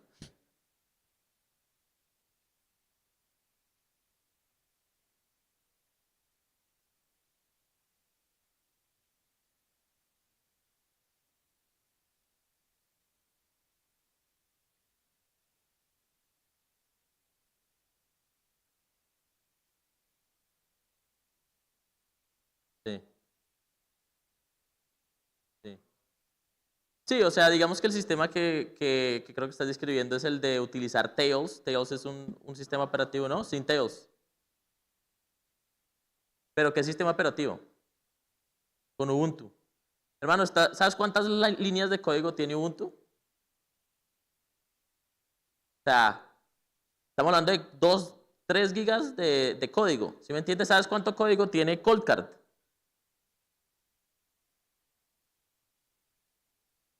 Pero puede que el generador de, de entropía que estés utilizando no sea tan seguro, por ejemplo. ¿Sí? O puede que... O sea, es complicado, ¿sí me entiendes? Es un problema de ¿qué prefieres? ¿Código súper complicado o código pulido, diseñado con el propósito de solo proteger tus Bitcoin? ¿O código diseñado para que tú puedas hacer lo que se te dé la gana en tu computador? Son dos sistemas creados para cosas completamente diferentes. Y si vas a utilizar algo, utiliza algo que es hecho para propósito, ¿sí? Es como utilizar sistema de infraestructura de mensajes de texto para asegurar tu exchange. Esa infraestructura no fue creada con ese propósito, ¿sí? Entonces, ahora, yo diría, si utilizas Tails, de pronto. La otra es, los computadores, los laptops, tienen antenas como un berraco, así fueran viejitos, tienen Wi-Fi, tienen Bluetooth de pronto. Tú no sabes qué está pasando, ¿sí? Una de las cosas que hacen la gente de los de Cold Card, ¿cierto? Es que básicamente encriptan y le agregan ruido al, a la transmisión de información de... Creo que los de Trezor les toca hacer esto. La transmisión de información, por ejemplo, de la llave pública de la hardware al computador, le agregan ruido porque ¿qué pasa? Que resulta que si tú tienes la máquina correcta, puedes leer la información en curso a través de como de una, yo no sé qué es, como que lee la transmisión electromagnética, ¿sí? O gente que, digamos que micrófonos láser, ¿sí? Que tú puedes apuntarle a algo y agarras ondas que están muy suaves. O sea, hay una cantidad de vainas súper paranoicas que un creador de laptop no piensa porque no es el propósito. El propósito del laptop es que tú puedas programar y ver YouTube y lo que sea, ¿sí? O sea, bloguear, pero una hardware wallet sí se preocupa por eso. Entonces, por eso es que es mejor tener una que sea fuente abierta, que sea verificable. Exacto, la Colcar ni siquiera la estás conectando a un computador, o sea, se carga con se puede, o sea, la electricidad le puede entrar con una pila, ¿sí? Y la dirección pública para firmarla la puedes transferir con una memoria micro USB. Eso, no, eso sí no toca el internet ni tratando, ¿no? No hay una antena que lo toque. Es un sistema hecho a propósito. Entonces, pues, no estoy diciendo que no se pueda que no puedas tú asegurar unas llaves privadas con un laptop. Lo he hecho cuando toca, ¿sí? Pero definitivamente hay sistemas que son, para mí, o sea, no hay argumento que son superiores, ¿sí? Y están hechos a propósito. Eso sería como el argumento, que están hechos a propósito. No sé cuánto tengo de tiempo, o si hay más preguntas. Listo. Muchas gracias. Si quieren hablar más, lo que sea, si necesitan ayuda recuperando una cartera que se les perdió la clave o algo así, me avisan, de pronto les puedo ayudar. Bueno.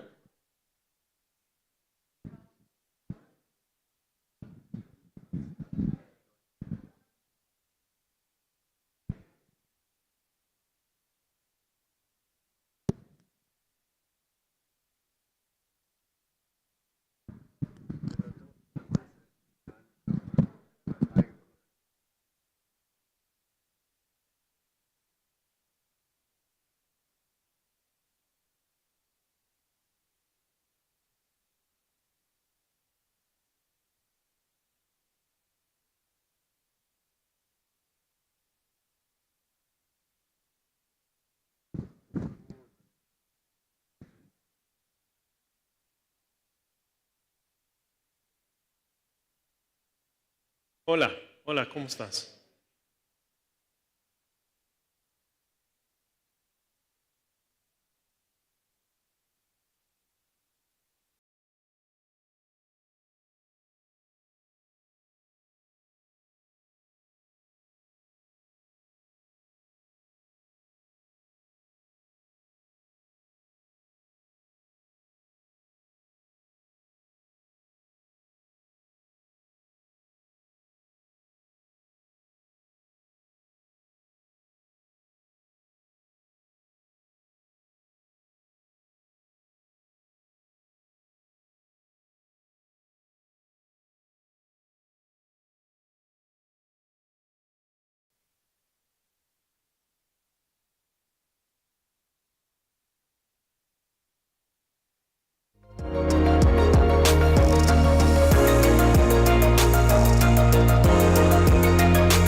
como que algún tipo de contacto con qué nos llevó a Bitcoin, y a muchos de nosotros lo que nos llevó a Bitcoin fue tener contacto con la Escuela de Economía Austriaca. Entonces vamos a empezar con eso. Entonces les presento al panel. Aquí está Mónica, Mike, Roman y a mi amigo Cold Bitcoin. Entonces, bueno, vamos a comenzar con eso. Entonces, Mónica, ¿quieres empezar tú? Sí, me voy a presentar en español. Buenas tardes a todo el mundo. Soy Mónica Bravo, nací en Colombia hace 60 años en Bogotá y me fui del país hace 30 años, vivo en Estados Unidos y soy artista multidisciplinaria. Hago grandes espacios de arte público y descubrí, o más bien Bitcoin me descubrió en el año 2020 cuando hubo la gran pandemia, llamaron eso, y yo me escapé de Nueva York y me fui a vivir a Miami. Entonces me dediqué mucho tiempo a estudiar Bitcoin, la historia del dinero, y por ende apareció la economía abstracta, que para mí me parece muy importante para poder entender los principios de la historia del dinero y por qué no funciona. También hay que entender cuáles son los principios que hacen que una civilización pueda colaborar entre sí misma de una manera voluntaria y no violenta.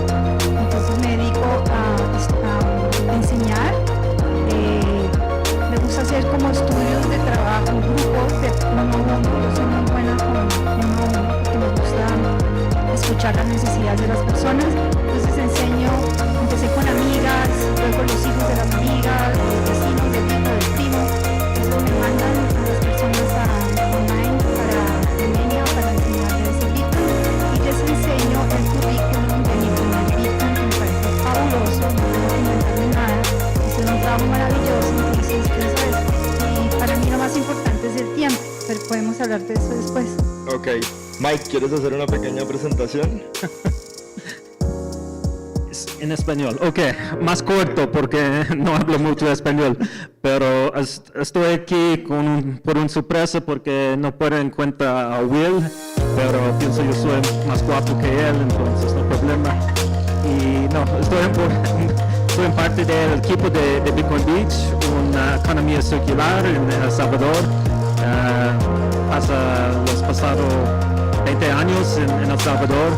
No sé por qué no puedo hablar español, pero mis niños sí. Pero sí, mi esposa está aquí también. Y no, estoy alegre para estar en parte de esto. Hola a todos, mi nombre es Roman Martínez y soy uno de los cofundadores con él del proyecto de Bitcoin Beach. Yo nací en El Salvador, en un pueblito que se llama El Zonte, que hoy es conocido como Bitcoin Beach. Y para nosotros Bitcoin ha sido una herramienta a lo largo de los años, porque antes de Bitcoin, nuestro pueblo, nos dimos cuenta que el 90% de la gente del Zonte nunca había tenido una cuenta de banco, por ejemplo, nunca había tenido acceso a hacer transacciones electrónicas, nunca había tenido acceso a poder ahorrar dinero. Entonces Bitcoin ha sido esa herramienta que nos educó financieramente, nos enseñó lo que decía aquí la colega, la historia del dinero, y ha sido pues súper emocionante estar en la primera línea y ver cómo esa herramienta cambia la perspectiva de todos, y es ahí donde hay un dicho muy famoso, creo que Max lo dijo por la primera vez, que vos no cambias a Bitcoin, sino Bitcoin te cambia a ti. Ahí ver todo ese cambio, pero en todos los niveles ha sido súper importante, y por eso estamos acá hoy para contar un poco la historia de eso. Genial, Román. Vamos con Cold Bitcoin. Bueno, mi nombre es Ricardo, en las redes sociales conocido como Cold Bitcoin. Nací en Villavicencio, pero me radiqué en la ciudad de Bogotá. Conocí a Bitcoin por allá en el 2015 y después la economía austriaca y por último el libertarismo. Entonces ahí fue como bien por ese camino. Y también soy líder de una comunidad que se llama la comunidad Bitcoiner acá en Colombia, que se llama Colombia P2P, donde nos dedicamos a enseñarle a las personas a Lightning y P2P.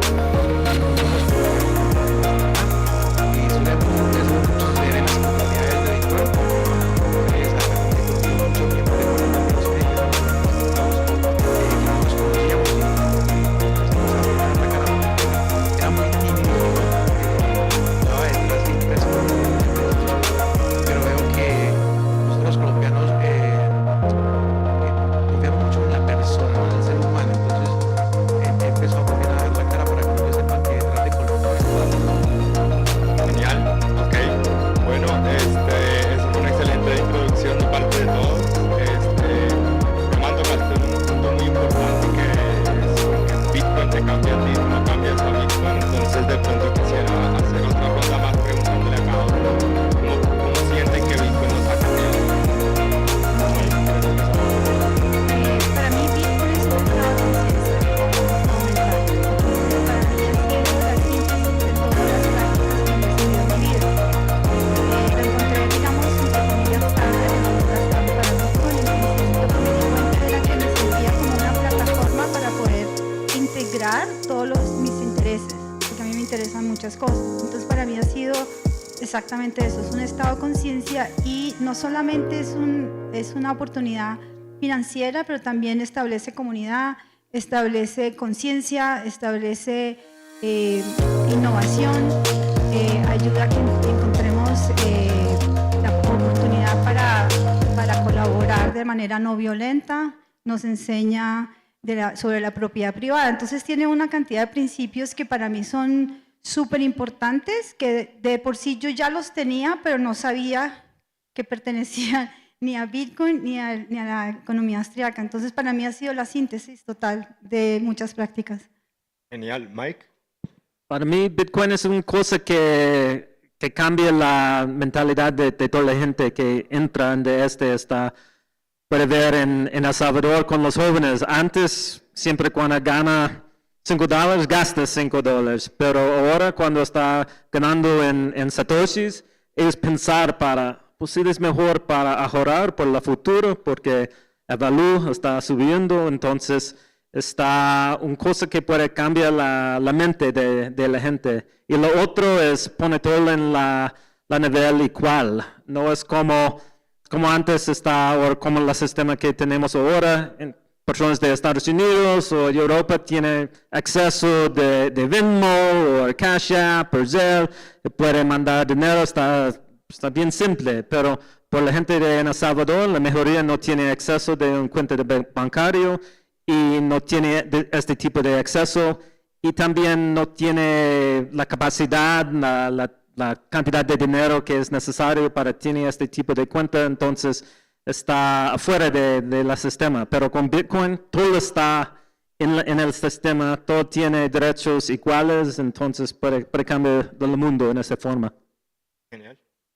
Sí, personalmente creo que antes de Bitcoin éramos, al menos para mi persona, ignorante financieramente, ¿verdad? Y eso es debido también a la realidad que hemos vivido. Crecimos en una realidad donde nuestros padres, viene quizás desde antes, desde nuestros abuelos, algunas generaciones atrás, que solo estábamos repitiendo algo más que ellos ya habían hecho. Entonces, en el Zonte yo les decía, el 90% de la gente antes de Bitcoin, antes del 2019, no habían tenido una cuenta de banco. Entonces, eso, imagínate ir un poco más atrás, lo que eso era. Entonces, eso lleva también a no tener esperanza. Yo creo que una de las cosas más bonitas que Bitcoin hace desde la parte humana, es darte esa esperanza hacia el futuro, que comenzás a ver que en realidad las cosas tienen solución, que los problemas tienen solución, pero que antes de Bitcoin no teníamos una herramienta para poder combatir las cosas que no nos gustan, ¿verdad? Porque todos los días pues encontramos algo que no nos gusta, hay gente que no cree en el gobierno, hay gente que quiere ser soberano, que busca la libertad, que busca todo lo que no te gusta. Bitcoin es esa herramienta que puedes luchar, ¿verdad?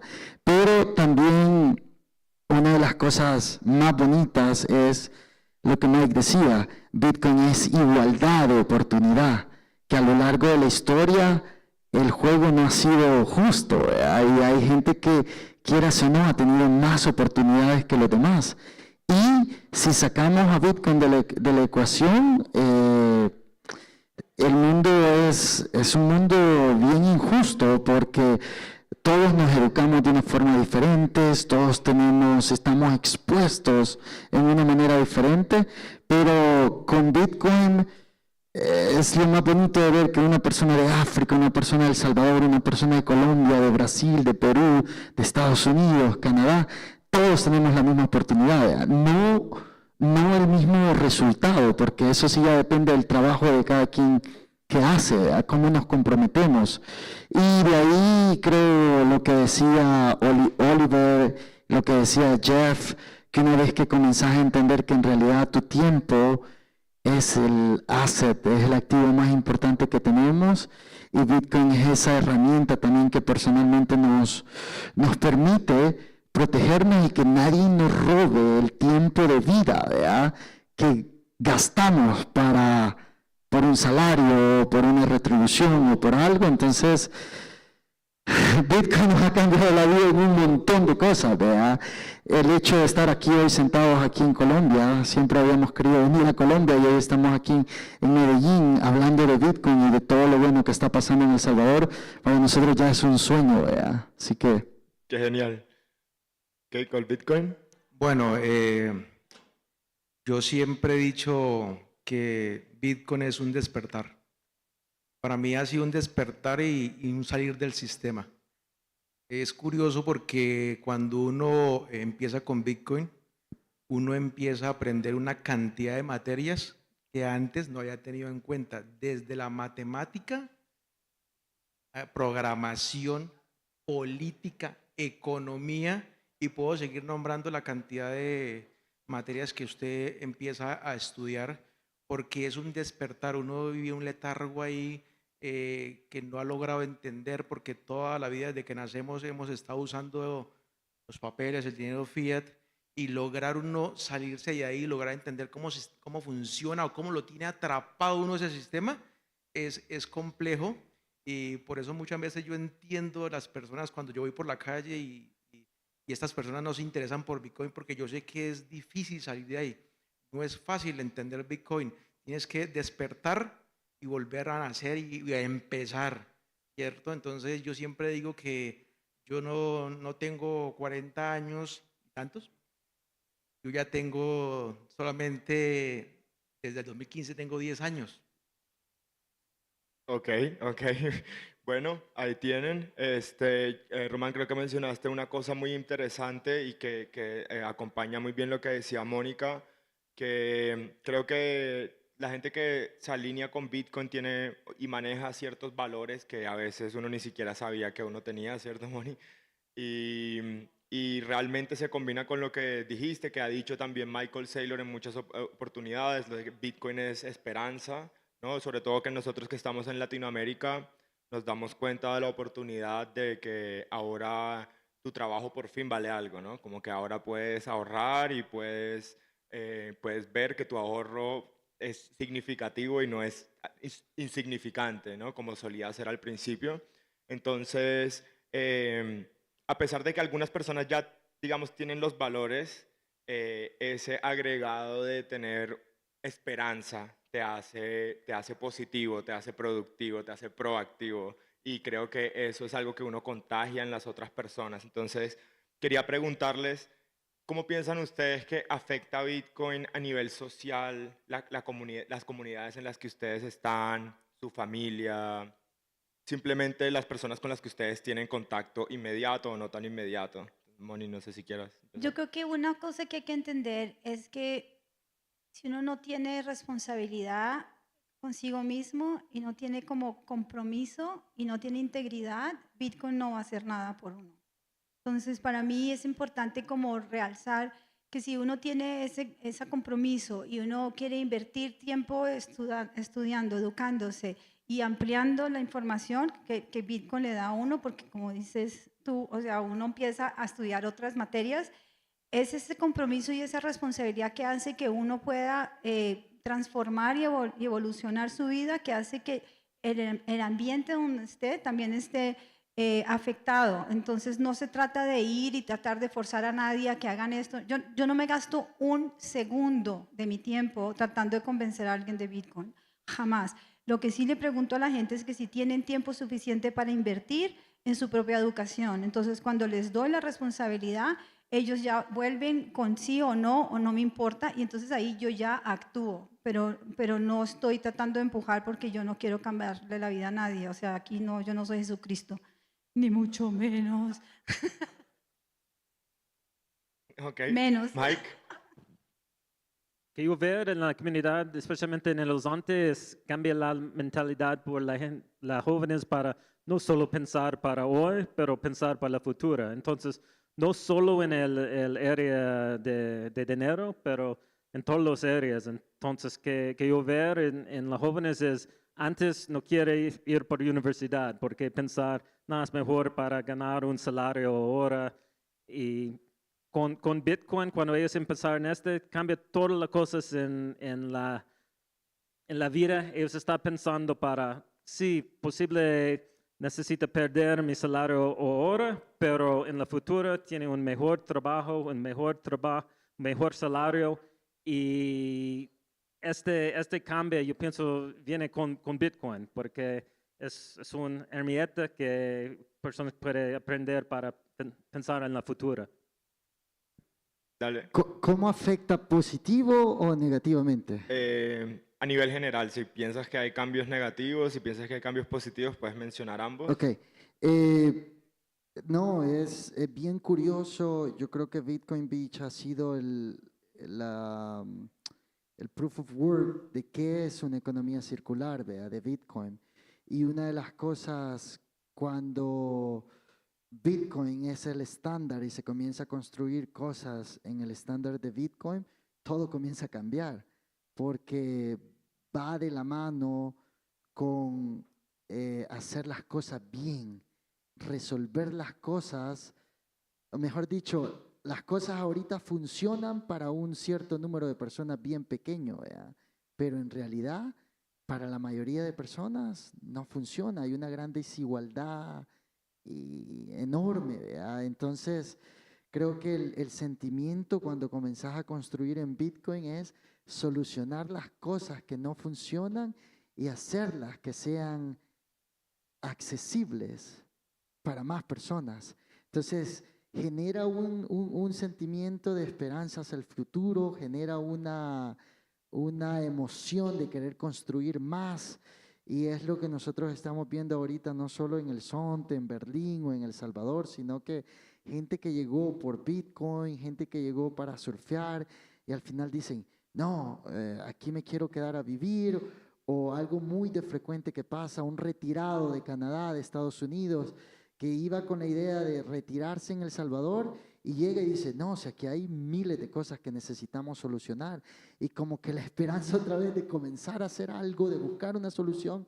Entonces, eso es lindo, y para la gente local sí afecta un poco cuando la gente local resiste el cambio, cuando la gente local no se quiere integrar a eso, porque el desarrollo lleva cosas buenas, trae cosas buenas y cosas malas. Entonces, quizás el llamado para nosotros es que nos involucremos, que seamos los primeros, que nos eduquemos, que pongamos el tiempo, lo que Jeff decía, si hoy ponemos 1 hora, bueno, después de esta conferencia pongamos 5 horas. Vea que en Bitcoin no hay expertos, solo hay gente que ha puesto más tiempo en aprender, en educarse, y todos podemos llegar ahí. Bueno, Bitcoin para una sociedad en general, para mí todo es positivo. No le he visto nada negativo en el tiempo que llevo, ¿no? Yo siempre digo que cada satoshi que usted acumula es tiempo libre para el futuro. Es tiempo que usted puede dedicar a lo que a usted le gusta, a su familia, a muchas cosas. Y usted puede empezar ya, desde este momento, con cantidades pequeñas, pero que en un futuro, tal vez en 4 o 5 años, va a ver usted los frutos y va a empezar a tener esa recompensa de haber hecho ese sacrificio, de haber ahorrado en satoshis, y en 5 años poderse usted tal vez alcanzar lo que muchos gurús dicen, la libertad financiera, para poder dedicar ese tiempo a lo que te gusta. Ok, qué genial respuesta. Nos estamos quedando un poquito sin tiempo, pero quisiera cerrar el panel, especialmente Mike y Román, con una pregunta, porque aquí somos un panel en su mayoría sudamericano, excepto Mike, pero parte de nosotros. Solo salió un poco chele, pero eso. es latino. Entonces quisiera hacerles una pregunta rápido que involucra un poco ya el tema de política a nivel de Sudamérica, es ¿cuál es su opinión sobre el trabajo que ha hecho Nayib Bukele? Y para Mónica y Col Bitcoin, ustedes que son colombianos como yo, ¿piensan que les gustaría ver un Bukele aquí? ¿Cuál es su opinión sobre eso? Y quisiera cerrar con esto el panel. Entonces, Moni. Me encanta la pregunta. Yo admiro a Nayib Bukele y todo lo que ha hecho en El Salvador a muchos niveles, empezando por erradicar la violencia. El Salvador, como Colombia, fue un lugar absolutamente horrífico, o sea, para vivir, y empezar por ahí, empezar a educar a la gente también a través de la educación financiera y tener una visión tan grande de lo que puede ser tener una civilización que está innovando y que tiene futuro, y porque lo tiene, para mí es increíble, pero pues él sabe lo que está haciendo. Acá necesitamos que crezca rápido, hay que plantar las semillas y encontrar a alguien que realmente entienda que los mercados libres ayudan a evolucionar, y las personas que se quedan esperando que el gobierno les dé, siempre van a estar desempoderadas, porque uno no puede vivir a partir de lo que el gobierno le promete a uno. Uno tiene que hacer la acción. Entonces sí, recemos para que haya una lluvia o algo similar. Excelente, Mike.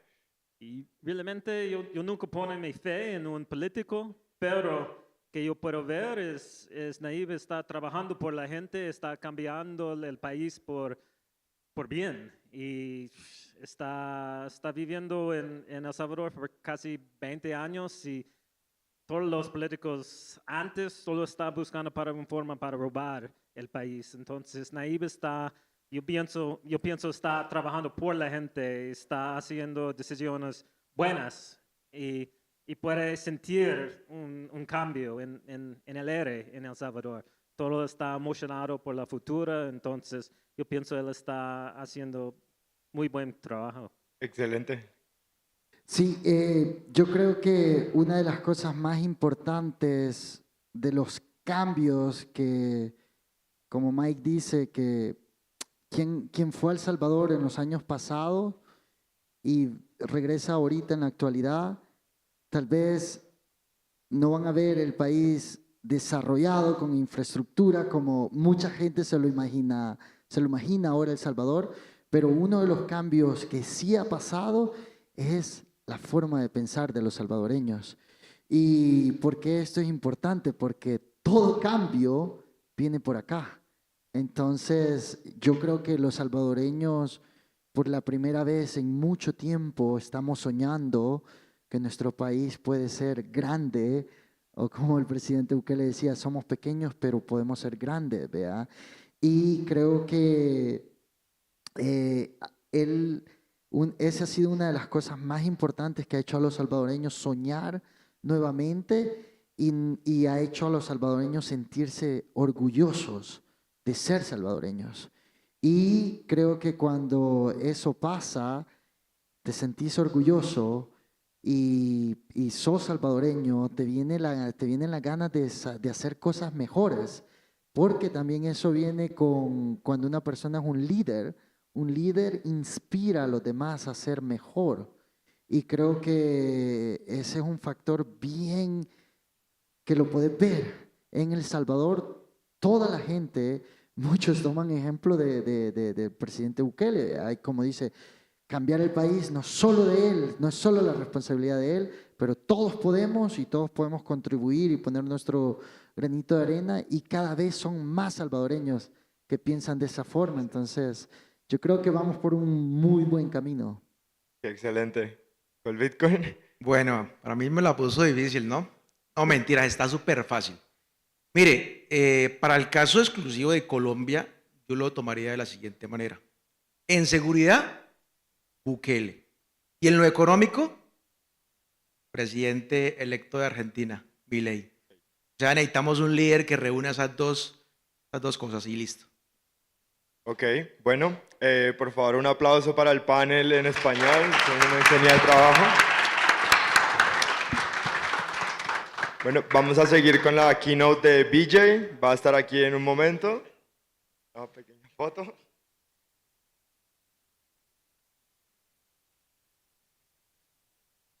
Muchas gracias. Gracias.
Hola, hola, ¿cómo están? Buenos días, buenas tardes. Esta charla está dedicada a nuestros hermanos mayores aruacos que vinieron a visitarnos el día de hoy a aprender un poco sobre Bitcoin. Bitcoin es sencillamente dinero, cuando ser dinero no es nada sencillo. Nosotros pensamos que el dinero es lo que usamos para comprar una cerveza sin nunca detenernos a pensar cómo llegamos al lugar en donde le damos el valor a esas moneditas. Yo parezco gringa, pero a mí no hay nadie que me saque lo de India taína. Los indios taínos son de la región del Caribe. En estas tierras, antes de que los españoles llegaran, estas tierras eran ocupadas por quimbayas, por guayús, por aruacos y por otras tribus que utilizaban sal, maíz, textiles y demás para facilitar el trueque y el intercambio entre las poblaciones. Los metales preciosos, en cambio, tenían un significado mucho más profundo y eran utilizados para rituales espirituales. Esto era un verdadero paraíso.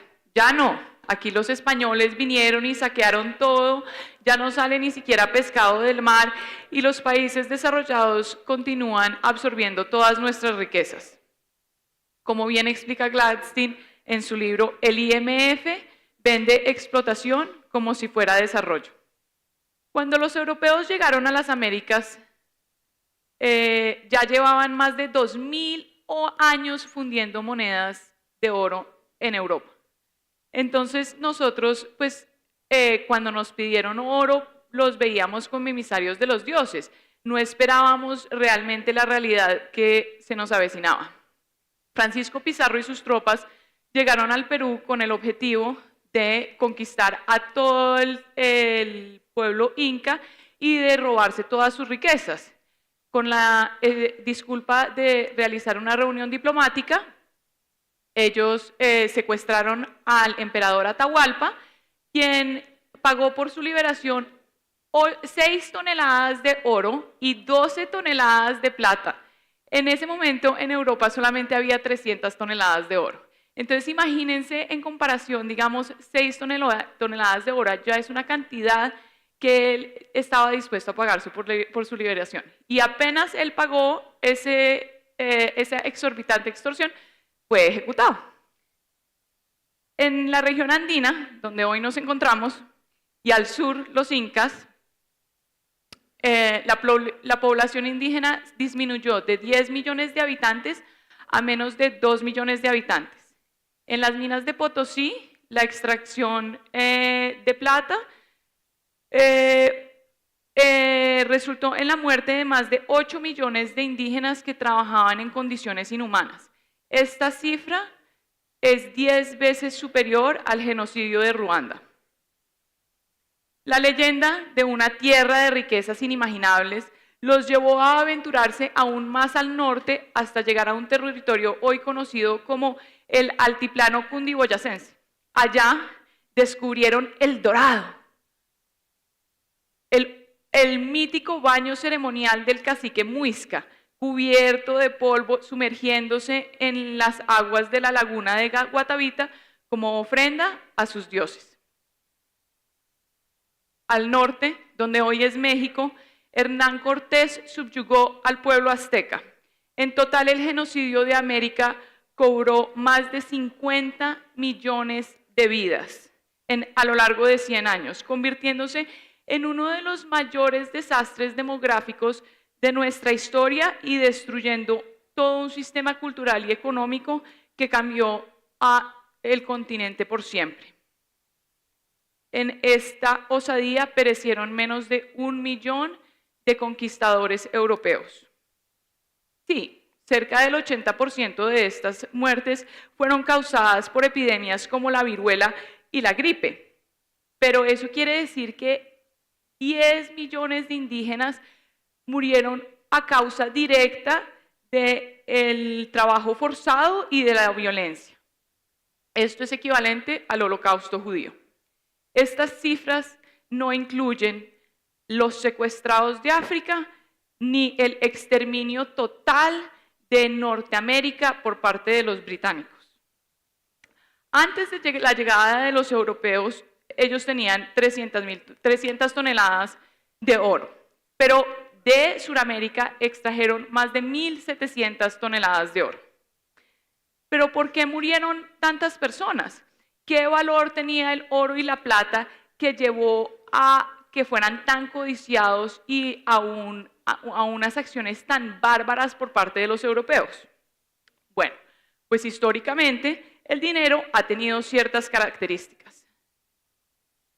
Estas características son verificable, divisible, transportable, durable, es decir, que perdura en el tiempo, escaso, que su cantidad es limitada, fungible, que una unidad es igual e intercambiable con otra unidad, y tiene un uso práctico. El oro sirve para preservar el valor y sirve como medio de intercambio. El Bitcoin tiene casi las mismas características al oro y las diferencias pueden significar un cambio rotundo en la dirección en la que va la humanidad.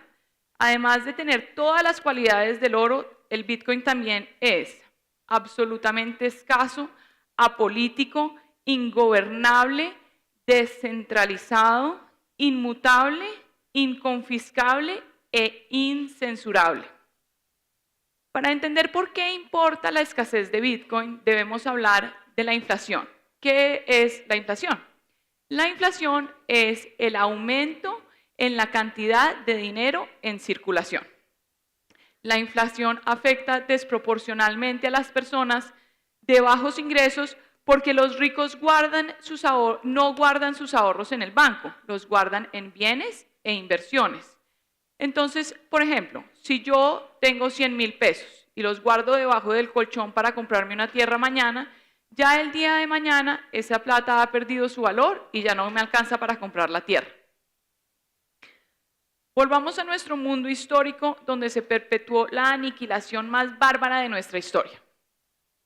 Mientras el oro ofrecía una herramienta para preservar el valor, fue realmente la plata la que jugó un rol esencial en crear liquidez y agilizar el comercio y crear un boom económico en Europa.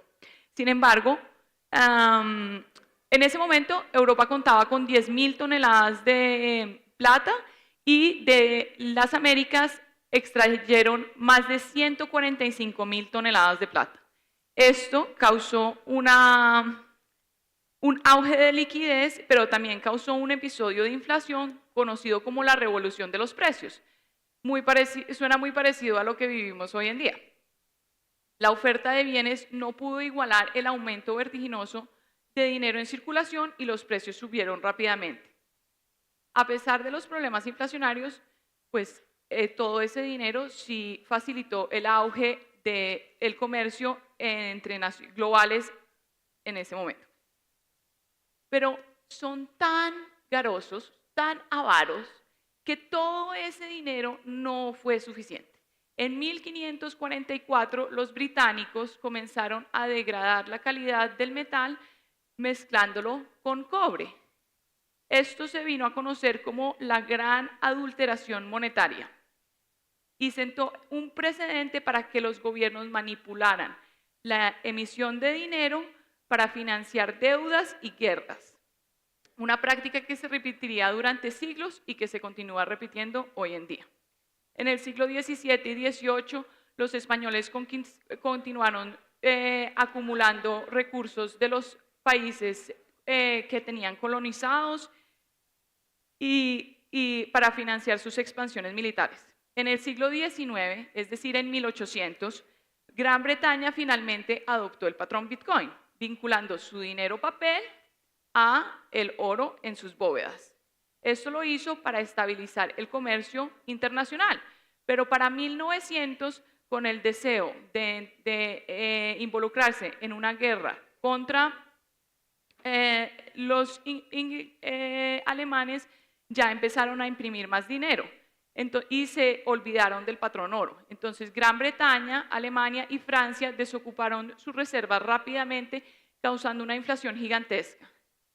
Al final de la guerra, impusieron sobre Alemania unas sanciones económicas gigantescas que los pusieron en una posición en donde tuvieron que imprimir muchísimo dinero y esto se vino a conocer como la hiperinflación de Weimar. Esta hiperinflación y esta pobreza, esta aguda pobreza fue de alguna manera lo que dio lugar a que Hitler ascendiera al poder y se desencadenara la Segunda Guerra Mundial. Durante la Segunda Guerra Mundial, Estados Unidos acumuló grandes cantidades de oro europeo y se estableció como la potencia mundial. Y a pesar de todo esto, o sea, a pesar de ser el país que había logrado acumular más oro en todo el planeta, en 1933 cayeron en la Gran Depresión. ¿Cómo es posible que un país con tanta riqueza cayera en la Gran Depresión? Bueno, esto sucedió porque permitieron que la bolsa de valores operara con más dinero del que tenía. En el medio de esta crisis, el presidente Roosevelt emitió una orden ejecutiva para confiscar todo el oro de los ciudadanos estadounidenses, centralizando aún más el poder en el gobierno.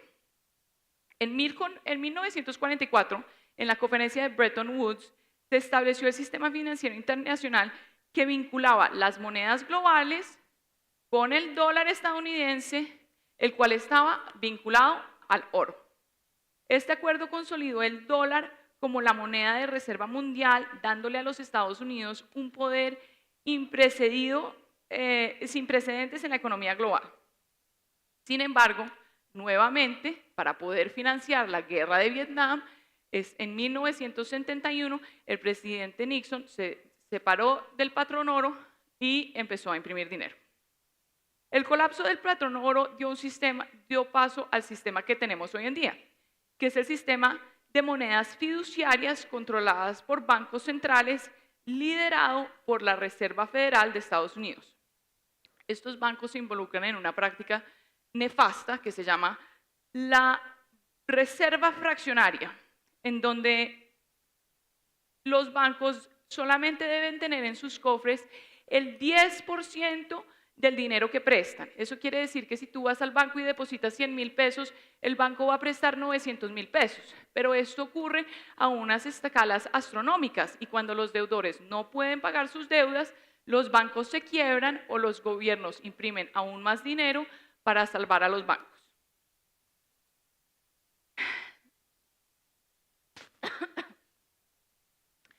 Cuando los Estados Unidos imprime dinero, devalúan no solamente la riqueza de su nación, sino también empobrece a todos los países que tienen sus reservas en dólares.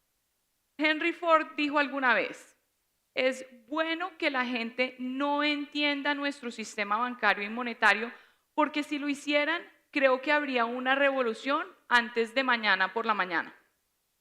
En este contexto de crisis económicas recurrentes, de rescates financieros y de evaluaciones monetarias, nació Bitcoin en el 2009. Es una alternativa radical, un sistema monetario descentralizado, de oferta limitada. Hay 21 millones de Bitcoin y eso es lo único que siempre será. Y es resistente a la gran adulteración monetaria. Pero bueno, ¿esto qué importa? Pues que la inflación del dinero se ha utilizado no una, dos o tres veces, sino cientos de veces para financiar guerras y Bitcoin, en cambio, te obliga a trabajar para tener el dinero que quieres usar. No puedes simplemente imprimir un montón de dinero para involucrarte en conflictos, sino que debes pensar y planear realmente qué es lo que vas a hacer. Las prácticas inflacionarias de los gobiernos castigan a los ahorradores y premian a los que se endeudan. La forma por la cual esto funciona es porque si tú creas una deuda, es decir, de 100.000 pesos, y el valor de esos 100.000 pesos se va devaluando, se vuelve mucho más fácil pagar tu deuda, pero al mismo tiempo los ahorros que tienes en el banco también están perdiendo el valor.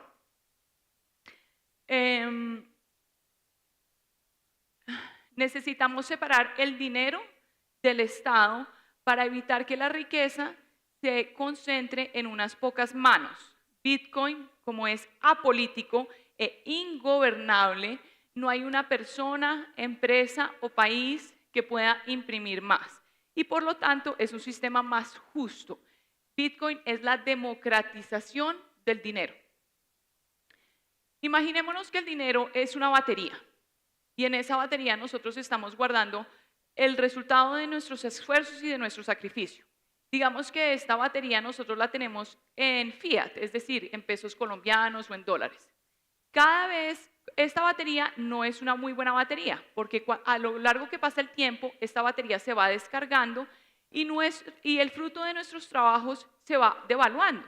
En cambio, Bitcoin es una muy buena batería de tiempo, en donde si nosotros guardamos los esfuerzos de nuestros trabajos en Bitcoin, ese esfuerzo no se va a ir diluyendo a lo largo del tiempo y con la impresión de dinero, porque nadie puede imprimir más.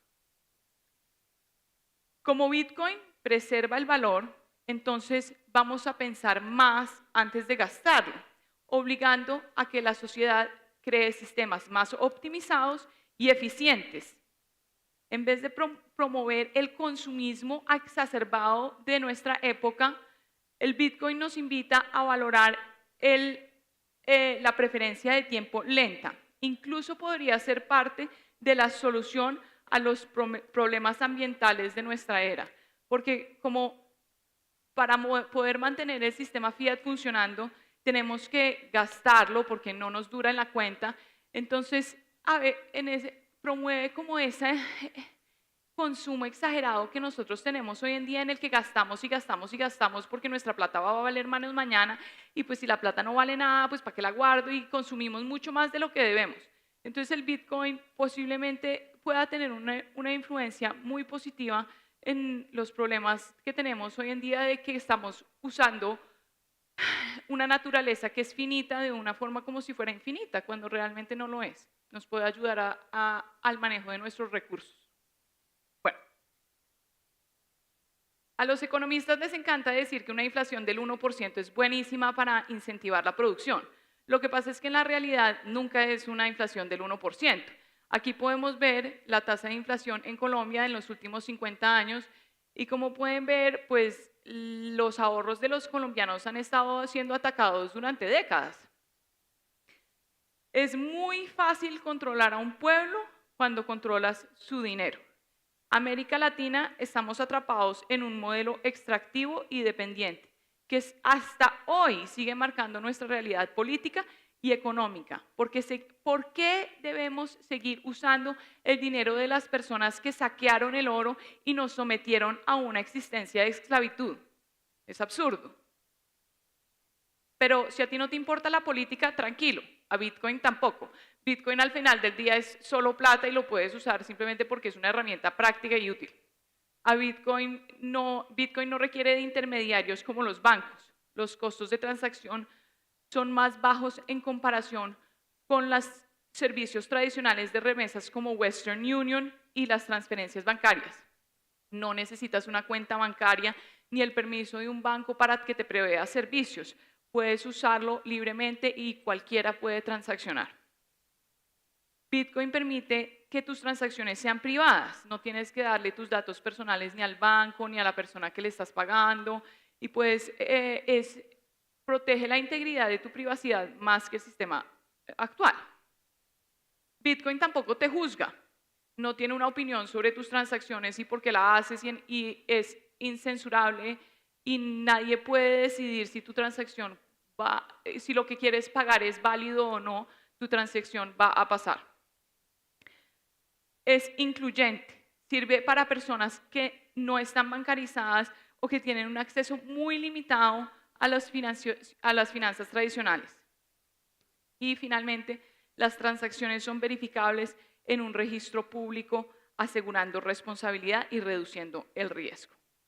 Bueno, entonces, digamos que nos nace una curiosidad sobre el Bitcoin. Pero, ¿qué es el Bitcoin?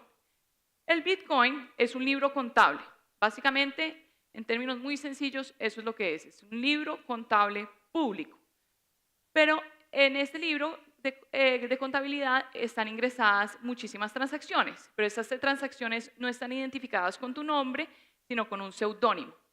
Y digamos que en las billeteras de Bitcoin realmente no hay plata. Lo que la billetera está haciendo detrás de cámaras es que está utilizando tu seudónimo para ir a revisar en ese libro contable de transacciones cuáles transacciones están asociadas con tu seudónimo. Y entonces colecta, digamos, todas las transacciones que te pertenecen y así es como determina cuál es el dinero que tienes disponible para gastar. Y el Bitcoin tiene algo mágico, que es que te permite comprobar que tú tienes un secreto sin decirle a nadie tu secreto. Entonces, cuando tú quieres gastar tu Bitcoin, tu billetera hace un proceso matemático donde comprueba que tú eres el propietario de esa transacción y te permite adjudicarle esa transacción a un nuevo propietario con su propio secreto. Entonces, digamos en términos muy sencillos, así es como funciona el Bitcoin. Y esta tabla de transacciones está copiada en millones de computadores alrededor del mundo. Y la gran magia de Bitcoin, el gran invento de Bitcoin, es cómo hacen estos millones de computadores para ponerse de acuerdo en cuál lista de transacciones es la más actualizada, veraz y confiable. Entonces, esta naturaleza descentralizada de Bitcoin es muy poderosa porque es lo que hace que sea imposible alterar el récord de Bitcoin y que no haya personas que puedan hacer trampa o que puedan robar, porque tendrías que alterar todas las millones de copias que están en todos los computadores y eso requeriría un poder computacional que hoy en día sería difícil de conseguir. Entonces, la descentralización es lo que lo hace incensurable y lo que lo hace inconfiscable. Porque, digamos, como Bitcoin no está en una cuenta bancaria, el gobierno no puede simplemente llamar al banco y decirle, mira, hazme un favor, no permitas que fulanito use su dinero, vamos a congelárselo. Sino que Bitcoin, tus llaves, cuando tú tienes custodia de tu Bitcoin, tus llaves son lo único que controla ese dinero y mientras que nadie te quite tus llaves, nadie te puede quitar tu Bitcoin. Esto tiene implicaciones políticas, porque hoy en día si tú no obedeces, pues te pueden simplemente quitar tu dinero, pero con Bitcoin la relación de poder se invierte. El gobierno necesita tu cooperación y tu consentimiento porque necesita que tú le des tu dinero para poder realizar sus proyectos. Entonces Bitcoin de alguna manera nos lleva de un lugar en donde tenemos una gran impotencia, una carencia como de voz y de pertenecer o de ¿cómo decirlo? Como de tener, de contar, empiezas a contar, empiezas a tener un valor, tu participación importa nuevamente, porque es que hoy en día vivimos en un gobierno donde realmente nuestra participación no es indiferente, no importa lo que nosotros pensemos. Entonces, la utilidad práctica de Bitcoin es que no lo puedes cambiar. Y una de las cosas que puedes hacer con esa gran cualidad es registros de la verdad. O sea, Bitcoin es la primera vez que los humanos tenemos la posibilidad de tener un registro de la verdad que sea inmutable. Y una de las utilidades que eso tiene es como lo que hizo Simple Proof con las autenticaciones de los resultados de las votaciones en Guatemala. Entonces, ese es un ejemplo de cómo es Bitcoin inmutable. Yo personalmente, la razón por la cual a mí me apasionó Bitcoin es porque yo tenía una sensación muy fuerte de impotencia y de no tener como una herramienta para poder traer el cambio. Pero Bitcoin no solamente nos da el poder, también nos da la responsabilidad. O sea, ahora nosotros sí tenemos una herramienta con la cual podemos traer el cambio y está en nuestras manos utilizarla para poder hacer que las cosas mejoren. Entonces ya no tenemos excusa, ya no podemos decir que no hay ningún vehículo para mejorar las cosas. Ahora está en nuestras manos aprender sobre Bitcoin para que podamos realmente ejercitar el poder que conlleva esta nueva tecnología. Bitcoin es un lenguaje escrito. Y sí, hay unos desarrolladores por allá en sus computadores que pueden cambiar el código, pero el hecho de que ellos lo cambien no quiere decir que tú lo tengas que aceptar. En Bitcoin, tu voto está en el código que tú corres en tu nodo y tú puedes escoger en qué dirección van las pólizas, y en ese sentido es completamente democrático porque el 51% de las personas que corren un nodo son quienes deciden en qué dirección va a ir la política económica de esa moneda. Entonces, Bitcoin te empodera, pero también en ese sentido te da la responsabilidad de que participes en el sistema político. Es un lenguaje escrito, es un acto de libre expresión y es un derecho humano. El Bitcoin es la solución a la herencia de explotación a la que hemos sido sometidos en Sudamérica, y espero que esto los inspire a que estudien y aprendan de Bitcoin. Gracias.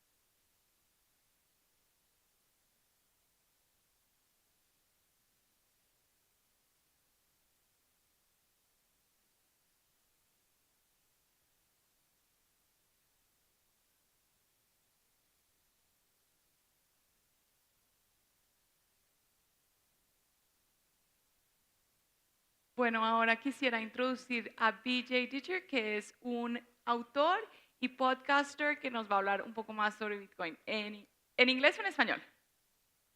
En inglés. ¿En los dos? En Spanglish. Spanglish, sí, claro. Ay. Okay.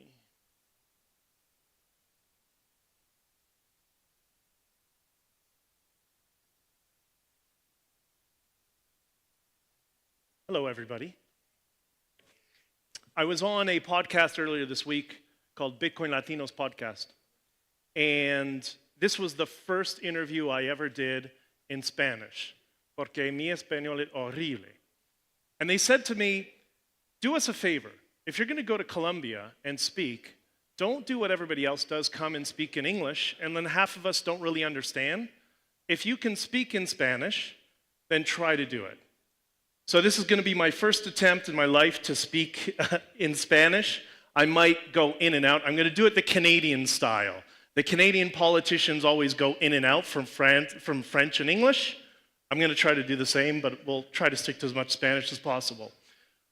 When I arrived here, I spent all day yesterday trying to translate all my slides into both Spanish and English so everybody can understand what I'm on about.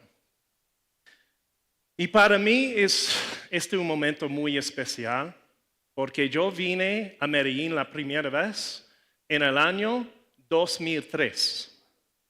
Y yo regreso usualmente cada año. Y yo le digo, ¿cómo cambia esta ciudad en estos 22 años? Es muy especial, es increíble. Entonces, la comunicación como Bitcoin puede unificar un mundo fracturado. Estas son algunas de mis entrevistas sobre el tiempo después en Convoy en Canadá, y nos hablamos por eso. Y una persona aquí, Heather, está aquí, por allá. Stand up, Heather, say hello. Gracias por todo. Ella es un otro canadiense que habla en español también. Entonces, these things are in the way. Okay. Esta foto es muy importante. Este es el tiempo muy emocionado en Canadá y por todo el mundo. Porque es un momento en Canadá, la primera vez que el país unificado en ese tiempo, y la primera idea de nuestra protesta en Canadá fue la gente y el amor y las emocionadas positivas. La segunda fueron los camiones, ¿me entiendes? ¿Qué era el convoy de la libertad, el protesta en Canadá? El mejor convoy de toda historia de humanidad, moderna. ¿Okay? Y 112 hasta 160 kilómetros largos de los camiones. Y es el más grande, pero fue muchos convoys diferentes en todo el país.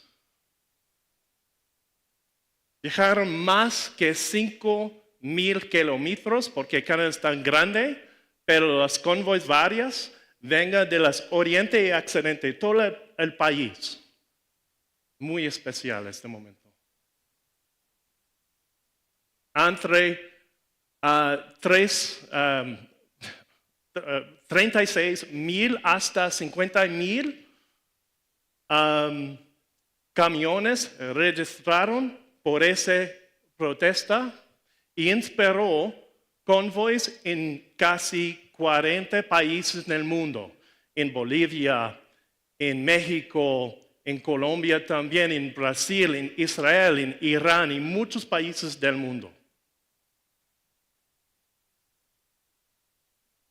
Y ahora es por eso que no usan los pañales fecales en su cara ahora.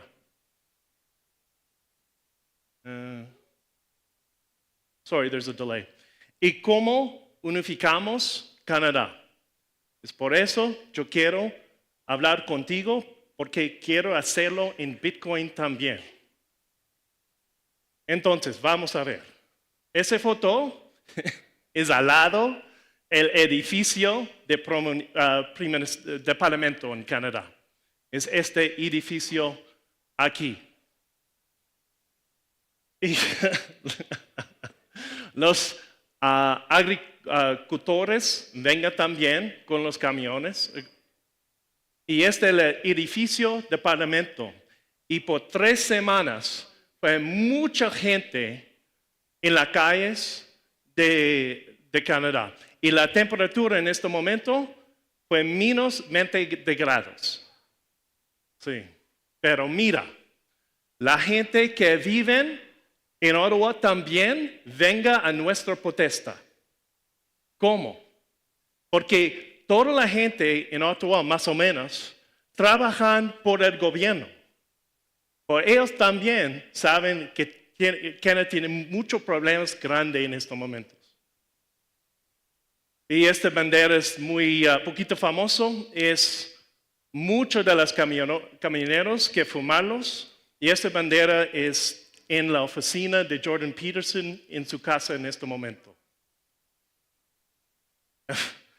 A todos los domingos yo hice un discurso con la gente y este edificio aquí por la derecha es el edificio de Justin Trudeau.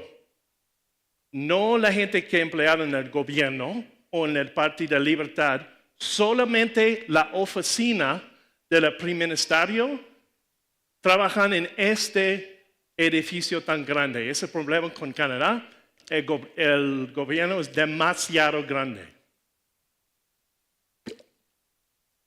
¿Y cómo termino?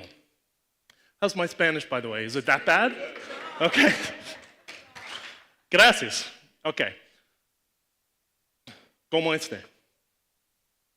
No es militar, es policía, porque lo militar se dice a Justin Trudeau, no queremos ir a participar en esa protesta mierda. Ellos no ayudan a Justin Trudeau. Entonces, la policía, después de 3.5 semanas, vengan con este. Y ellos traigan la violencia de Ottawa, no los camineros, el gobierno. ¿Y por qué? Por la gente viejos. Ellos no pueden tener más tiempo sin trabajo, porque en este momento el gobierno es demasiado estricto. Y desbancarizado, Y no solamente tus cuentas en el banco, mis tarjetas de créditos, nuestras líneas de créditos, la seguridad por el carro, todo está cerrado en ese tiempo, pero no el Bitcoin. Y en este momento, la única efectivo que recibió los camioneros, casi $1 millón directamente a los camioneros y con Bitcoin. Ok, ¿quién estoy? Yo estaba en candidato de parlamento en el pasado, años antes de la protesta. Por eso yo entender cómo funciona el gobierno en este momento. Yo lo hice el estrategia, ¿cómo se dice? Estrategia. I struggle with that word every time. Por la protesta y el mensaje sobre las cuatro cosas tan importantes que nos vamos para hablar después. Y tengo un camión también, una compañía de camionero en Canadá. Y trabajando como un periodista por una compañía, se llama The National Telegraph en Canadá. Por eso yo vivo mucho tiempo en Miami también. Y productor de podcast, una compañía de PC Media. Un tópicas varias. Entonces, por ejemplo, es mi primer podcast hace 6 años pasado. Es sobre este tópico. Es un problema tan grande en Estados Unidos y Canadá, los grupos terroristas. Pero esa persona se llama Quiggin, Tom Quiggin. ¿Conoces a la personaje en las películas? Se llama Jack Ryan. Él es Jack Ryan, la vida real. Es muy especial. Entonces, él me enseñó muchas cosas sobre ese tópico por 4 años. Y ella también.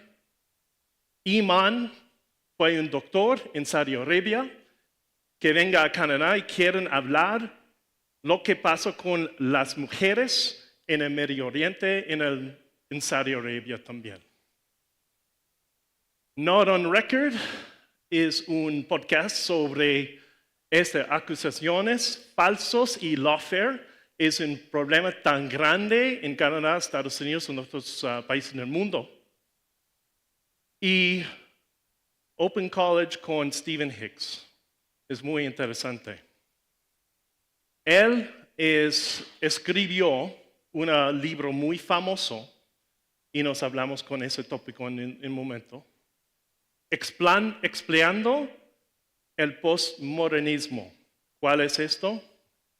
Es la filosofía en el mundo que hace muchos problemas en el mundo. Él escribió muchas libros famosos, Nietzsche y los nazis también, es muy interesante. Ex profesor en Estados Unidos. Y él no es de la derecha o de la izquierda, él es objetivista. Quieren conocer los hechos, muy importante.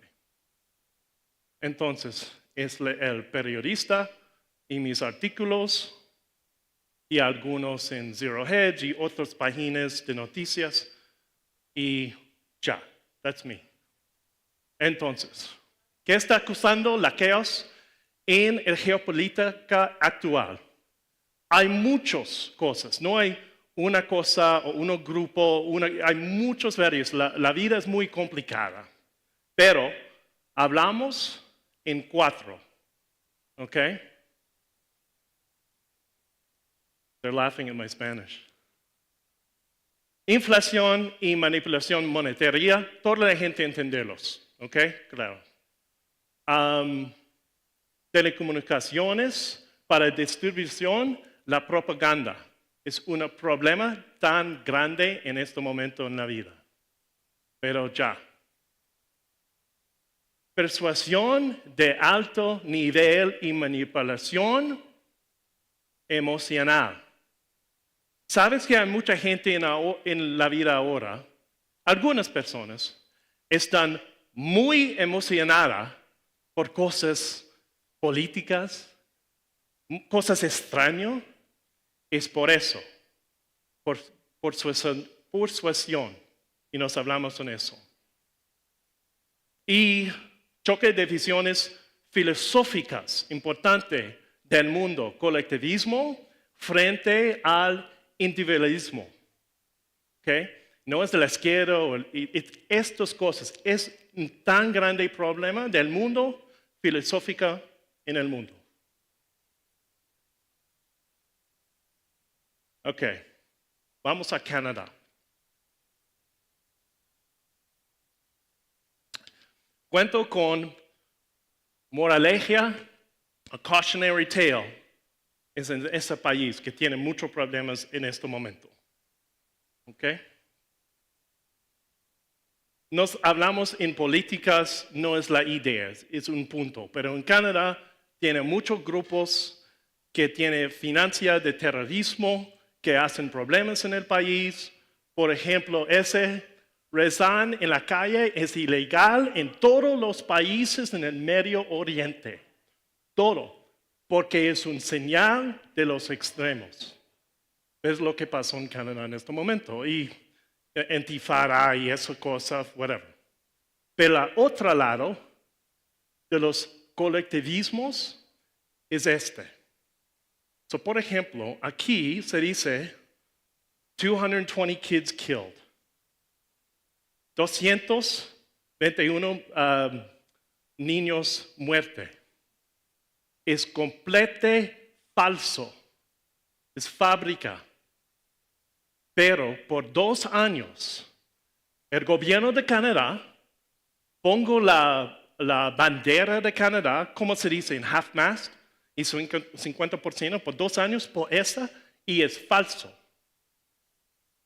¿Pero por qué? ¿Los hechos están en puerta? No. Vamos a explorarlos. ¿Por qué eso ocurre? Herramientas de persuasión. Quiero hablar en esos contigo. Es las tácticas que usan para creer los problemas del mundo.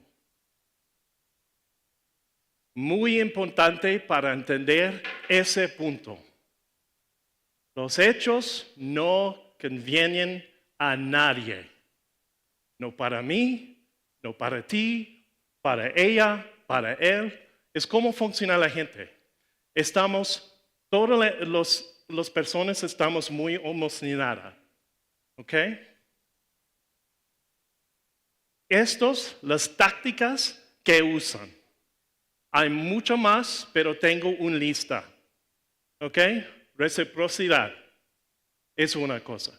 Conexión emocionada. Contar cuentos. Contar cuentos es muy persuasivo. ¿Por qué lo usan? Aclando, anchoring, usan mucho, por ejemplo, cuando la gente se vende carros, por ejemplo, es muy común. Trabajo imaginativo. Steve Jobs, Apple, por ejemplo, lo usan muchas veces en todos tus discursos, ¿sí? Heather knows these things. So, por ejemplo, él lo dice en sus discursos. Aquí en Apple, pensando y trabajando en un pensando tan importante, trabajando en la idea cuál es la mejor experiencia de iPhone del mundo. Ok, él no dice nada, pero es muy persuasivo. Es muy táctica con mucha potencia. La brecha de la curiosidad, algunas son muy complicadas, pero tú tienes la idea cuando termine. Reflejando, mirroring, usan mucho cuando la gente se vende las cosas. Come on. Pruebas sociales. Toda la gente se dice es la verdad, entonces es la verdad. Well, no es la realidad. Repetición es muy común, la gente es obvio, la gente entenderlos. Interrupción de patrones y pausas embarazadas. ¿Puedes sentirlo? Pausas embarazadas son muy persuasivas. Una táctica muy común. Entrar a la ilusión, solamente hay dos más. La ventana de primera usan mucho en las noticias sobre el Medio Oriente. Y hay muchos más. Ok, bueno, esas son las tácticas. Ok, ¿quiénes son algunos famosos que utilizan estas tácticas? ¿Que piensen en algo? Personas. Ok. Más moreno. Él, por ejemplo. Hay mucha gente en Estados Unidos, cristianos y conservador, se dicen ese pimp es una persona amable. ¿Por qué? Porque persuasión. Y esta persona también, él es muy persuasivo. ¿Te gusta o no te gusta? No importa. Solamente hablamos en las tácticas. Y ella también. El femenino Steve Jobs, que cambia la vida. Ella usa esas tácticas mucho. La conexión emocionada, ella usa todo el tiempo. Steve Jobs, obvio, por ejemplo, el culto de Apple. El PayPal Mafia. ¿Conoces a Reid Hoffman, el CEO de LinkedIn? Él es muy bien, muy sofisticada en esto. Esa persona, Noam Chomsky, 80% que él dice son leyes, pero no importante porque él es muy persuasivo. Y él, ¿conoces a esa persona?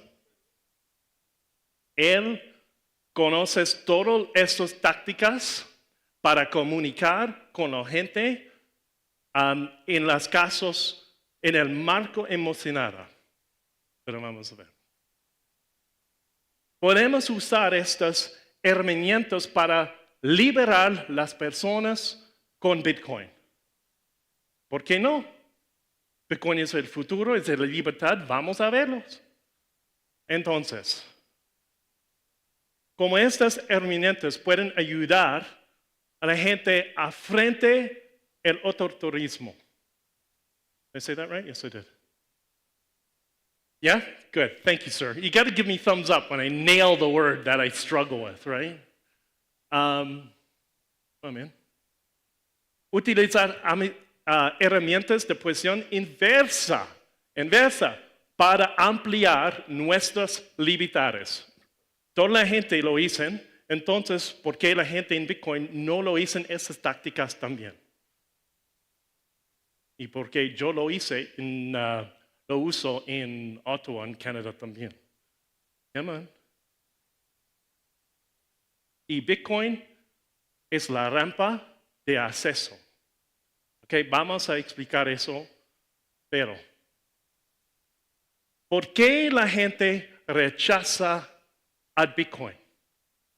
¿Por qué? Toda la gente acá hoy todos los discursos hablan en ese tópico. ¿Por qué la gente rechaza?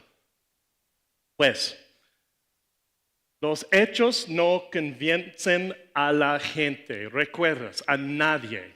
Es muy importante para entender. ¿Por qué? La gente no están preparados para entenderlos. Se llama en inglés la palabra priming, which Heather knows very well. You need to prime them. Prepararlos para entender una idea nueva. Porque cuando no lo hice, la gente no escucha nada, no importa. Entonces, y usan la estática para hacerlos. Come on. Can you press play again, guys? Hey, can you just press play? Not from where I was, but okay. Oh, you're killing me.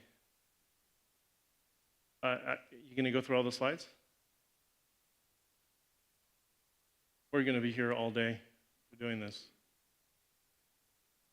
You can't move it along? I'm pressing. I'm gonna break the computer and it's, well, we found out what that other button did because I think I touched it. 1 second.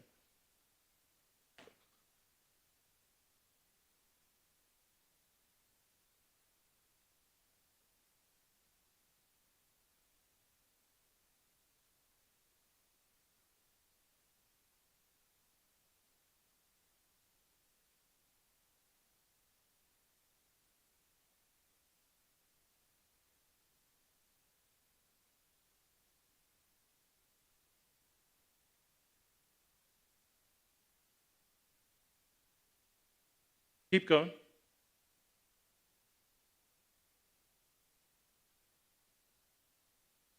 We're learning why not to use Google products today.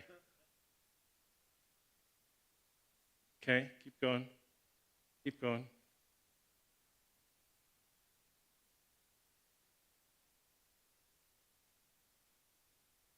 Okay, keep going.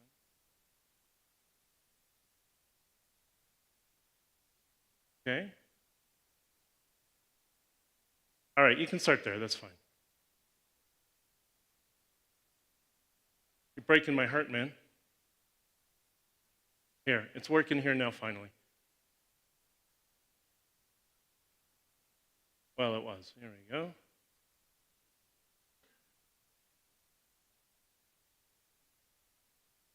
We should have used my computer. Okay.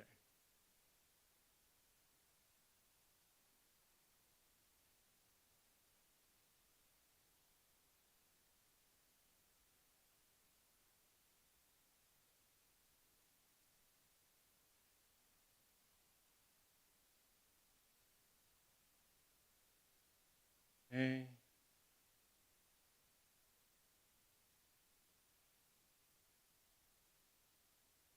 All right.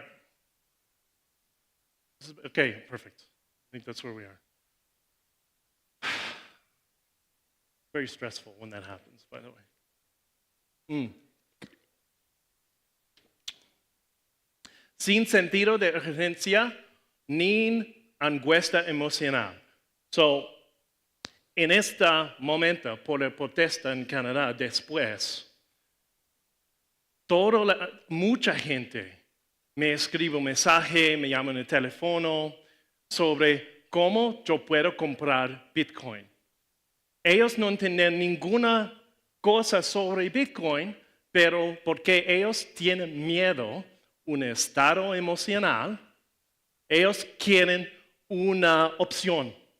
Y estamos muy curiosos en este momento porque la emocionada de angustia, ¿ok? Angustia, okay, fine. Listen, my first time in my life, give me a break. I know, gracias. You're like my friend Hernan, he does that whenever we go out. Okay. Idea es tan importante. Falta un marco para entenderlo. Toda la gente mirar el mundo como un marco. Y toda la gente usa marcos diferentes. Los colectivismos usan un marco de los colectivismos. La gente izquierda, la gente religioso, toda la gente tiene marcos diferentes. ¿Ok? Entonces, es un ejemplo muy bien que me encanta.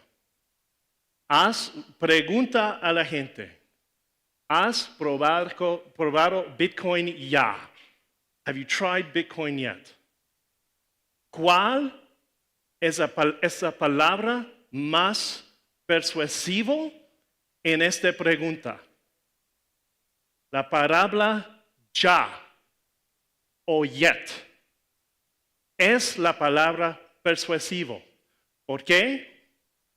Cuando usan esa palabra, la táctica es pensando más allá de la ventana. Tú construyendo un marco que en el futuro toda la gente usa Bitcoin. Entonces, cuando pregunta ese, ¿has probado Bitcoin ya? Tú comunicar ese concepto con la gente. Muy, muy persuasivo. Ok. Estas son las tácticas. Ok. Vamos por hablar los pilares de contenido de Bitcoin. Podemos usar contenidos de diferentes, pero en nuestros ejemplos usan Bitcoin, porque estamos aquí por Bitcoin. Entonces, libertad absolutamente, toda la gente aquí entenderlos. ¿Ya? Verificable, la gente aquí entenderlo también. Limita nunca más que 21 millones de Bitcoin existen en el mundo, toda la gente entenderlos. Es mágica. Es persuasivo. Para mí, hablamos en muchas conversaciones con la gente que me pregunta, entonces, ¿Bitcoin es una mágica? ¿O magia? Y me dice, sí, es magia tecnología, porque nunca existe en la historia de la humanidad. Entonces, cuando la gente se dice algo extraño, es mágica, no dicen la otra, porque ellos construyendo un marco para ellos entender lo cual es Bitcoin. They say something in politics, never argue with somebody. The same idea. ¿Y cuál es el resultado cuando usamos las herramientas de persuasión y los pilares de contento? ¿Cuál es el resultado? Vamos. ¿Cuál es esta foto? Es dos jóvenes, no sé, tienen 18 años, tal vez. Tiene mucho frío allá, menos 20 grados. En la calle, con la gente que ellos no entienden, con una bandera se da esa libertad. ¿Cómo? ¿Cómo es lo que pasó? Porque ellos tienen una experiencia emocionada. Es por eso, cuando usan esas tácticas. En mis entrevistas, antes el convoy, en el tiempo también, siempre usa repetición con 4 palabras o frases. La paz, el amor, la libertad,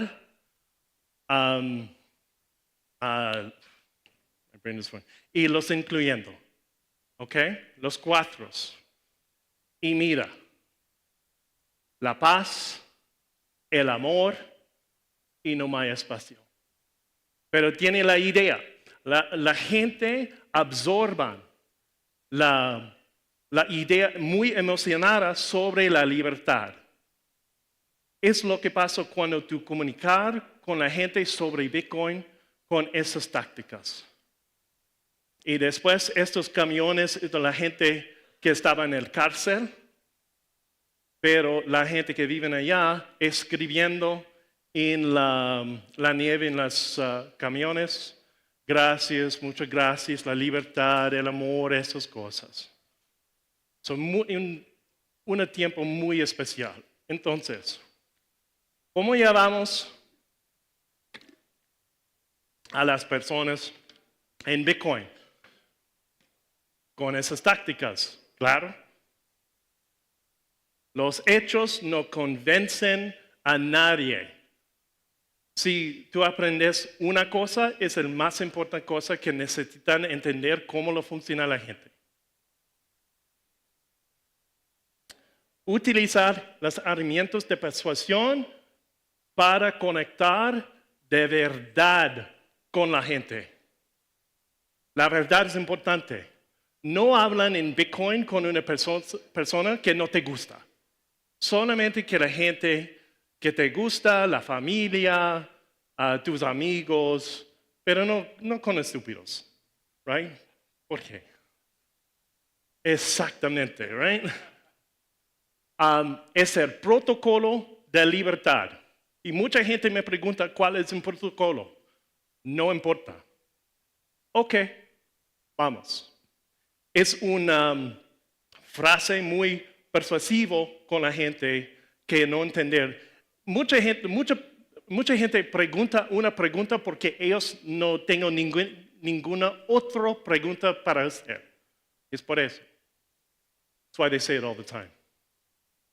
Y comprende que el mayor de la gente siente intimida, porque Bitcoin es muy intimidante por mucha gente. Y ellos son demasiado avergüenzados para admitirlo. It's very difficult for people to say they don't know something, right? It requires a lot of taking your ego and putting it away. Y mucha gente en la vida son muy inseguros. Entonces, y danos espacio para que evolucionen y comprendan. La gente necesita tiempo para entender. Okay. Wait. We just did this. Oh, wait, no, we didn't. All right.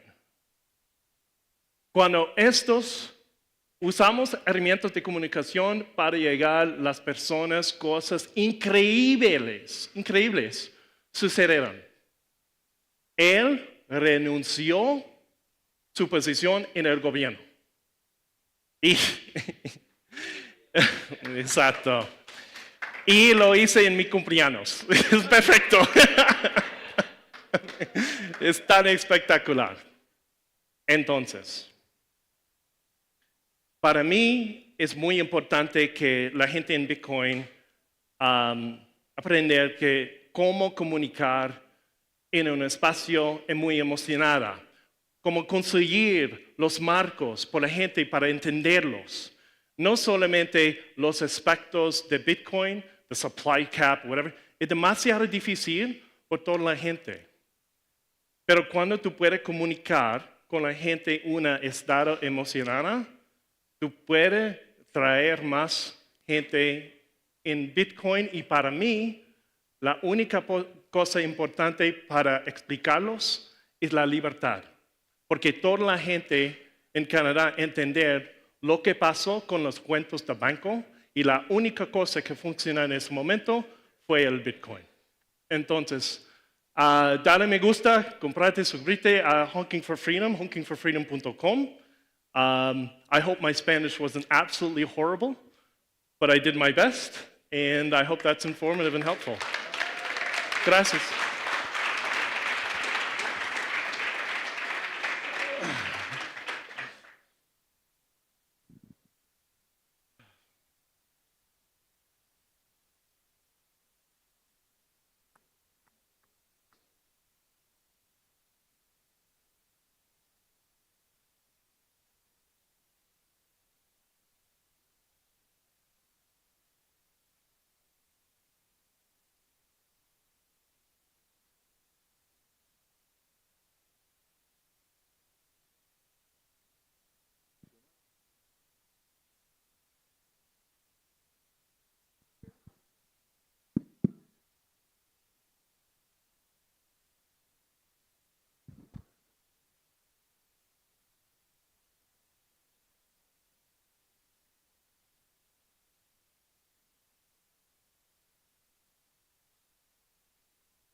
I'll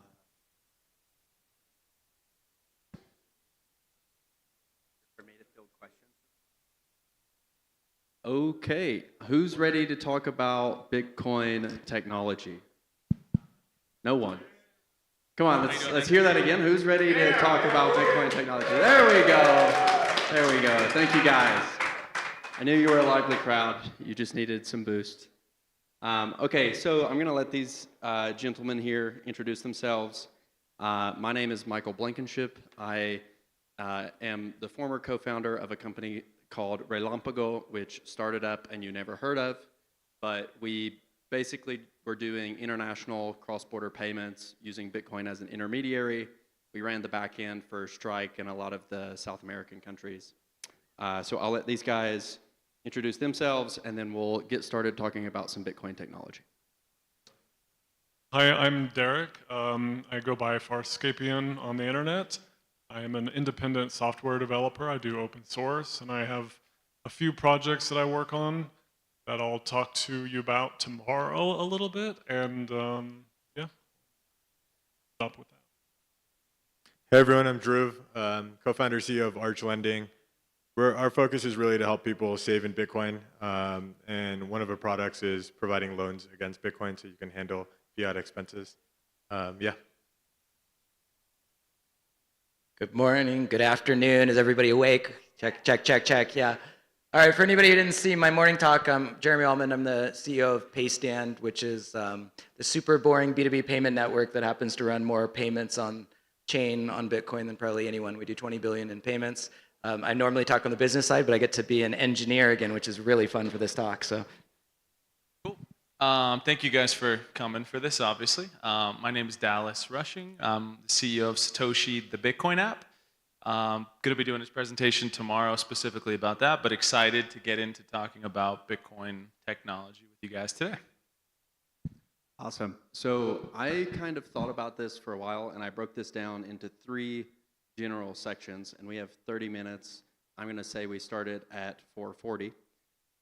So I'd like to talk about consumer and where we see consumer technology headed in the Bitcoin space.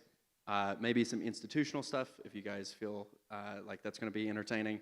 And then finally, I have deep interest in, but I don't know about you guys, in protocol development and where that's headed and maybe some of the downstream consequences of that.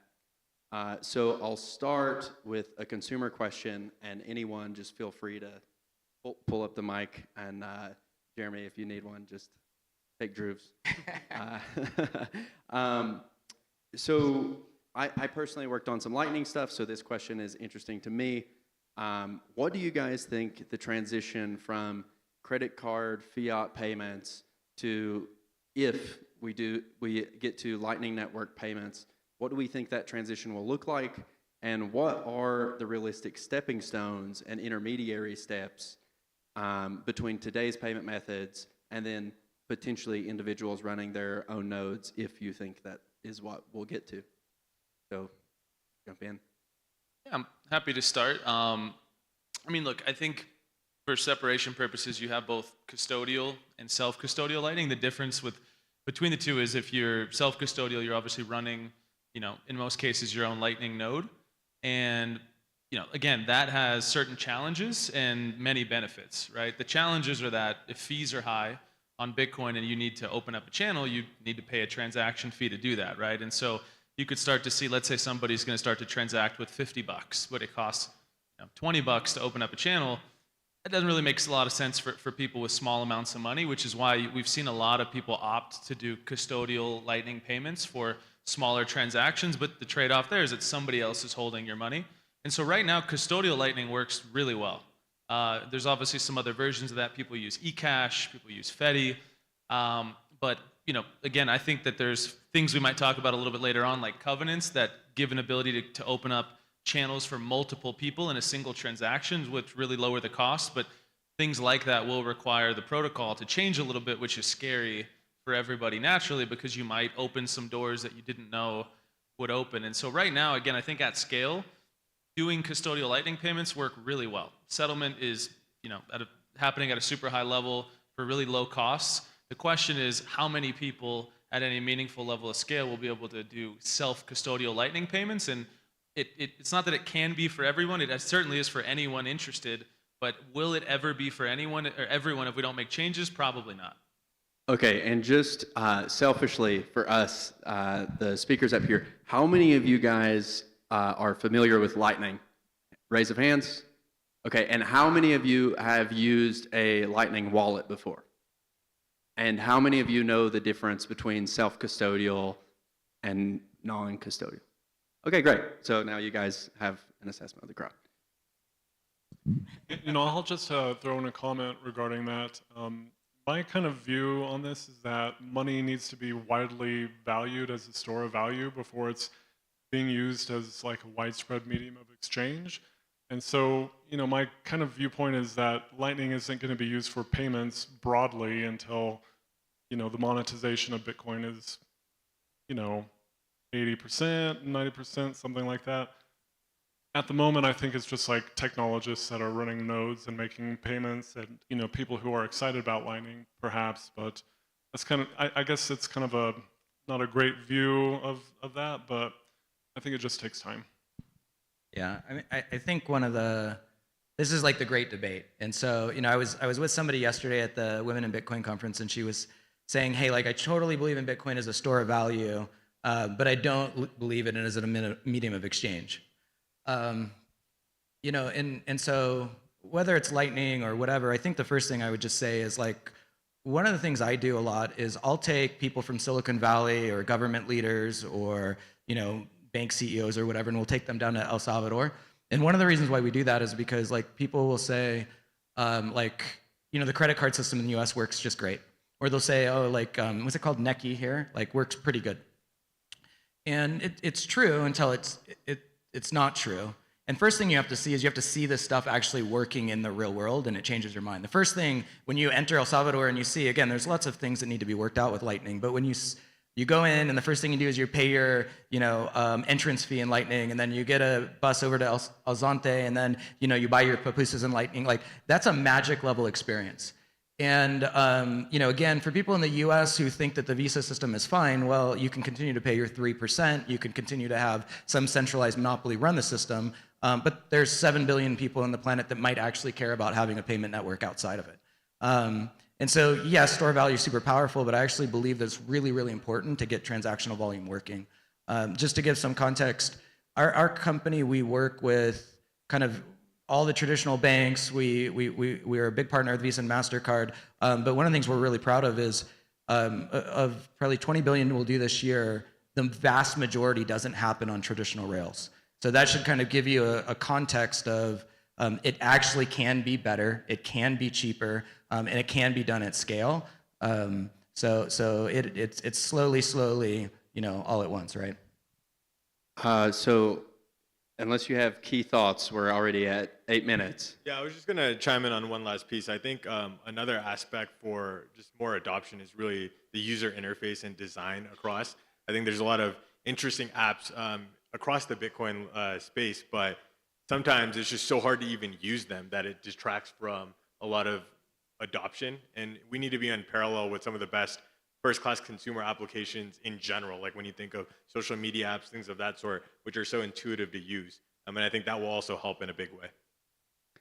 Okay, so I'm going to field the audience for this one. Do we want to talk about stable coins and taproot assets, or do we want to talk about institutions using Bitcoin outside of just the treasury asset? One, like raise your hand for one. Okay, raise your hand for two. Okay, so we're doing two. All right, guys. So here's the question. Beyond treasury holdings, how is Bitcoin actually changing institutions and possibly institutional payment flows today? What concrete examples are you seeing, and do you foresee with Bitcoin technology advancing? I mean, one recent example, if you guys probably saw, I don't remember what the company is, but they started to do, they basically refinance loans on large commercial properties, but then they're making sure that the tenant is taking a piece of the refinance loan and then holding Bitcoin as a part of the loan to basically de-risk the overall property, right? Because there's many risks that come with real estate. And so I think we're going to see a lot more of that. Again, it's a big scary thing for these institutions because they move so slow. Making changes, you need 20 levels of people who probably, you know, whose opinions maybe shouldn't matter as much as in those decisions, need to approve it, and then it happens. but then once it happens, others, feel safe to sort of follow along with it. And so I think that's a big part of it. And then there's, some speculation that it's pretty likely that, at least in the U.S., Trump's supposed to repeal, I think it's SAB 121, which, basically, long story short, it was this crazy requirement that, let's say a bank were going to hold, custody $1 million worth of Bitcoin. To be able to be allowed to do that, they needed to just hold another $1 million just there, one-to-one. So it just disincentivized banks from holding assets, which is part of the Operation Choke Point stuff that people might know about, that made it harder for our industry to basically, work with banks where that was needed. And so if that gets repealed, you're going to see banks starting to participate, even though many of us don't like banks for, valid reasons. You're going to see a lot of them start to participate in custodying assets, which, might help to loan against assets more, or do a number of other things to integrate it more with the existing system. Yeah, I guess I spend time with the institutions. So I think one thing to remember when you're talking about institutions is institutions are made up of people. And so as more people onboard into Bitcoin, then it creates curiosity, and then that curiosity drives how can it be used. And one of the things we see, whether it's central governments in South America and Central America who are considering some kind of sort of Bitcoin nation state view, that then causes the banks to have to respond. So what we've seen is a number of the banks here have to create rails on board and and off board to be able to enable Bitcoin to happen. And whether it's El Salvador or some of the other governments that we're speaking with, or in the U.S. when you talk to the Fidelities and the BlackRocks of the world, when they have that many people that are employed to be able to go sell a Bitcoin product, that creates curiosity within those people, and then capitalism ensues, and then there's considerations of new products and services. And so we've talked to them about, okay, how do you think beyond treasury? Do you think about you paying your employees this way? And it starts creating this sort of circular cycle. So it always starts with savings, but then even the institutions now are going, what else can we do? And I think that's the next evolution you'll see. If this is the tipping point, maybe last year was around institutional adoption, the next tipping point is sort of the then what question for those guys. Yeah, I agree. Not to repeat too much of this, but outside the treasury asset space, I think we have yet to see too many use cases evolve beyond that. Some early indications or signs of institutions doing payroll, but then I think another one is really businesses that have a lot of overseas operations where using cross-border payments is probably the biggest use case I've seen outside of just treasury assets. I have a lot of opinions on Bitcoin as a cross-border payment rail, and they're not positive. So maybe we'll hear a little bit about that tomorrow. Okay, so I want to jump to some protocol stuff, and maybe you guys will have some thoughts here. How might advancements like Frost or eCash or covenants and a lot of the work that's being done on the more protocol layer that will obviously drip up to application, how do you guys think that's going to impact both consumer and institutional stuff? So I think, with regard to I'm really excited about eCash. I don't view it as. You said excited or sad? I'm excited about it in a certain sense. I don't view it as Bitcoin per se, and it is strictly a custodial solution. But I think, at least in terms of the adoption of Bitcoin in the long term. Wait 1 second, Derek. Who's familiar with eCash? Not many, so please define it.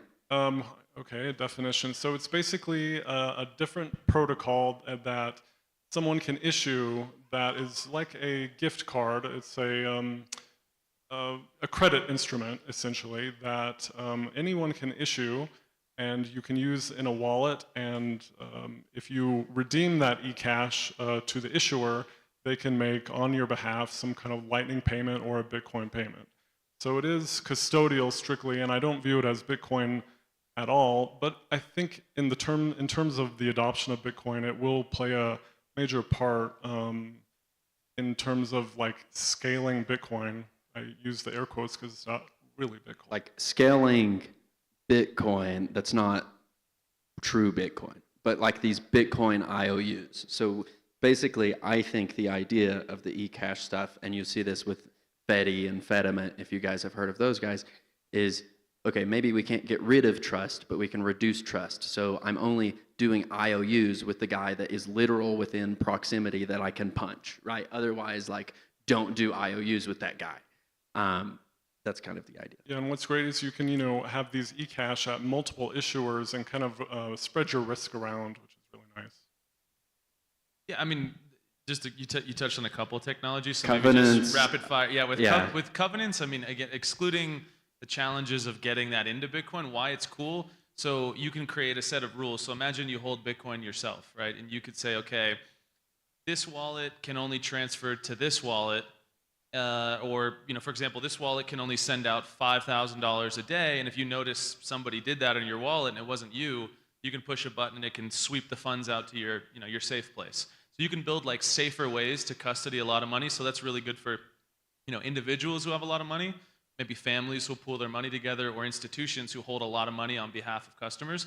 You can put rules to protect assets as opposed to just like this big multi-sig where you have all these different people signing the equation. And then I mentioned the Lightning. So and Dallas, Yeah. just to distill and see if I get that right. It sounds like basically covenants could enable spending policies and both like on-chain alarms in a way of like, hey, we've seen and detected that X amount was spent and you weren't expecting that. So now like look at your wallet and seed setup. So these are all things that are being built. Yeah, I mean, and that's the beautiful part about Bitcoin is when you send a payment, it's final, right? So the government can't stop you, but if someone sends your money, it's also final, right? And so it's like more things like that that can protect your money to make sure it doesn't go totally to the wrong place, I think is a big win for consumers broadly. And then with eCash is super cool, right? I mean, it's private, obviously between people. There's no on-chain footprint. There's no block explorer. You could go in, look at the transaction and see the entire record like you can on Bitcoin. But to your guys' point, it's not Bitcoin per se, right? But obviously, with Lightning, people say, well, that's not Bitcoin, but it's like, it's redeemable for Bitcoin. And I think as these things build out, you're gonna have the different eCash mints, which are like kind of little banks, sort of hold each other accountable, right? You could sort of try to withdraw funds out of another one, and then if there seems to be a problem, right, one will fade away, we'll move on, and people are actually now even starting to split up their money into multiple mints. So if you have, just random number, $10,000, you could have $1,000 in 10 different mints. And so if one of them's a bad actor, you lose $1,000 as opposed to everything you have. And so there's some cool stuff happening in that way. I hope that's not too in the weeds. And I think you could even see solutions that sort of like aggregate and abstract the ability to sort of diversify what mints you're getting IOUs from if we agree that those IOUs are like semi-consistent. But anyway. I think one of the things that probably positively affected us the most in Bitcoin sort of protocol development was the introduction of Taproot. And one of the things that Taproot did was kind of create the basic interface for smart contracts. Now, so again, my day job, we spend time with very, very large enterprise. And at the end of the day, for large enterprise companies, contracts are at the base of commerce, right? So for a big company, the payment isn't actually like the most important thing. A large enterprise will have worked with another company for many years with lots of money on their balance sheet, and they say, hey, we're going to deliver these goods and services, and here's the contract, and when we deliver them, you're going to pay us this amount. And so, I think one of the more powerful things that have been unlocked is, the ability to map these smart contracts for payments. And so, when I'll talk to a large CFO, I don't generally start with, Bitcoin or the protocol. What I'll tell them is like, you guys don't know this, but you are like the wildest, craziest, burn down the banks people. And they'll look at me like super crazy. And I'll say, because like for you as a company, you actually already believe money is somewhat ephemeral. And what I mean by that is, you and I might question how much money do we have, before we were on the Bitcoin standard by looking at how much money we have in the bank account. But a large corporation doesn't do that. And actually a large corporation runs a balance sheet report of sitting out of some financial software like Oracle or Microsoft or whatever, and that's their source of truth. That's how much money the company has.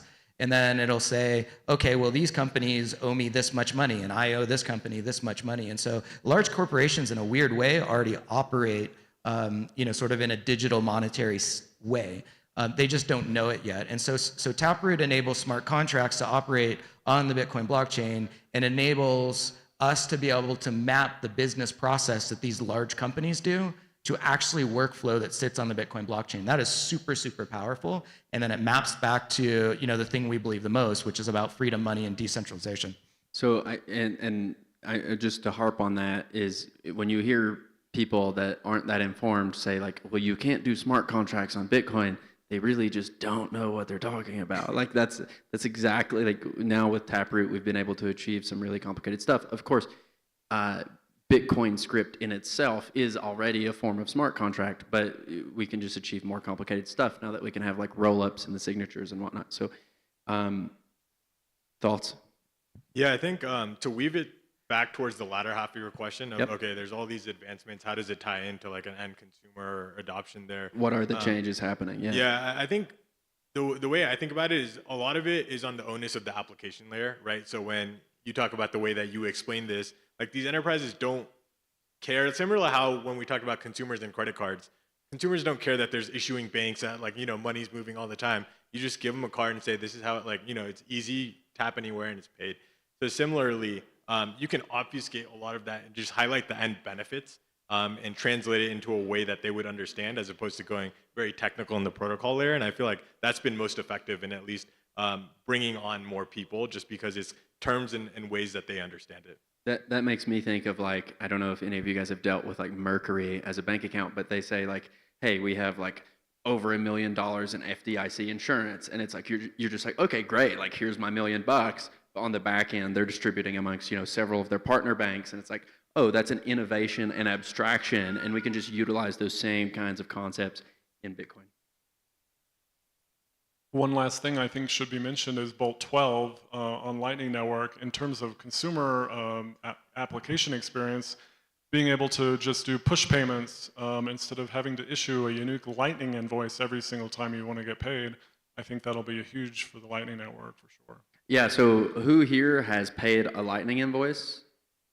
And who here has it needed to follow up and pay again, and then you have to ask the other person to generate another invoice? Yeah, you know the flow, right? Okay, but if there was that static QR that we now get with Bolt 12, and you're just like, yeah, I have your QR. It's like a Venmo or a WhatsApp QR. Just bam, I can keep sending those payments. You know.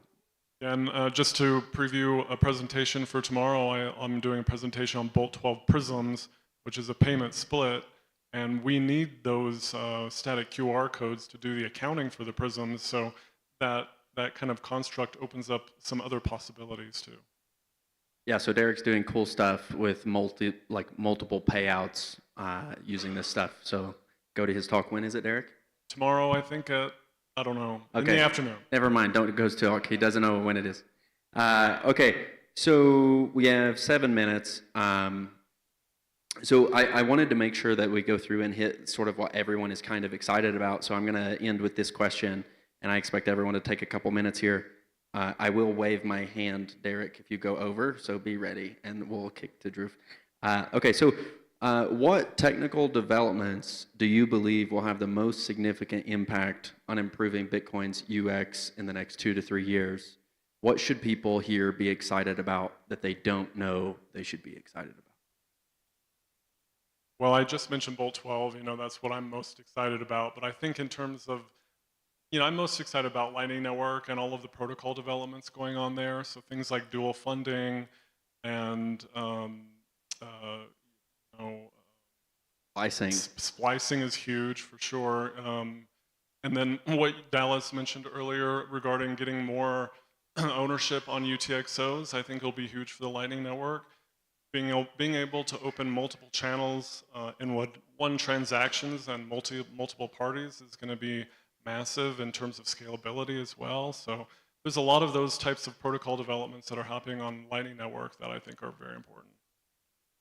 Yeah, I've kind of like talked on this earlier, but for me, it's really just like the user like interface and how people interact with it. Like, there's so many interesting things going on protocol development.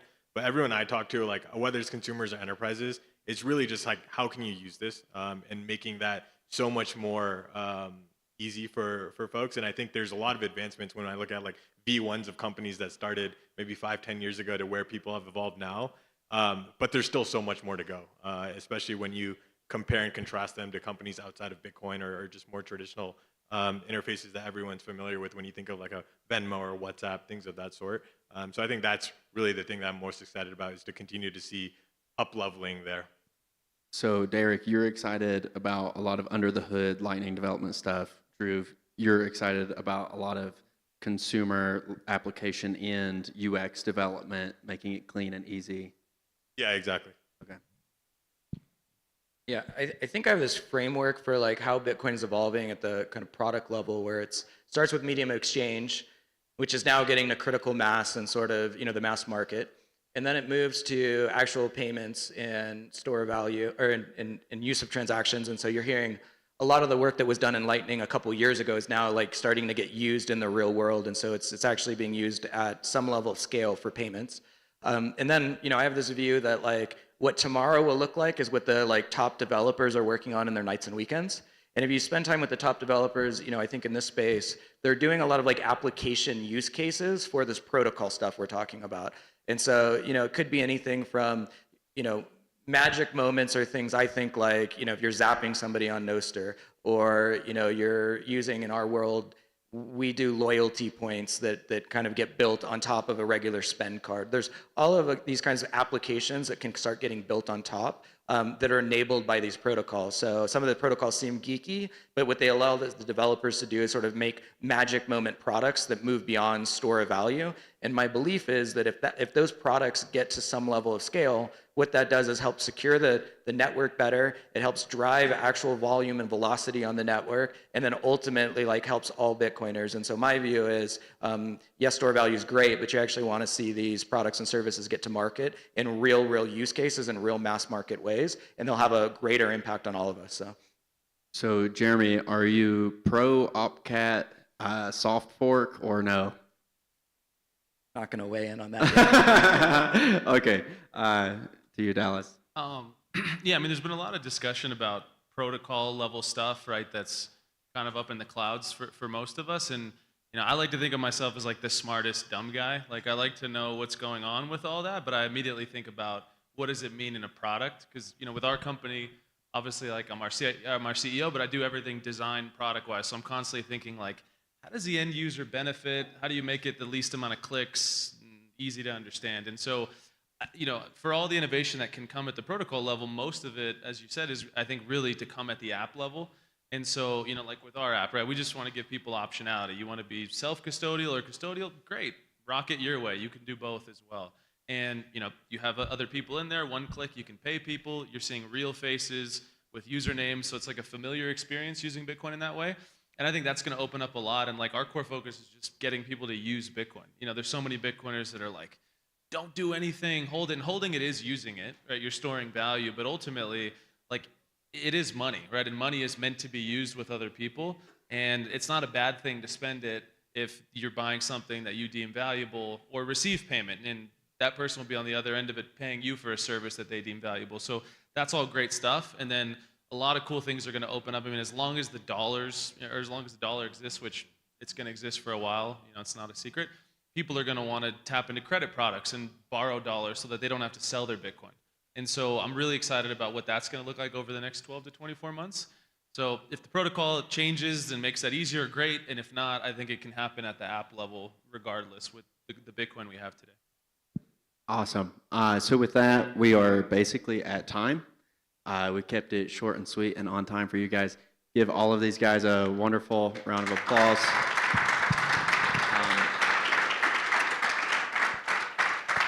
And for those of you guys interested, I just got added on for tomorrow at the end of day for a talk. So I'll be doing Lightning and the intersection of fiat and interoperability and real world use cases of all of that stuff. So that'll be tomorrow at 5:10 if we're on time. Thank you guys, and yeah, just keep being awesome, keep building. Thank you guys. Thank you guys.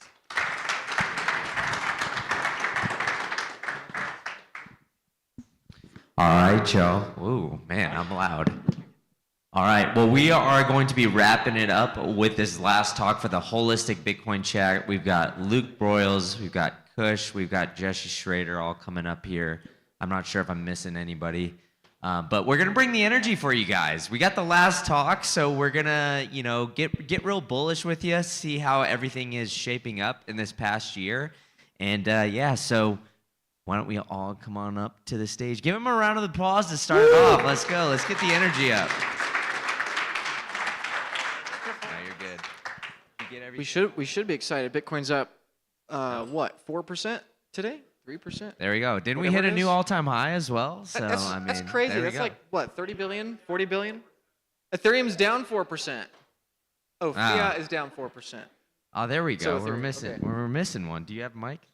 I don't. You jumped the gun a little, Brandon. Yeah, my bad. I forgot Jack over here.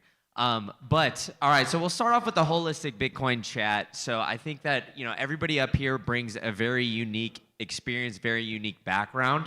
So I think we'll kind of structure it a little unique in a sense, where we'll go down the line and talk about what the developments we're seeing in each of our respective industries.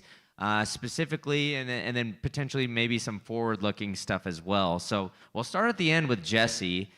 You can tell us a little bit about Amboss and what you guys are doing, but I'm really curious on, although we're seeing the price rip and roll here, I think the interesting aspect that you're going to bring is a lot of the Bitcoin development in businesses and how you see that forward-seeking here through 25.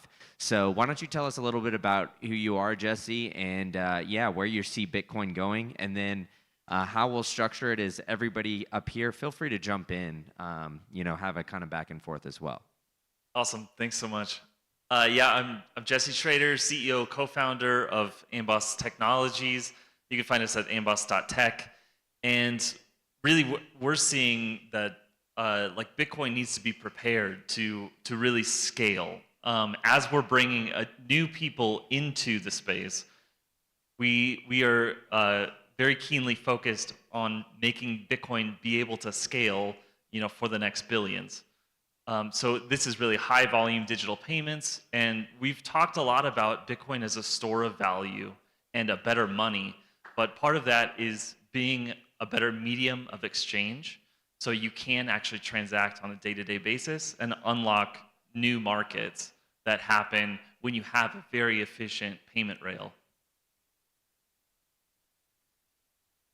Hi everyone, I'm Khushbu Khuller, the venture partner at Lightning Ventures. So Lightning Ventures is a US-based VC firm, and we invest in Bitcoin native startups. In fact, I had a AMA with you last year, and today I'm here. I'm based out of Singapore, and this is my first time in Colombia. And I want to thank you, John, for orchestrating this wonderful event and for having me. I mean, this is great. And as far as your question is concerned, from a VC perspective, I still feel there is a long way to go. I mean, there are just a handful of VCs who invest only in Bitcoin native startups. There is a gap there, and we need VCs who invest in Bitcoin native startups, and we need to have a fund size as big as a traditional VC has. So we want more people. The dichotomy is, there is a thing where you are like, where do I, invest, or do I, as an angel investor also, do I do Bitcoin where, as you mentioned about the price, the first thing you mentioned is the price. So it's like 60% YOY CAGR, or do I do angel investing where I would get my money back after a decade or 7 years? So there's that thing. Plus, I think, but I do see a shift here happening, maybe I think 2025 would be a great year, and from a startup perspective, we are seeing more startups pitching to us, and we have a spectrum of funding vehicles. So one is Lightning Ventures, the other one is a Thunder Funder, which is a crowdfunding platform. So even non-accredited investors can invest. So we are trying to do our best in this space. We are trying to help all the co-founders be their guiding force, be their guiding light, and just help them with getting into this Bitcoin ecosystem. I got a question for you, Kush. Have you seen more traditional VCs start to be interested into Bitcoin companies or approaching you guys, specifically asking about how it is in the Bitcoin industry, maybe little differences, some nuances, things like that? not traditional VCs as such, personally speaking, since I come from Singapore, so I have seen VCs approaching to me who are like more of crypto VCs, but they do reach out to me if there is a good deal where they see there's financial projections out there, where there is, a great business model, where there is they won't reach out to me for pre-seed or seed. They generally reach out to me for Series A or Series B startup, but that's a good start. Otherwise, when I started, I never got, a call from them. Maybe one thing is like the price factor, and the second is the FOMO. Like they don't want to miss out, so they want to have this narrative, like, we are also someone who invests in Bitcoin. But anything, I think it's a good start, and maybe we would enlighten them more, and they would shift their focus towards more Bitcoin native startups. Yeah, definitely start to orange pill them. All right, Jack, now where do you see things going from your perspective? Give us a little intro on who you are as well. Does this thing work? All right. My name's Jack. You guys might have to bear with me because I'm super nervous right now. Never spoken like this at any sort of conference or anything. So I'm just going to put that disclaimer out there, but enough. My name's Jack. I founded Onconome Capital, which its mission is really twofold. It's to continue the development of Bitcoin through investments in the solutions. We'll make it more usable, and also educating people on how to self-custody Bitcoin. I believe both of those two things are critically important for Bitcoin to continue with the momentum that it currently has. And I also do a lot of work in Costa Rica, where I live right now, helping facilitate plant medicine ceremonies, and it's interesting seeing the parallels between these very different concepts and practices, but where this holistic practice and a vision towards a beautiful future meet, if that makes sense. Thanks. All right, Jack. Well, I have a question for you. As a guy in Costa Rica, you're at the forefront of a potential new Bitcoin beach, so to speak, with Bitcoin Lake there, if I'm remembering correctly, or maybe that's Guatemala. Bitcoin jungle, excuse me. There's so many of these popping up, right? So even Medellin has a lot of a vibrant Bitcoin scene as well. But at that, like with the work that you're doing in self-custody, has there been a lot more of a development, a lot more of a desire to see that? Have you noticed that in the past year? Specifically with Costa Rica, I would say that from my perspective, there is not a huge need for self-custody amongst locals there. And really the work that's happening down in Bitcoin jungle is so cool because it's allowing people to connect and start to integrate into this system. I haven't seen a lot of Costa Ricans or Ticos as they say down there asking about how to self-custody. It's really the medium of exchange. How can I spend this at the market and buy my food, buy my groceries? So I haven't seen that really, that big emphasis on self-custody. Thankfully, most of my clients are US based or Europe or Australia.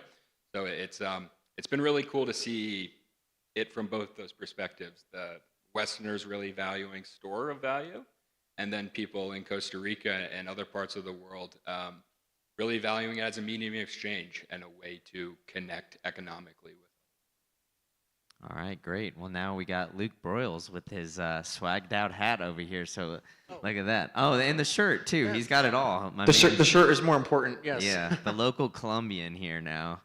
But Luke, yeah, man, what are you looking forward to this year? Tell us, what do you think about what we got here now that we're ripping and rolling, man? What do you mean what we have here? You mean? I mean, high price. We've got potential Bitcoin strategic reserve in the U.S. We've got all these different kinds of things happening and developing in the Bitcoin space that I think if you told any of us this a year ago on stage, we'd all think you're crazy. So, yeah. Well, I don't know. I actually been consistently wrong. I mean, I was surprised when El Salvador adopted Bitcoin. That was earlier than I was guessing. I was surprised by how many coins Michael Saylor was able to get. I was surprised Trump and Kennedy and Vivek all were pro-Bitcoin, or at least Bitcoin neutral, right? Open to it. And it feels weird thinking that there's a non-zero chance that today was the last trading day before potentially there could be a Trump executive order. Not that he would do that. We don't know, right? We don't know what's going to happen, but there's a non-zero chance that it could happen Monday, right? So anyway, that's kind of a weird feeling to be sitting here and now we're talking about this and it's over 100 grand, and yet people outside of Bitcoin still get nervous when it falls to 92, like, oh, it's crashing. So anyway, but more than anything, I think that's unbelievable to me. I would fully agree with what you were saying a moment ago. I work with people in self-custody all the time, and people that are mining all the time. For those that don't know, I work at Blockware, where I'm really happy with the work we do there because a large part of what we do is we make mining accessible to people outside of the U.S. with hosted mining.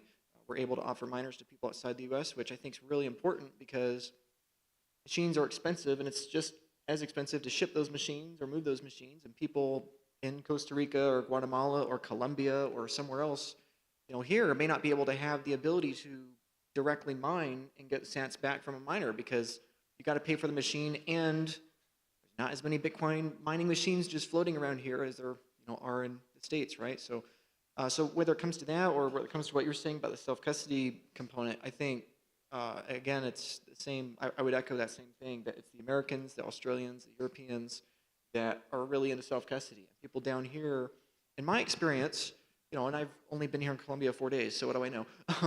But between where I have spent a little more time in Costa Rica and especially Guatemala, people in Bitcoin, their big pain point is that medium of exchange component. Their big pain point is, I need to make more money, right? If they don't have enough food, they don't have enough clean water or education for the kids, right? Their main priority is not, how do I store up money for my retirement 40 years from now? Their main priority is, how do I earn more income in the first place? And so for them, I think Bitcoin provides an opportunity to get new job opportunities, not have to pay as much in credit card fees. In Guatemala, for a lot of people I met down there, granted there was a bit of a language barrier, but with translators and everything, it was really interesting to hear again and again and again how so many people there got basically a 5 to 15% pay raise just because they used Bitcoin, because they were no longer paying credit card fees. And so even if they don't save a single dollar or a single sat in Bitcoin for a decade, that's still going to benefit their lives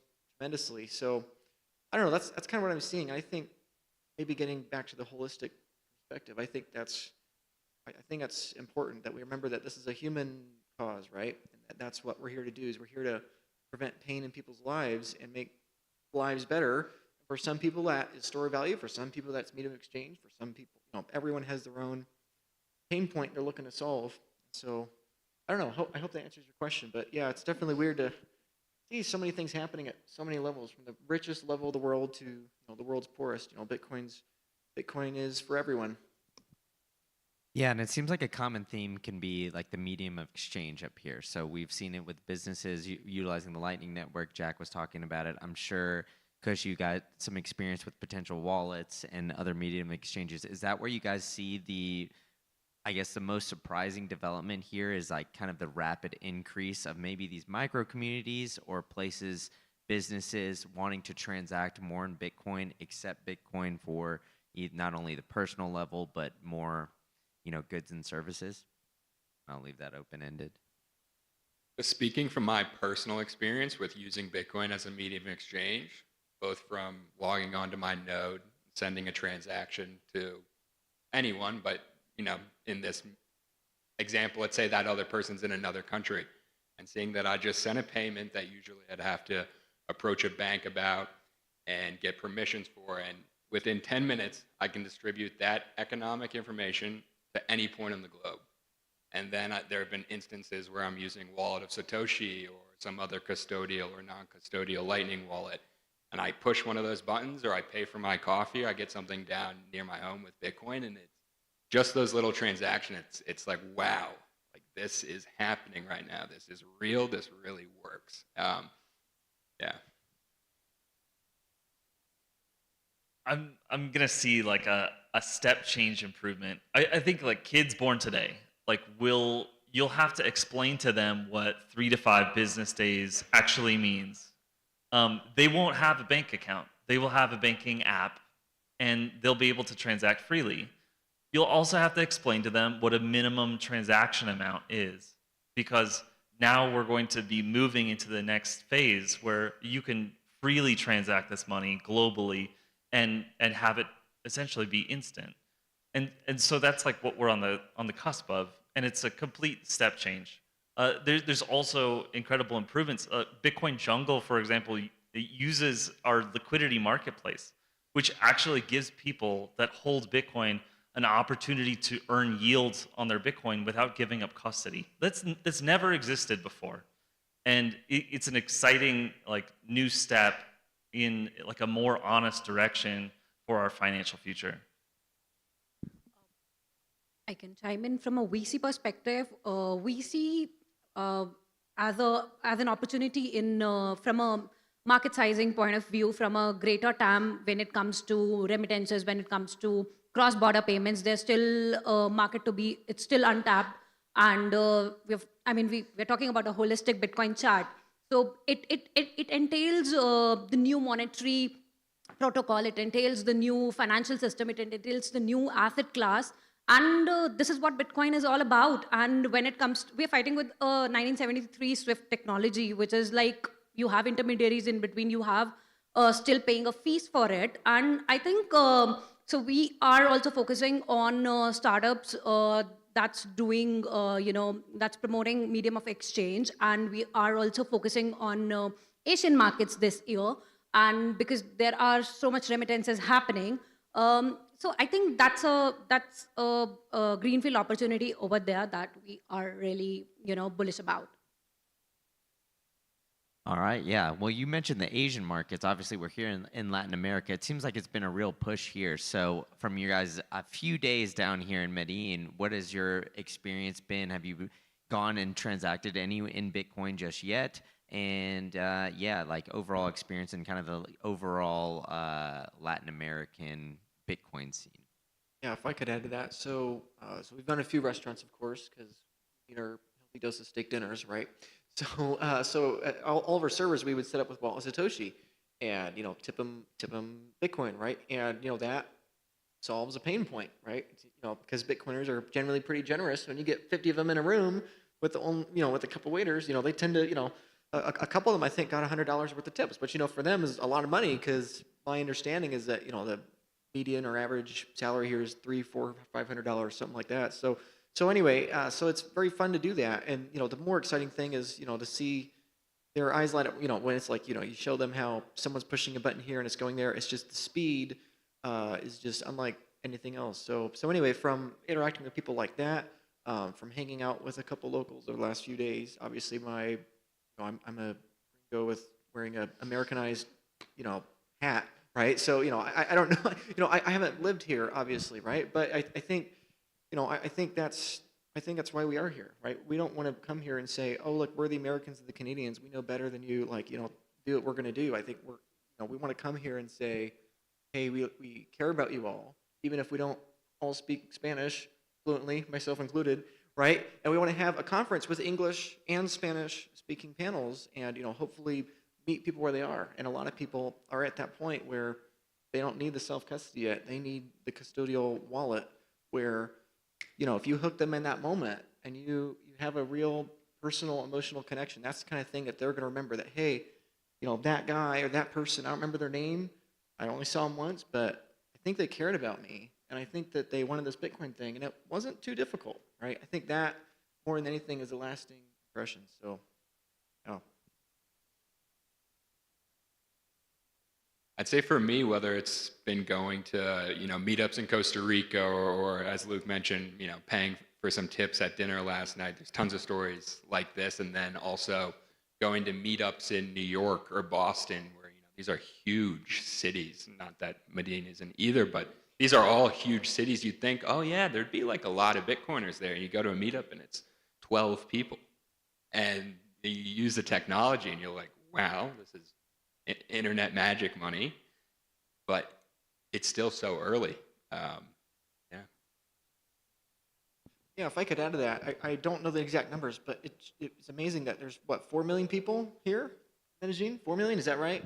There's, 6.5 in El Salvador. It's like, as much as Bitcoiners talk about El Salvador, it's like this city alone probably has, I don't know, nearly as many people, and probably have GDP larger than El Salvador. I don't know that for sure, obviously, but it's like, that's just amazing, to your point of how early we are, that it's like, this is, like, this city alone is like a whole untapped El Salvador, and this is like the first conference of it. And there's a whole other country around the city, right?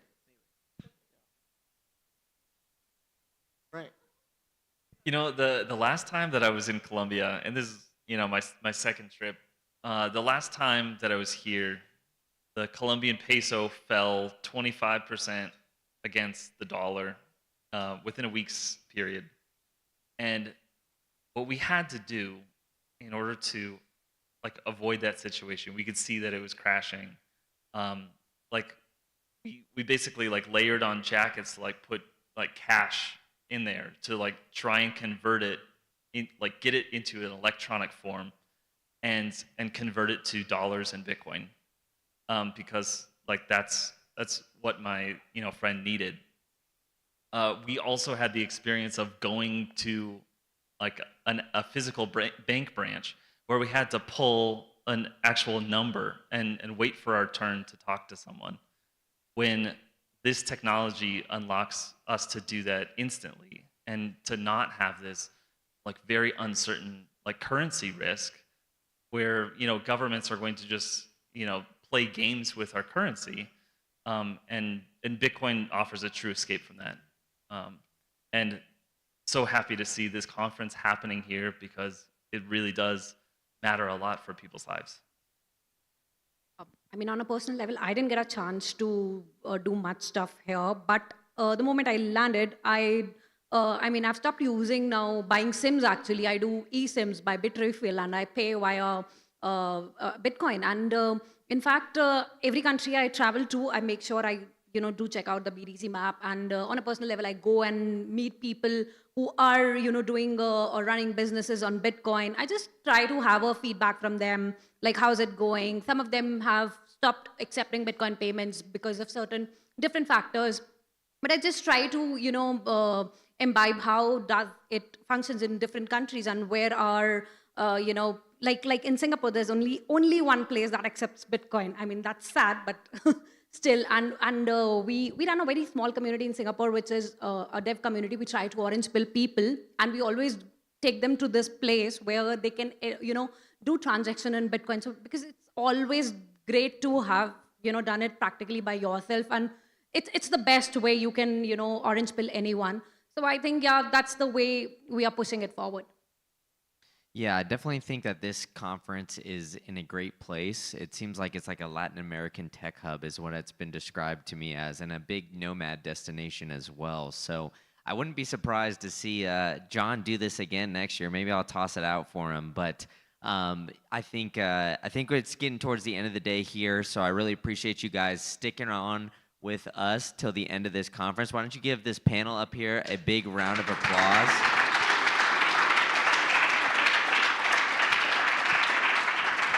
And then I believe there's Satoshi Nakamoto tonight, so hopefully we see you guys all there. And yeah, thank you all to John and everybody, and thank you guys for coming on up. Give him one more round of applause, and let's get out of here, folks.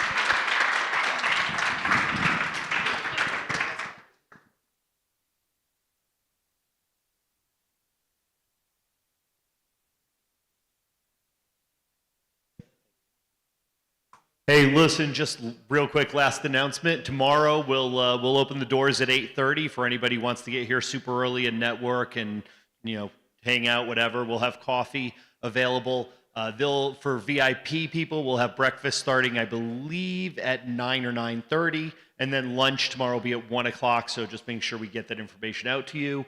And really appreciate you guys coming out the first day, and we certainly look forward to tomorrow and the Satoshi Nakamoto tonight. So thanks.